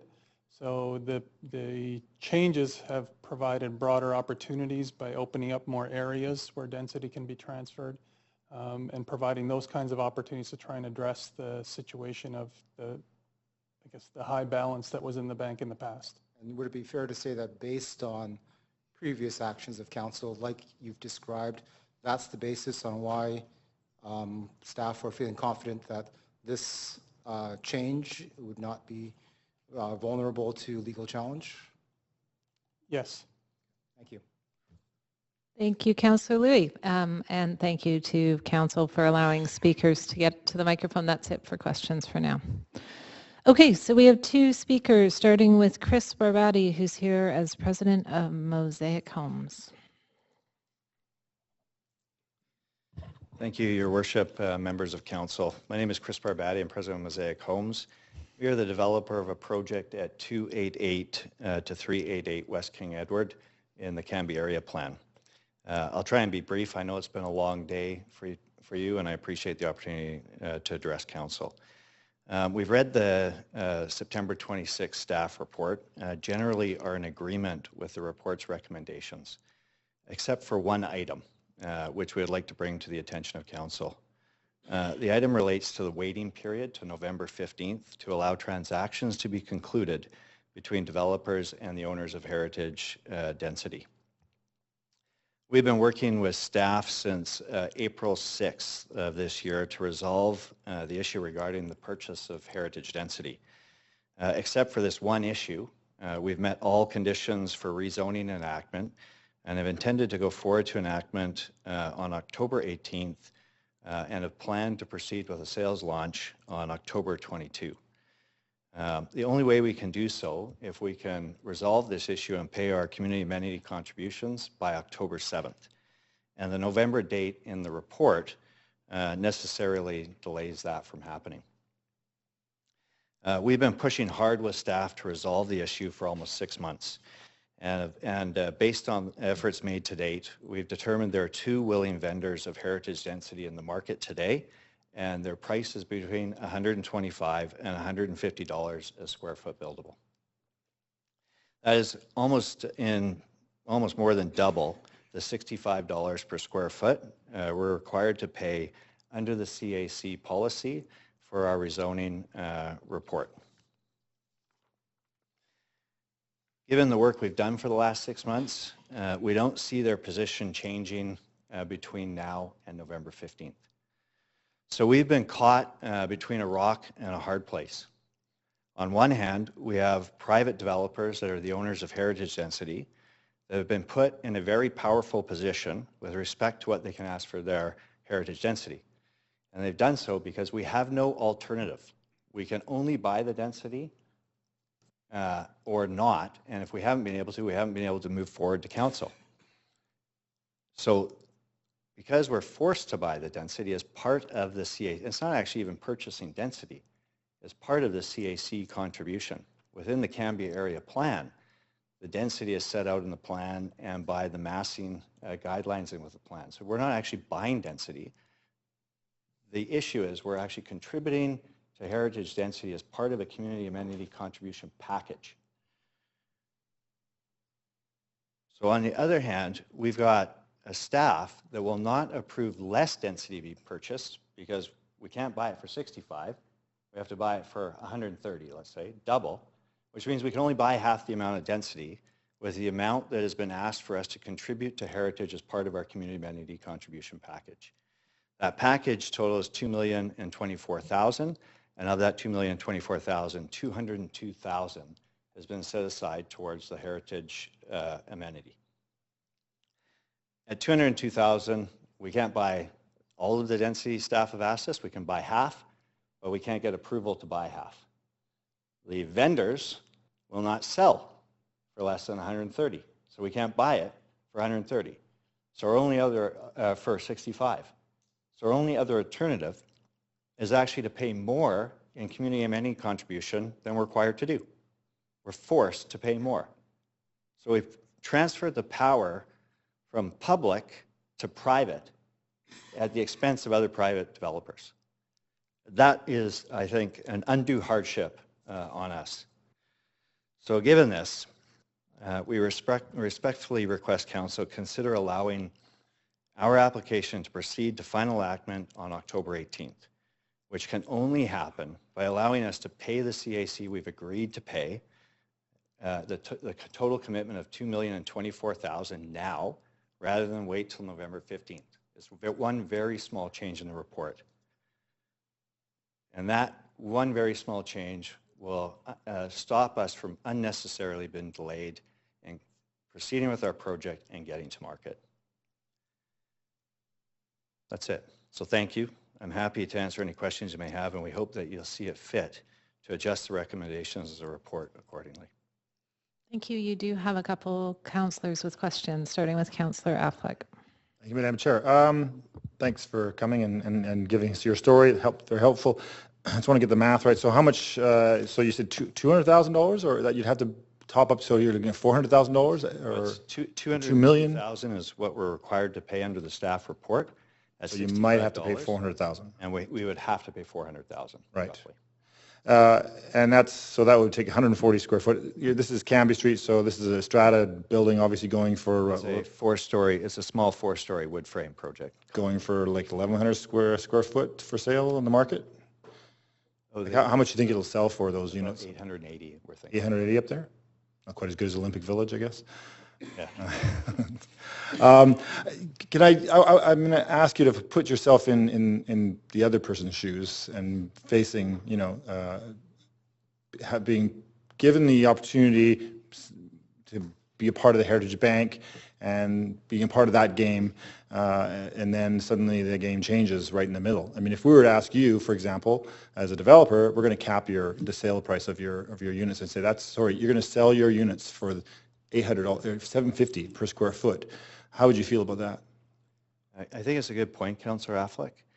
The issue we have is if market is $130, allow us to buy half the amount, which is what we're required to pay under the approved and agreed upon CAC contribution for this development. That's a fixed number. The 2 million square footage and 24,000. No, the 2 million and 24,000 CAC contribution requirement is a fixed number. Right. Part of that happens to be having to go buy some density, which is a late addition and wasn't in our first project in the Cambie area plan. And now that may be more than 2,024,000, which isn't our agreement with the city. Our agreement with the city is to pay 2,024,000. It's in the staff report. So our issue isn't that. If staff sees it fit for heritage density to be sold at 130 square foot of buildable, just reduce the amount that we're buying. That's what, just do it. We've asked them for 6 months to do that.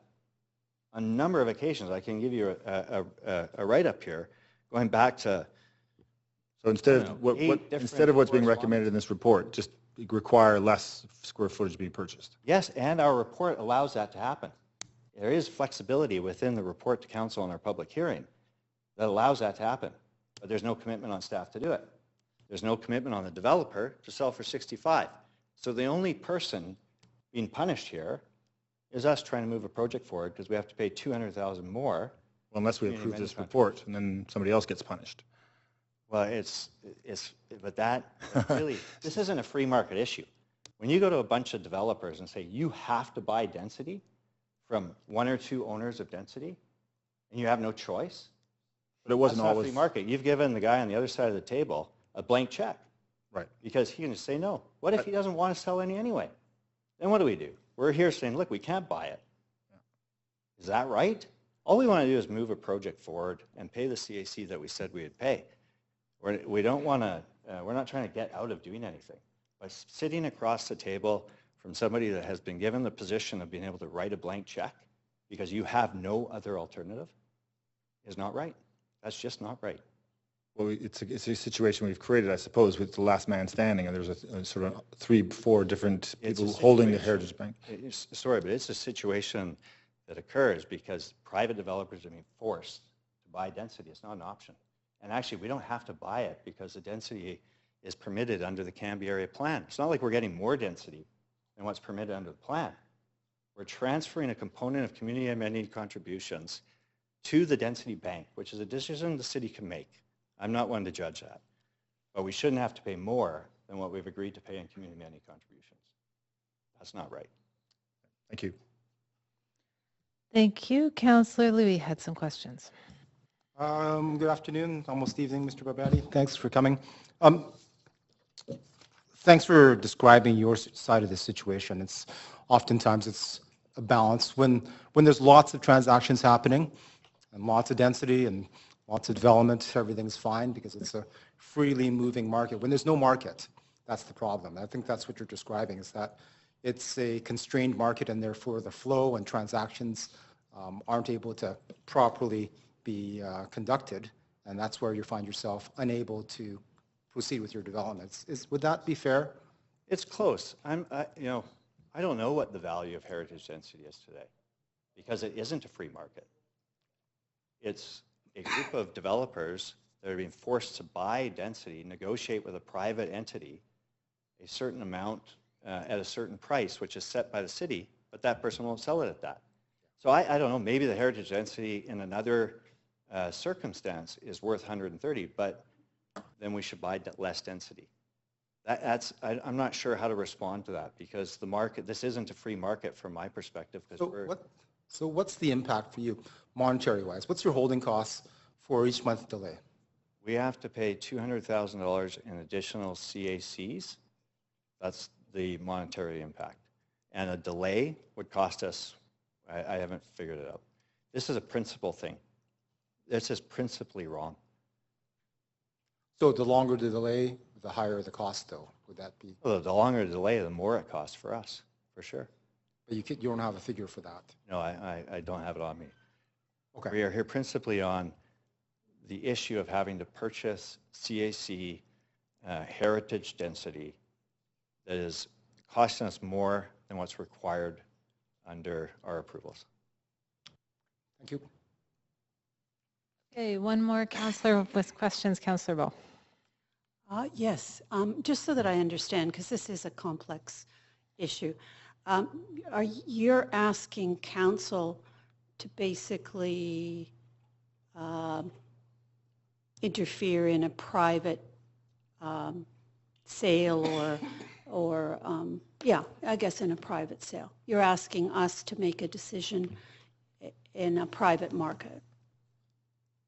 I'm not putting any judgment on that. I'm just trying to define. I'm actually doing exactly the opposite. We feel the alternative has happened. This isn't a private sale situation. What the CAC in the Canby area plan is, a contribution of it is towards heritage. I'm sorry, I can't quite. A component of the CAC in the Canby area plan is towards heritage. The way that's been factored is a certain amount of density in an approval is supposed to be purchased, and that's what our public hearing report says. And the exact square footage, I think, is 2,000 square feet. It has to be purchased at $65 a square foot buildable. The report says that you do not have to pay more than $202,000 for that density. That's what it says. And staff have told us that we do not have to pay more than $202,000 for that density.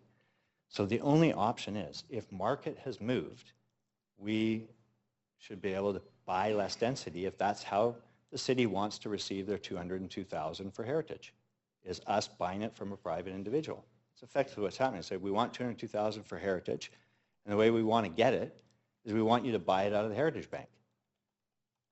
But you don't own the Heritage Bank. You can't tell me what the price is. I've got to go to the Heritage Bank and negotiate that many square feet for that price. But the report says we don't have to pay more. Or they won't sell it to us for that price. So we can't buy it for $202,000 because they won't sell it unless they sell less. Staff have the ability to say, yeah, you can buy less. But we're not being told we can buy less because the price of heritage density has gone up. So we're not asking you to interfere in a private transaction. Actually, all we're saying is let us pay our CACs and proceed with our project, which is what's set out in the public hearing report. That's all we're saying. There's no density being bought for this project.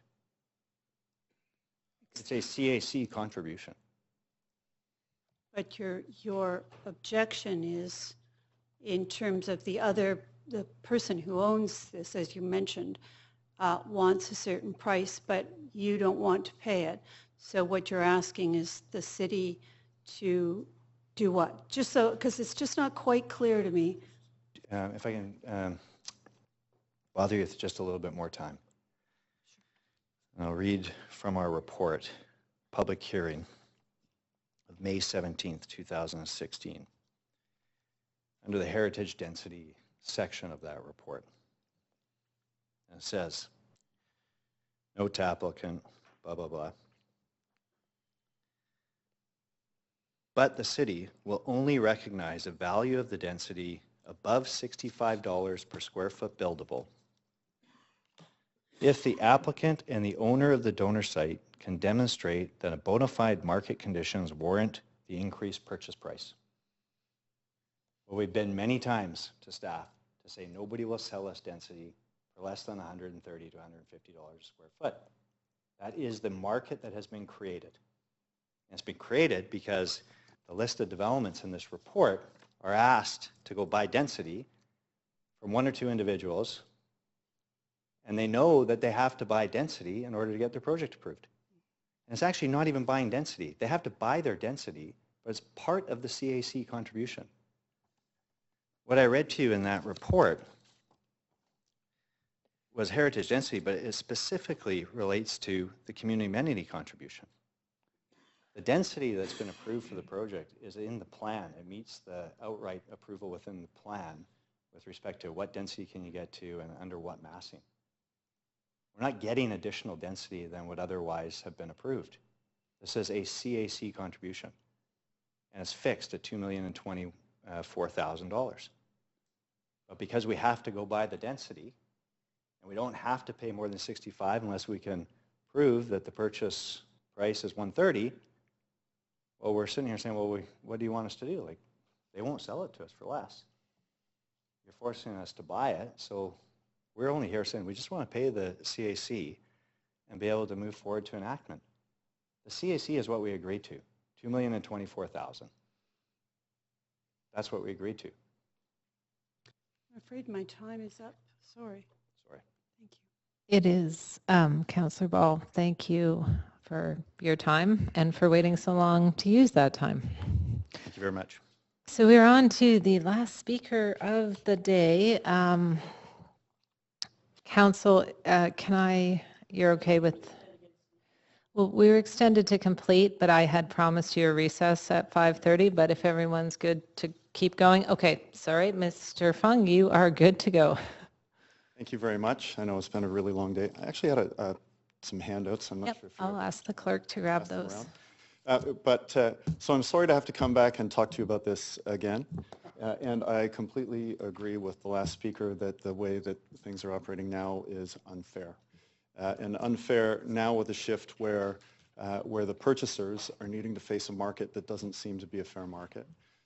When previously the scenario was with a glut of density available and a very limited amount of absorption. When the city said that density was worth $65 and then developers were encouraged to go and pay less than that, we were at the sharp end of that unfair transaction. So, I mean, I think that the solutions that Chris is talking about, in particular, allowing him to pay what his negotiated CAC won is fair. And allowing those transactions to happen at what the market price is, and Chris is saying it's between $125 and $150 is fair also. The report is lengthy, and I won't read through the handout, but what I just wanted to make a point about was that you know, the Heritage Transfer Program has been around for a very long time, and it worked well for a period of time up until 2002 when the Gastown Management Plan came in place, and that was specifically to encourage the proper and thorough upgrade of buildings in the Gastown and the East Side areas in economically repressed zones. And the formula to do that was to provide an incentive that offset the cost of the upgrades and also offset the fact that there were, at that time, no economic uses or economic viability with those projects. And the negotiated formula for those incentives that came out, and specifically, even at that time, the Gastown Management Plan stated that incentives encourage economic investment and activity by leveraging private investment, acting as an economic multiplier and creating jobs. And that generated a program that really encouraged developers to come to the table to do projects that didn't make any sense. And I have an example in the handout I gave you for the Alhambra building, which is one of half a dozen heritage projects that we did, but it's a typical formula. The pro forma project value when we completed the project was $4.5 million. The cost to undertake that project was $10.5 million. The day we finished that project, we were $6 million short on paying the debt on that project, and it was fully financed under a structure that we had gone through in detail with the city. And so when we completed that project, and we took the risk in doing that also on the basis that the density incentive was granted as a tool that could be sold into the market, an appreciating market. So we also, within that pro forma, it wasn't allowed to factor in construction cost escalation. It was not allowed to factor in interest. And that's because the commodity that we were being granted, the heritage density, could increase in the market, and we would be able to sell it upon completion. And then, since then, a number of new policies have come into place and directly competed with the ability to sell that density in a fair and open market. So Chris is absolutely right. There is not a fair and open market because the period of balance in this market lasted about a week and a half. So it went from a gross glut of density with a number of people with tremendously increasing debt costs that had to sell or they were going to lose their homes and their businesses and their buildings. And they had to sell, and the city at the same time was telling developers buying that the purchase price they thought was around 65, and the wording in the reports for those encouraged them. It said, the city recognizes you can go into the market and you can pay less, and we will not penalize you for that, which is effectively offering a windfall profit to that rezoning developer, taken out of money that the people that did the incented projects were required in order to pay cost.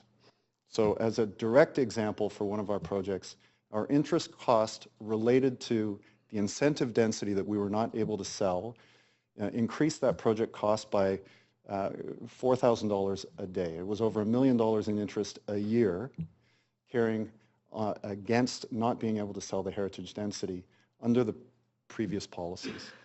Now, the density we at one point had $550,000 square feet in heritage density. We have 28,000.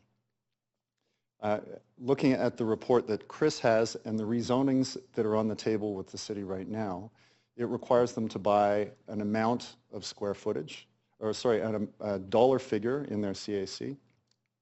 And I'd request that they're able to buy that at the market rate, which, as I understand, is between $120 and $150 a square foot.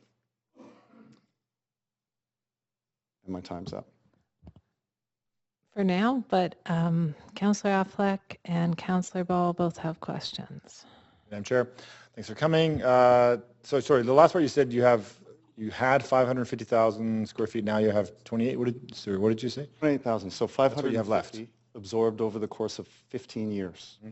And the last incented project we completed early in 2010. So we've been carrying the density for that for the last 6 years.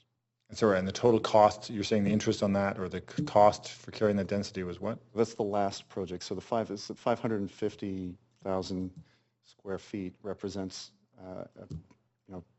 $25 million in value at the $50 that it was originally calculated at, $35 million at the city's 65, which largely was carrying debt costs to complete the projects. I'll ask the same question I asked the previous speaker. If you put yourself, you're a developer as well, as you know, and into the shoes in this report that what we're being asked today. If you were being asked, to reverse their roles, I mean, so you don't obviously support this. But if you were the developer asking, and you were in their situation, how would you feel, and what would you think of this report? I would agree with Chris to allow him to pay his $202,000 or however much it is, and if required to buy it in heritage density, to buy that an amount of heritage density that's determined by his $202,000 and whatever the market based on the free market. So reduce the volume of density for the dollar price, basically. That's correct. Right. And his report and most of the reports that are in this list that you have in your report have wording that allow that. That indicate that the developer is to go out and buy a certain dollar figure. And though the city deems that amount to be at $65 a square foot, if it's different, it needs to be justified and adjusted in the documentation the city requires, the letter B certificate. In the report that he indicated that, you mean? In his rezoning report and the other rezoning reports that are on the list that are on page 6 in your report. Okay, thank you. Thanks, Councillor Affleck. Councillor Ball. Yes, thank you. Just a quick question, and then if you want to use the rest of my time to finish, that's great. Thank you. So just so that I truly understand what I think you're saying, and in your notes here to us, you believe you made an agreement in good faith with the city? Yes, I do. And that you were granted a density incentive that would appreciate in value because you weren't able to deduct the interest or the cost? Yes, but I would add that I believe that I was granted an incentive that would be subject to the free market, of free and unrestricted an unconfined through government policy market. And if it went down because the market went down, we took that risk. And if it went up, we had the opportunity for that benefit. And there was no written policy given to you saying at the time that it would be just governed by city policy?